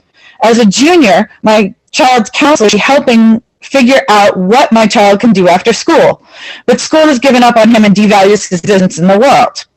My child will not be able to attain gainful employment or live independently despite the fact that he has an IQ of 160. Children with IEPs make up roughly 20% of any given graduating class, but they don't have the same access to the curriculum as their non-disabled peers. This becomes very clear when you look at the proficiency data for children with IEPs statewide. Only 14% are proficient in math and 17% are proficient in reading. This leaves very little chance for independent living or self-sufficiency. If we as a state continue to allow such a large portion of our graduating high school classes to be unemployable, it's unsustainable to keep our state solvent. The state will spend millions supporting kids who, with the proper training and services, could have been independent, tax-paying members of our society. It's also unfair to kids. Many low-income kids join the Army. Ms. Ryan, I need to speak to the bill. I think you're starting to lose some of the folks here, just moving very quickly and trying to get a lot done, and we're not really addressing specific language within this bill, which we need to have you address. Thank you. Well, as the school districts left to their own devices will favor educational options that enable them to conserve resources. Many school districts deny a few $1,000s worth of services, often making this decision on the basis of staff and funding and not on what the child needs. In my case, the district was denying $7,000 worth of services over 4 years, which was less than the amount of funding that they received from the federal government. And if you actually look at the court case, Dio, which is also cited and will be in my written testimony, the school district spent $2 million in legal fees over a few $1,000s of services as well. IDEA encourages collaboration and creative thinking between the parent and the school district to attain solutions that will benefit the child. To try and reach some level of balance, IDEA discourages or disallows schools bringing an attorney to meetings unless the parent brings one first. But this is not the reality, as districts have begun bringing in lawyers before the IEP team meeting has ever occurred. Justice Ginsburg noted that if a school district does not have the burden of proof, the district is unlikely to reach a consensus with the parent about an IEP. The decision in the Schaefer v. Weiss case was attained because the parent state, Maryland, did not have a state law regarding who should have the burden of proof. The default position was that the person bringing the action should have that duty. Therefore, there are some states which have that law in place: Alaska, Alabama, Connecticut, DC, Delaware, Georgia, Illinois, Kentucky, Minnesota, West Virginia, New York, New Jersey, Delaware, and Georgia. We are here today because we're asking for children to become independent and educated. We want them to have gainful employment and to be active participants in society. This law is not new and does not negatively impact the number of due processes filed. If anything, these states experienced a decrease in due process filings after this law was passed. Part of the reason was, if you look at the Cadre website, they track these states and they look at their due process. Ms. Ryan, I think you've gone well beyond the time that, you're allocated. You need to wrap this up within the next minute, please. Hearing officers are actually trained by the school district attorneys and have personal relationships with them. I don't believe any parent would bring a frivolous lawsuit because it's just such a nightmare. And I think that with the schools bringing in more in-house special education, they don't take into consideration the needs of the individual child. I support HB 581. I think it's necessary, and I ask that you vote in favor of it. Thank you. Thank you very much.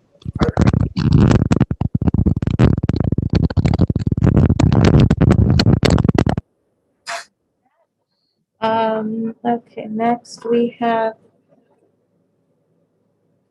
sorry, when people raise their hand and then put it down, they move all over the list. Yeah, so Tiffany Capone. I'm sorry. How many total people do we have that are going to be testifying on this bill? Nine. Tiffany Capone, I've just promoted you. Go ahead and speak, please. Welcome to education.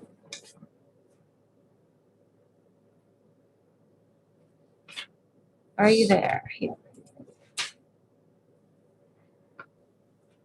I'm here. Can you hear me? Yes, we can, Tiffany. Okay. Thank you for having me. My name's Tiffany Capone. I am a parent of a child who has a disability, who is an adult now, and I am also have worked in the special ed setting as a special education teacher in residential and private school, and I currently am working as an advocate for parents. And I appreciate your time, and I don't want to take up much of it. I just wanted to speak on behalf of the parents that I have worked with over the many years that I have been practicing in special education. And on their behalf, I totally support HB 581. Based on my experiences in and out of the public school setting, I have had wonderful experiences working with some very dedicated administrators and educators, but I have a unique position where I have been able to see also what happens behind closed doors, and it's not always great. Like any profession, there are people who are wonderful at their jobs and dedicated, and some that are not. And this unfortunately does often come out as you move up the line between parent and schools with some disagreements. And unfortunately, my experience with parents, it's not fair for them to be expected to be able to provide the amount of information that's required and the time that's needed to defend the rights of their child that they're already entitled to. They're living their lives as we are, day in, day out, raising children who may have disabilities. They are not employed full-time to be dealing with this. They may also already have a full-time job outside of their home. The school districts employ people to do this. They are the experts. They are the ones that the hearing officers look to for expert testimony. They are the ones who oftentimes will tell parents while we're sitting across the table that they know more than the parent does. After an enormous amount of time of going back and forth, lengthy periods of time, lots of hours, and still not being able to come to the conclusion that works for the child and that the child is entitled to, you have different options. And when you work through all of those and come to due process, you've already spent a lot of money as a parent. And many parents don't have children thinking they're going to need a fund of $30,000 to $50,000 set aside in their budget to be able to defend the rights of their child to get a free and public education. School districts already have this money set aside. They have lawyers on staff who are already doing this. And I think there's a misconception that if a school were to lose, which they often don't, due to the enormous amount of resources they have, it seems to me that people have this perception that the school is taking funds from areas that affect students. This isn't the case. And I'm not going to take up everyone's time trying to explain where this money comes from. It's budgeted, there's insurance. If the district loses, it comes from that. If the parent loses, it's coming from their paycheck. And it's a lot of money. I have seen years go by where there's no progress and parents are still paying to try and get what we all want for our children. Like I said, I appreciate your time. I don't want to take a lot of it up. I just would like to support all the parents and all the students who really need to be heard, and hope that you'll vote in favor of HB 581. Thank you very Thank much. you. Are there any questions for Tiffany from the committee? Not seeing any hands. Thank you very much. Thank you. You're welcome. Okay, next we have Kate Shea. Kate, you've been promoted. Welcome to. Thank you very much. I appreciate the time, committee chair and members. Can you hear me okay? Yes, we can. Okay, excellent. All right, well, thank you for this opportunity. I do appreciate it. I will try to keep it short. I'm here as a New Hampshire citizen and mother to 4 children. 3 of those children have autism and other special needs. I'm also here as an unofficial volunteer, being a voice for other special needs families. I've heard countless stories of parents simply needing a little support for their children to no avail due to this burdensome process, such as the power line tree worker who trimmed the trees behind my house, who shared that his autistic 8th grader could still not read because he had no ability to afford or figure out the unmanageable process. Our families in New Hampshire, as in many other states, have been dealing with many children with legitimately diagnosed medical issues that affect these children academically, behaviorally, developmentally, and emotionally in the school environment. I'll say it again, they're medical diagnoses. The need for special education continues to grow and has turned into a living nightmare for most families in New Hampshire due to lack of resources and other things. But I can tell you there's no such thing as a frivolous case in all of my encounters with the almost 2,000 parents from the New Hampshire Autism Group and several other groups that I help manage out of volunteer state, just due to the need. These are families and children who are allowed to, quote unquote, fly under the radar and belong to families that try to obtain help and quickly learn that they cannot navigate the cumbersome and difficult process. These are families and children who are largely from financially disadvantaged situations already. Having a child with special needs is demanding and expensive, and there is not an option to not provide this type of help. So many of us find a way to get the help, sacrificing our health and well-being in the process to survive the journey. I'm here today as a mother who's lived this struggle, so much so that it tore our family apart, and that struggle began in earnest when our children set foot in schools. This is not to say that we've not been able to gain common ground with the folks who have gotten to know our family over the years. We now have kids in 3rd, 4th, and 5th grades. After many years of struggling, we were able to get some help, some of that which is very good, some a work in progress. But the path we traveled is all too common, leading to broken, financially strapped families struggling to hang on by their proverbial fingernails. When my now severely ill child with an acquired medical condition and autism was in 1st grade, he cried nightly. Well, I begged for help.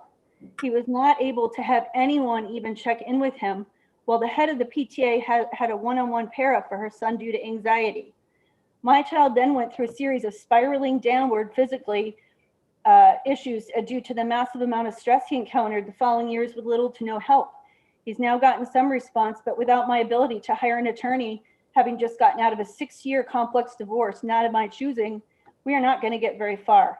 Can you imagine being a parent going through this with one child at once, working full-time, dealing with the host of issues that child has to address outside of school, and paying privately for things to make up for the lack of support?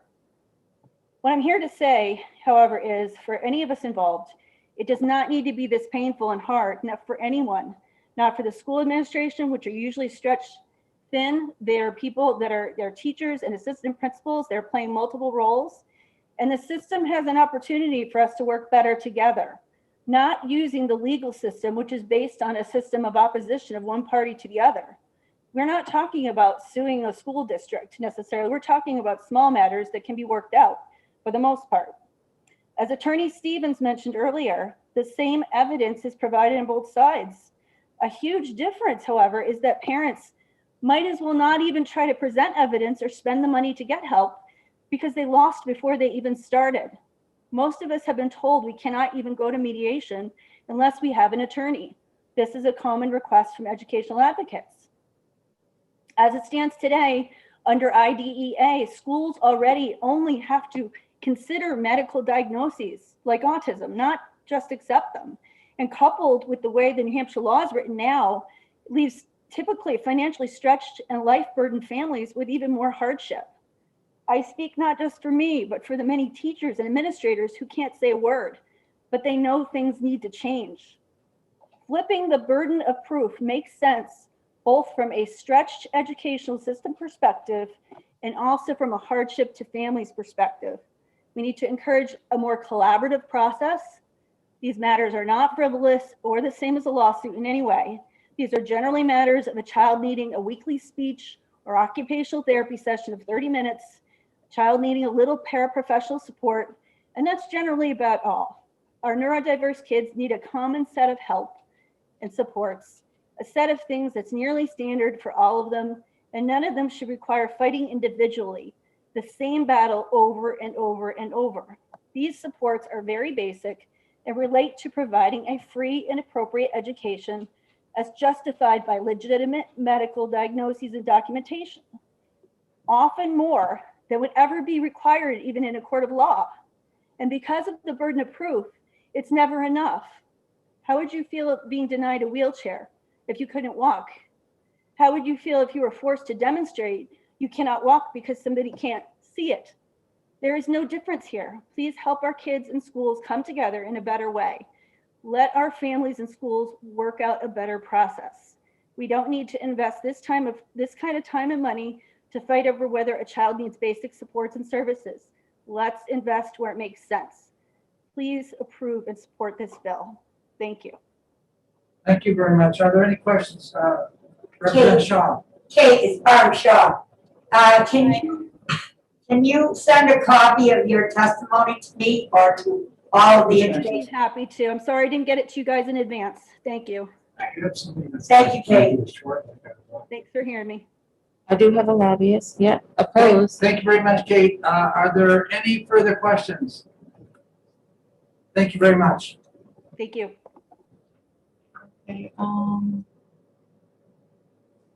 Becky Wilson from the School Board Association. Okay, we have Becky Wilson from the School Boards Association.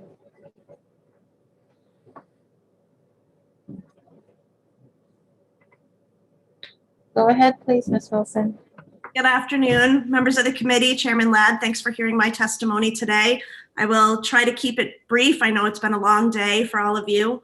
I'm Becky Wilson. I'm the Director of Governmental Relations for the New Hampshire School Boards Association. I come to you today. We're in opposition to House Bill 581. And I want to also just share this testimony with the background that I was prior to moving into this position, a special ed director in New Hampshire for 20 years. And out of those 20 years, I've only gone through a full due process hearing one time. It is a rarity. And I think that that speaks quite honestly. I know there's been a lot of testimony today about people's challenges with the team process and the collaboration at the school level, but I will tell you that for most districts, collaborating with families is at the priority level for all of these decisions, and due process truly is a last resort in terms of resolving a dispute that can't be resolved in other ways. And that, quite honestly, there are times within the law where we are required to file a due process hearing to resolve a dispute. So I certainly don't want it to sound as though people are on either side frivolously filing for due process. It's not something that is as common, I think, as what's been maybe portrayed today. But I do want to speak from the school board perspective a bit about the concerns. I think I shared this with you in some written testimony already. There certainly are obviously the fiscal impacts of this bill where the burden of proof to shift to the school district all the time.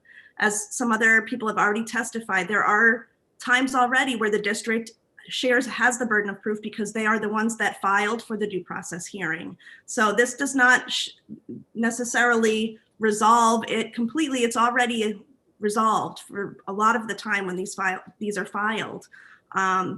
But it would shift the burden of proof and persuasion to the district for any reason that a due process were filed, regardless of who files for the due process. Certainly the legal fees and things like that, there are some insurance benefits that districts do carry. However, the findings of the hearing, if those carry with it an out-of-district placement perhaps, additional services, those costs are not covered by insurance. And those costs can stay with the district for a very long period of time.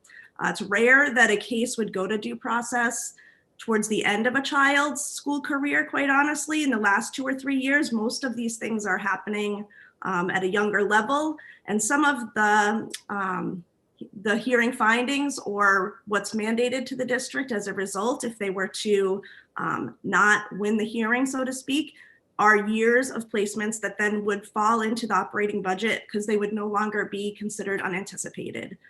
So they couldn't use that fund that several people have talked about in other conversations this session of unanticipated special ed costs.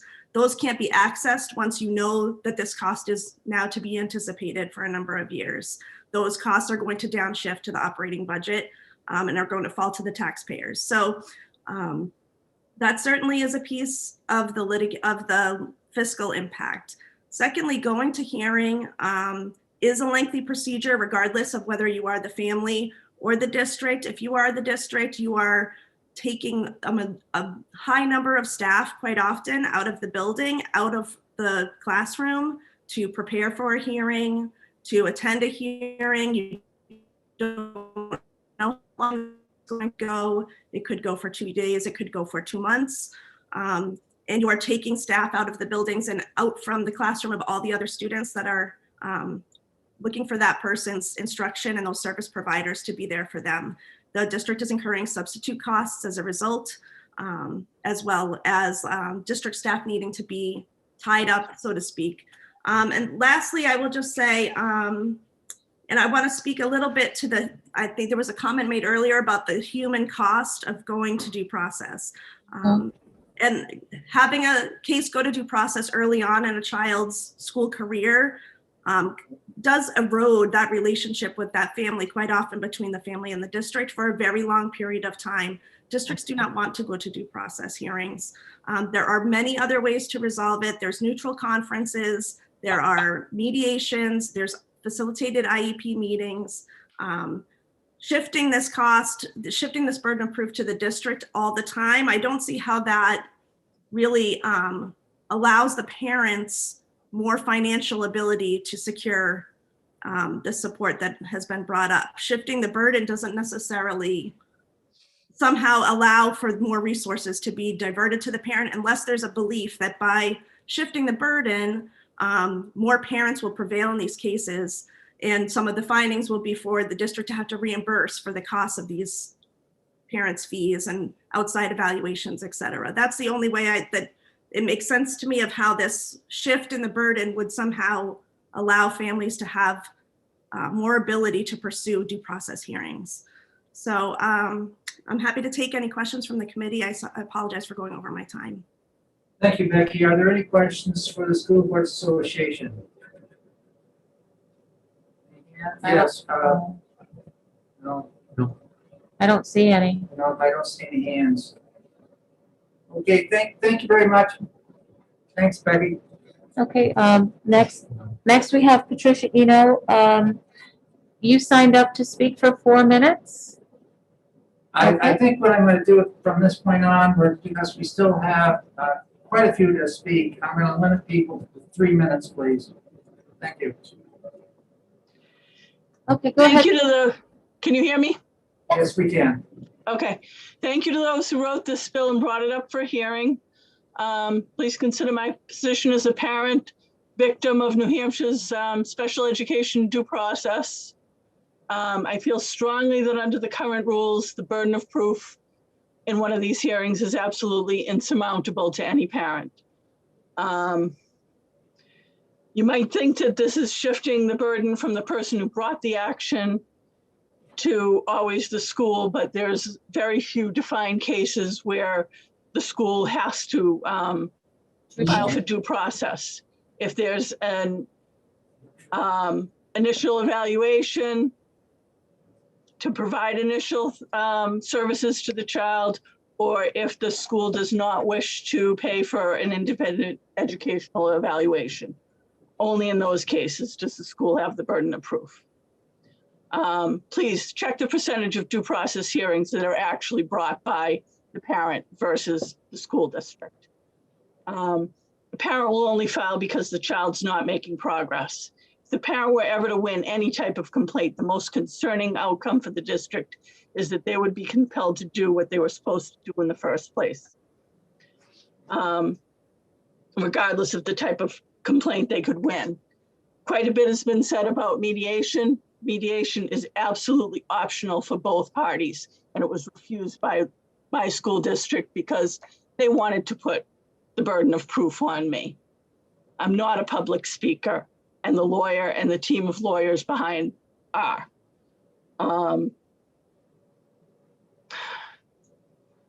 Those that oppose this bill claim you have the whole team. They must invite you to meetings. Well, yes, they do. But what comes out of those meetings and gets placed into the written IEP is at the discretion of the special ed department administrator. Take it or leave it. There's also, if the district is non-compliant in providing services agreed to by the whole team, but the IEP contains words or phrases put in there by administrators such as needed or when required, you lose. The school has experts that can claim they didn't feel it was needed or it turned out it wasn't required. Up to X hours actually means anywhere from 0 to X hours, and the district is compliant, it's 0. Parent files, the Department of Education recommends against using these words and phrases because they might be misinterpreted, but they don't prohibit it. Every word in an IEP is reviewed by the district administrator. Parent files for due process after exhausting all other options. If there's one thing a special education administrator can do, it's stall, hold another meeting, rescheduling the meeting, continuing it because of a concern that the parent got pushed to the end of the meeting and time ran out, or requiring updated testing that will take some time to complete. We have deadlines to file, and the school can push us beyond those deadlines. I want to speak on behalf of Bill 581, and I appreciate you listening. Thank you. Thank you very much. Are there any questions for Patricia? Thank you very much. Thank you. Okay, next we have Bonnie Dunham. Bonnie, I've promoted you. Go ahead. Welcome to education. Thank you very much. I wanted to I think I'm unmuted now. Thank you very much. I am very much in support of this bill, and I appreciate Representative Cordelli bringing it forward. First, it's important to know that there are not very many due process hearings. In New Hampshire, we've had an average of 3 per year over the past 5 years, and which means that most often parents and schools work their issues out before they get to a due process hearing. And New Hampshire does have a lot of options that go beyond even those required by the federal law for that to happen. But when a parent does decide that they need to file a due process hearing, it's because they really believe that's the only option for them to receive the services that their child needs. Something has gone wrong. They've seen their child fail, and they just reach the point where nothing else will work. And as someone already mentioned, some of the other options, the alternative dispute resolution options, are voluntary. And so if the school doesn't want to go, the parent is left with very few choices. When we have those few due process hearings per year, parents rarely win. It's an imbalanced situation. In the past 5 years, parents have won about 10% of those due process hearings. And so it certainly does discourage people from using that process because of those low numbers. And so it's a real challenge for families. There's an inherent imbalance in that process because when the evidence is presented by the both parties, first, the only burden of proof only comes up if it's close, if the person can't determine clearly which person has made their case. And so it's not even an issue that comes up very often, but when it does, it makes sense that it be the school district that carries that burden of proof. Even the Supreme Court, while they ruled in favor of the party that has filed for the hearing having the burden of proof, they recognize that schools have a natural advantage in that process. And some of that natural advantage comes because schools have more experience. They know the special ed law. They have experience with the procedures. They have access to more resources, including the teachers, evaluators, and special education experts. And they have control over the witnesses. Many of the witnesses work for them. It's really hard to testify in opposition to your employer. And so that can make for a difficult situation. And schools are better prepared to carry the burden of proof. When a school district develops a proposal to a parent, for example, a draft IEP or a proposed IEP, they're supposed to have the data, the information that supports that proposal, that can convince the parent that here's why this is going to provide your child with a free, appropriate public education. So if they do end up going to a hearing, the school district has already done their work. They have the information that they believe makes that case. Okay. Thank you. Thought I had Thank another minute. you very much, Bonnie. Thank you. Are there any questions? Representative Lay, you have a question? I do. Thank you, Mr. Chairman. I just wanted to make sure I heard it right.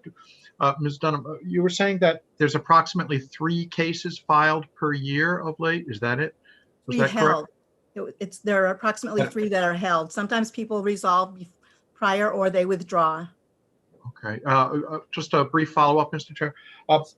And are some of those cases, I think someone who testified previously said there are cases where the school actually files. So would those, do your numbers include those cases? Yes, it was about 50-50. It was, there were 16 and there were 7 filed by parents, 7 filed by the school district, and 2 that it really wasn't clear reading the report who filed. I see. Okay, thank you. You're welcome. Representative Woodcock, do you have a question?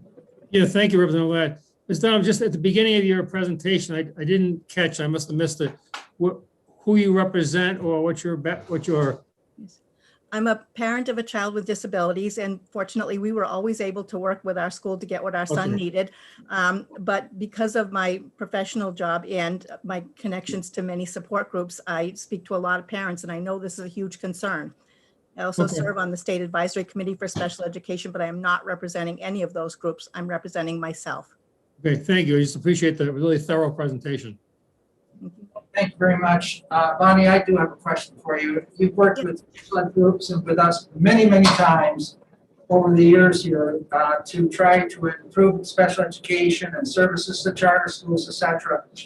I have a question. If a parent's sitting in an IEP meeting, and I've been through this as an administrator, principal, and teacher, and the parent says, I can't agree with that. And an administrator writes in something such as needed that we've heard spoken to earlier this afternoon. What recourse does that parent have? If they don't sign, what happens? Well, first they can say, you've given me a lot to think about. Why don't we have another meeting so that we can talk about this more after we've both digested the information we've each presented. They can ask for a facilitated IEP team meeting. They have third-party moderated discussions. They have facilitated IEP team meetings. They can ask the school to go to mediation, or they may be able to go out and get more information themselves to make their case to the school district at another IEP team meeting, why this child needs this, why what you're proposing will not work. If ultimately they are not able to reach agreement, then the parent either settles for what they believe isn't appropriate for their child, is less than, or they file for a due process hearing. Thank you very much. Thank you. Are there any further questions for Ms. Dunham? Thank you, Bonnie. Thank you. Next, I was looking for Darlene Mand. Mandh. I don't see No. her in the drop down, so we have 4 hands raised. First, we will go with Joe Hannon. I'm promoting you to panelists. Go ahead, please.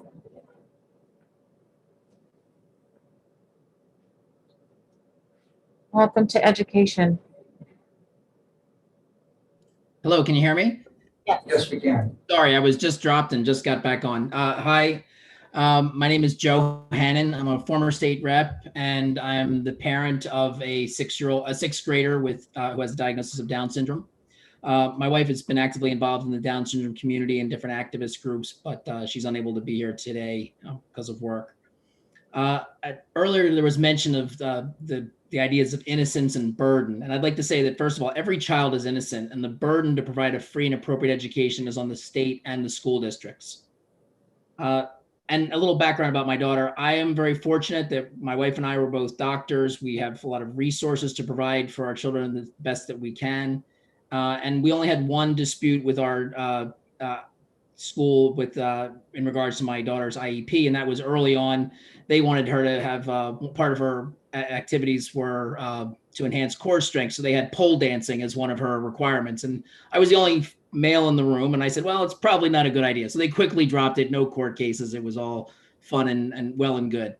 But anyway, a lot of parents aren't able to access the same level of professional legal expertise the school districts have access to. And that's a major factor and a major issue as to why they don't go forward with some of these cases, whether it's the real or perceived costs of attorney representation and whether they can actually overcome these burdens of winning against the state.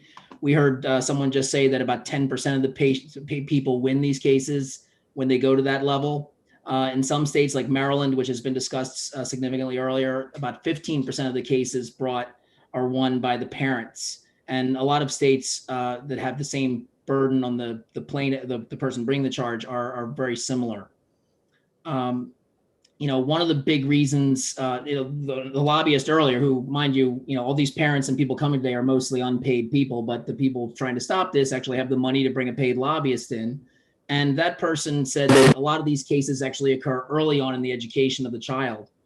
Well, that's actually a good thing, because if something is determined early that a child needs, they have many more years to benefit from that service. And ultimately, if you can address these needs earlier, we can save not just the child a lot of anguish and improve their lives, but we can save society as a whole, the taxpayer in general, from the burdens of having to provide for some of these individuals later in life because they've had a better education at an early time. So in conclusion, I'd like to just say, 30 seconds left is great. Returning the burden of proof to the school districts does not unduly burden the districts or the taxpayers, and it's going to ensure that tax dollars are being spent on effective programs and enhances district accountability. I'd be happy to take any questions. Thank you. Thank you very much, Honorable Hannon. Are there any questions for Joe? Not seeing any. Thank you very much. Thank you. You're welcome. Next, we have Maureen Tracy. Maureen, I'm promoting you to panelist. Welcome to education.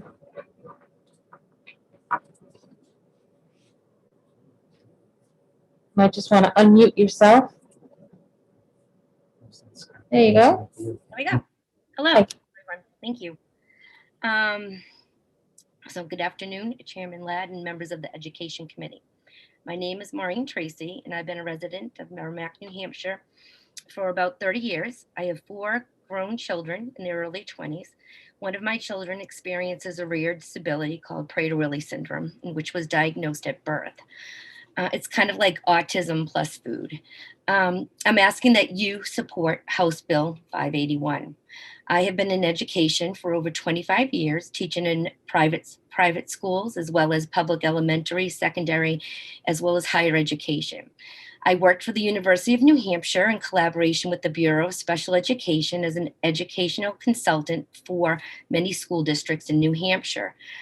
We worked with grants, and what we did is the project was to help schools become more proactive instead of reactive. This is called multi-tiered systems of supports. This work included system building for academics, behavior, and to produce fiscal improvement, both short and long term. Previously, for 10 years, I served on the Special Education State Advisory Committee, and I'm back again right now. I've earned a master's degree in education, and I am currently enrolled in a Juris Doctorate program. Although I have had extensive training in the educational field, the road through special education was difficult with my family and my daughter. Despite my background in having a good school district to work with, we had many challenges in our educational experience.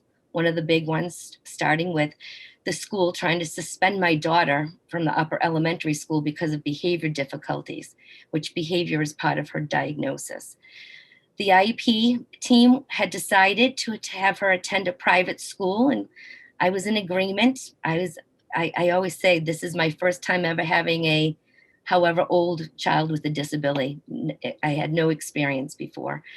The IEP team decided to have her attend this private school. I was in agreement until she was restrained and put into a seclusion room on a daily basis. I did not realize that restraints and seclusion was a customary practice, despite being an educator.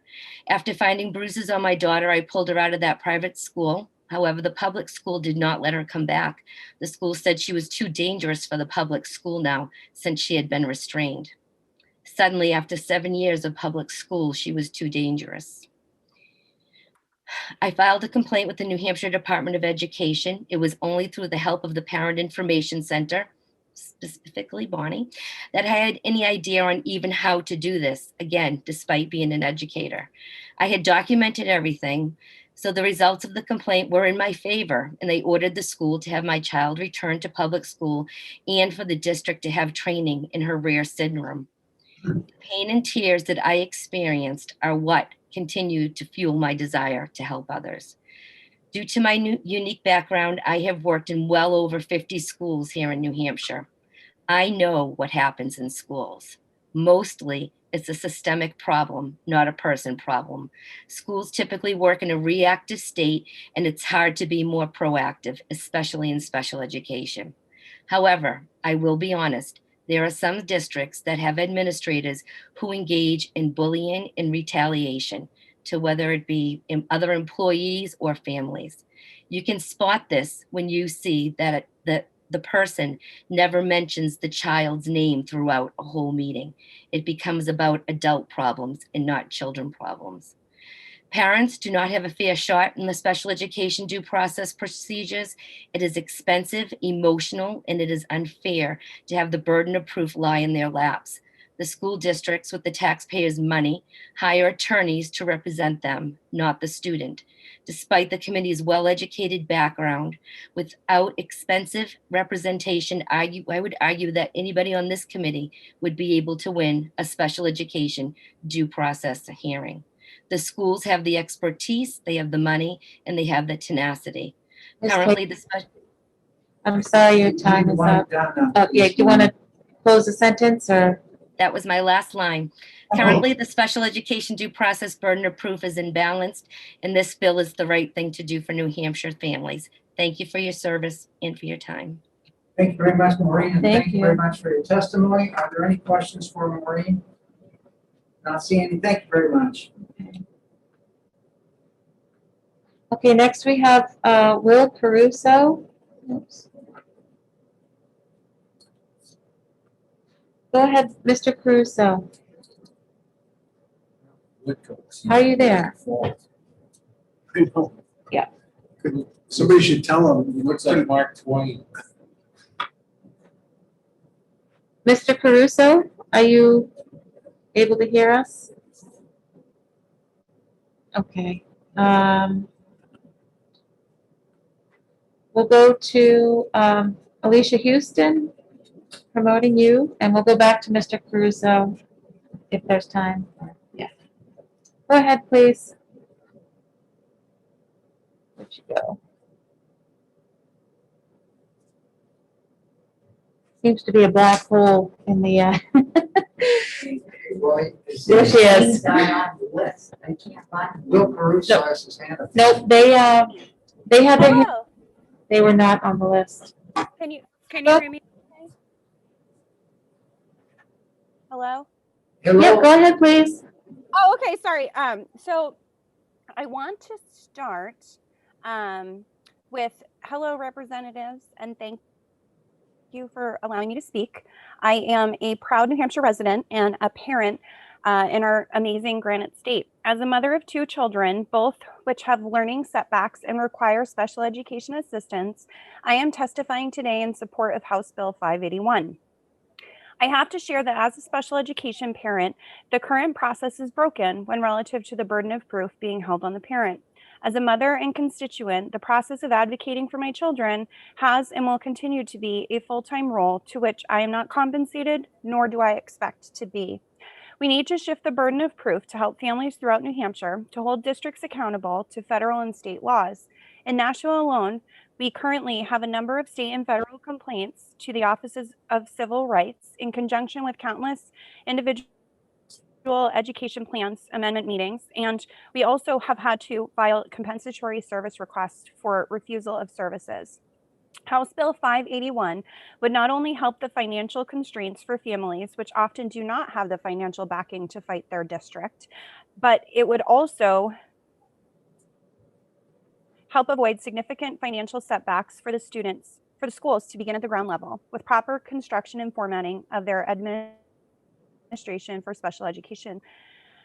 I spend the majority of my time advocating for my children's educational needs, which are protected by a number of federal laws, IDEA, FAPE, the Rehabilitation Act of 1973, and likely others, to repetitively remind and fight the education department here in my resident town of Nashua on these federal laws. I spend countless hours to review RSAs and federal statutes in order to have the vernacular to use these special education meetings as a platform to ensure that I am consistently and effectively communicating the needs of my children. In complete transparency, I have to be honest with you that one of the most significant changes or eye-opening experiences for me has been the fact that I had to face, as a result of COVID-19, to run quick study ideologies on the rules and regulations, as well as federal and state laws, again, in order to advocate for my children's needs.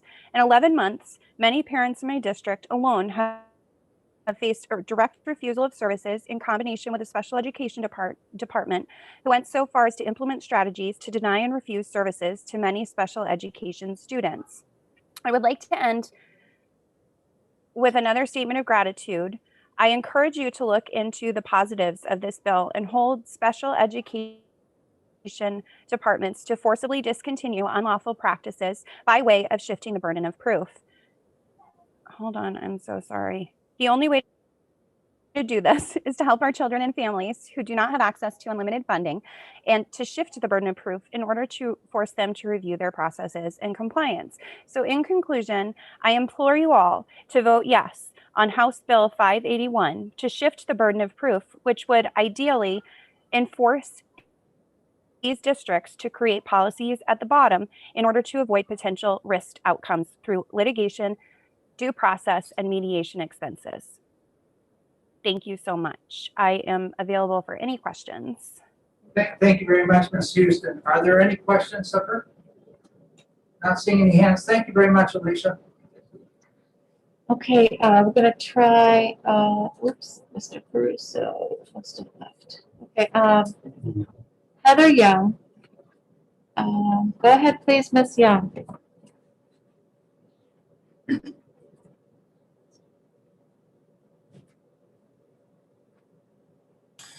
Hello. Hi there. Hello. Hi, thank you. Thank you, Representative Ladd and members of the committee. My name is Heather Young. I live in Rochester. I apologize, I'm just getting in from work, so this is Lucas. And I did submit some written testimony this morning, so I won't read everything all over again. I just wanted to reiterate the importance of supporting a bill like this. Lucas is in 5th grade. He does receive special education services. We're a family who's very fortunate to be connected to many resources in the state, including the Parent Information Center and all of the trainings that they've been able to provide for us. If it wasn't for some of that, I'm not sure where we would be. We do think that we're a family that's well connected, and we still struggled really hard with our school district. Despite the rules and laws in place that are there to support us, we still continue to have an issue with being able to prove that the services that were being provided were not adequate, despite those rules helping to support that. The district does have an indispensable amount of money to bring attorneys or non-attorney special ed consultants to the table to fight against families. That unfortunately happened in our situation for more than a year. And we unfortunately could no longer continue to fight that battle, one, for resources, and two, for what it was doing to our family and our child. Our child was getting injured at school. If a bill like this were in place to begin with, we would be able to know that we could continue forward with the amount of energy that it would take, and our son wouldn't have to be in a private school right now. We're very fortunate for the school that he is in. He is a valued member of that school, but unfortunately he's not with his local peers and community that he's grown up with for the last 8 years of his education. So we do, this is a desperate need, among other things, to help our education for students who receive special education. This is definitely a step to help with that. And I ask that you do support this, and full testimony has been submitted this morning to the committee. So thank you for your time. Thank you very much for taking the time to testify, Heather. Are there any questions of Heather? Once again, thank you very much for coming today. Thank you. You're welcome. Okay. Yep, lastly, we have Will Caruso. Welcome to education. Sorry about the mix-up before. Hi, can you hear me now? Yes. Yes, we can. Oh, great, thank you. My son is a beautiful 8-year-old nonverbal autistic child. He's been in the school district for just over 4 years. I've spent upwards of $20,000 trying to help motivate his education to be on the right track. That doesn't seem to help. Unfortunately, my budget doesn't renew itself every year like the school district's does. So in order for me to use those resources that I could be using to enhance his life in other ways, I'm using it to fight against the school district. To me, the words free and appropriate education has yet to apply to anything I've done or has been done about his education. If you break down those words individually, it's certainly not free, and his education certainly isn't appropriate. Over the course of 4 years, I've collected a notebook of pictures and photos of bruises and injuries it's very difficult to hold the school accountable for these injuries that causes long-term emotional damage to him. In fact, going to school is a problem. Being a mile from the school, he starts to cry and grind his teeth, causes lots of emotional stress. So the school has seemed to provide the lowest form of education for him, which in turn keeps him disabled. They don't supply highly trained staff to implement the appropriate education. Parents who are educated and pay attention and are involved are often kind of deformated to the character to the team, and school often retaliates, causing more issues. There's no accountability. Who's watching over the school district? Is it just the parents that file complaints? Is that how they keep the schools accountable? During the remote learning process, we got a really eye-opening experience of just how abusive his education is. Everything from the implementing to the schedule changes to just people not communicating on the team. This has been from one end to the other. And so this has been happening in front of our eyes. We can only imagine what happens when we can't see what's going on. Being in there for 4 years, he doesn't even know the alphabet yet. He can't do much. And so all the data that you collect, and people talk about the data, that's only as good as the people collecting it. We've often found lots of issues with the data collection being inaccurate and taken improperly, and it makes things look good, but in real life, the reality is he's not gaining a lot. So I'm in support of this bill, 581, and thank you for your time. Thank you very much, Mr. Caruso. Are there any questions for Mr. Caruso? Thank you very much, Will. Thank you. You're welcome. Okay, we have one more speaker, Jen. This will be the last. We're not going to allow any more speakers raising hands like that. That's what we've gone on here for a while. Okay. This is it. Hello. Hi there. Welcome. Hi, this is Jennifer Blagriff of Hopkinton, New Hampshire. I submitted written testimony this morning. I apologize in advance if you hear any of my 4 kids in the background. So I just wanted to voice my support for HB 581 in my own personal capacity as a citizen. I do have 2 children with dyslexia who receive special education. I also have considerable experience working in the public schools with children with various disabilities that receive special ed as a physical therapist. I'm a Decoding Dyslexia New Hampshire member. I'm transitioning to a leadership role in that group, and I am a parent representative on the SAC committee. And again, I'm speaking in my own personal capacity, not with regards to any of those groups or jobs. I do want to, I won't read through my whole written testimony. I hope you guys can look at it. But I do want to say that if a parent does have ample time, money, and resources, and the ability to handle the stress of advocating for their child, then they likely will be able to bear the burden of proof successfully, possibly file for due process, settle at mediation, and not even have to go the due process route. And in order to prepare to go to due process, a parent really has to be on top of things from the beginning, which not all parents even realize that they need to do. So it's, keeping track of emails, keeping track of various things, periodically, possibly getting private evaluations just to check it, just to get a second opinion on how your child is doing. So there's a lot that parents can do if they have resources to even prevent ever having to file due process. A common phrase that I have heard is the best way to prevent due process is to prepare for due process. So I just wanted to give you guys that perspective that if parents have, again, they have those resources, then, they'll probably be okay.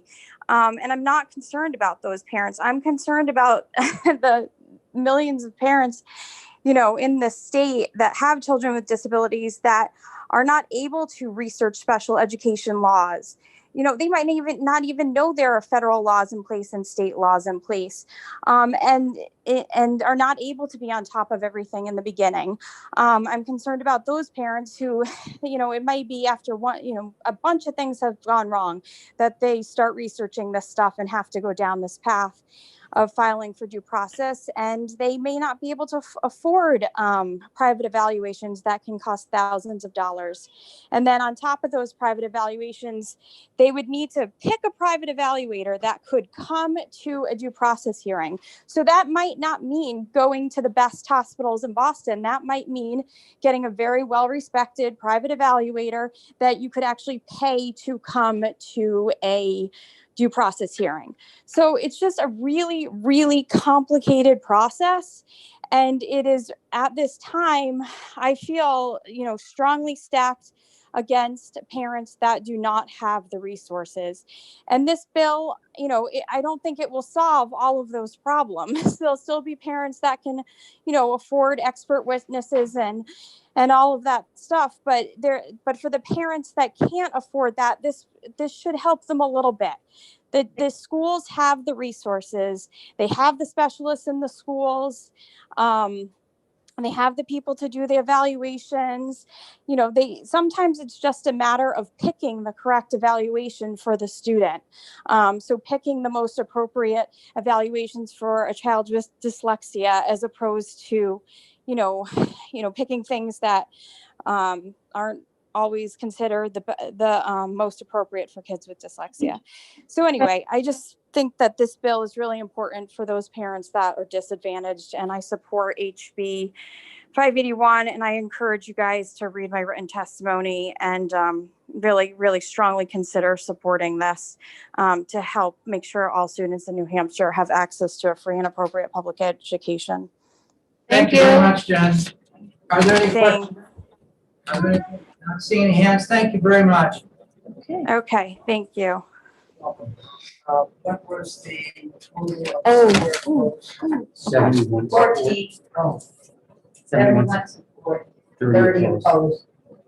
71 support, 30 opposed, and 14 testified. 14 testifying. Thank you. So this concludes our hearing on HB 581. This hearing is closed, and this concludes our hearings and work for today. This meeting is adjourned. Thank you for participating, everybody out there in the field and in this room as well. See you Thursday. Are there any questions? I still don't have an understanding of our dates for our meeting yet. I gotta to make the call right now. Aren't we meeting Thursday? Oh, yeah, we are. I'm talking Okay. about the following week. Okay, just want to make sure. Okay. So thank you very much. Bye, everybody. Bye. Bye all.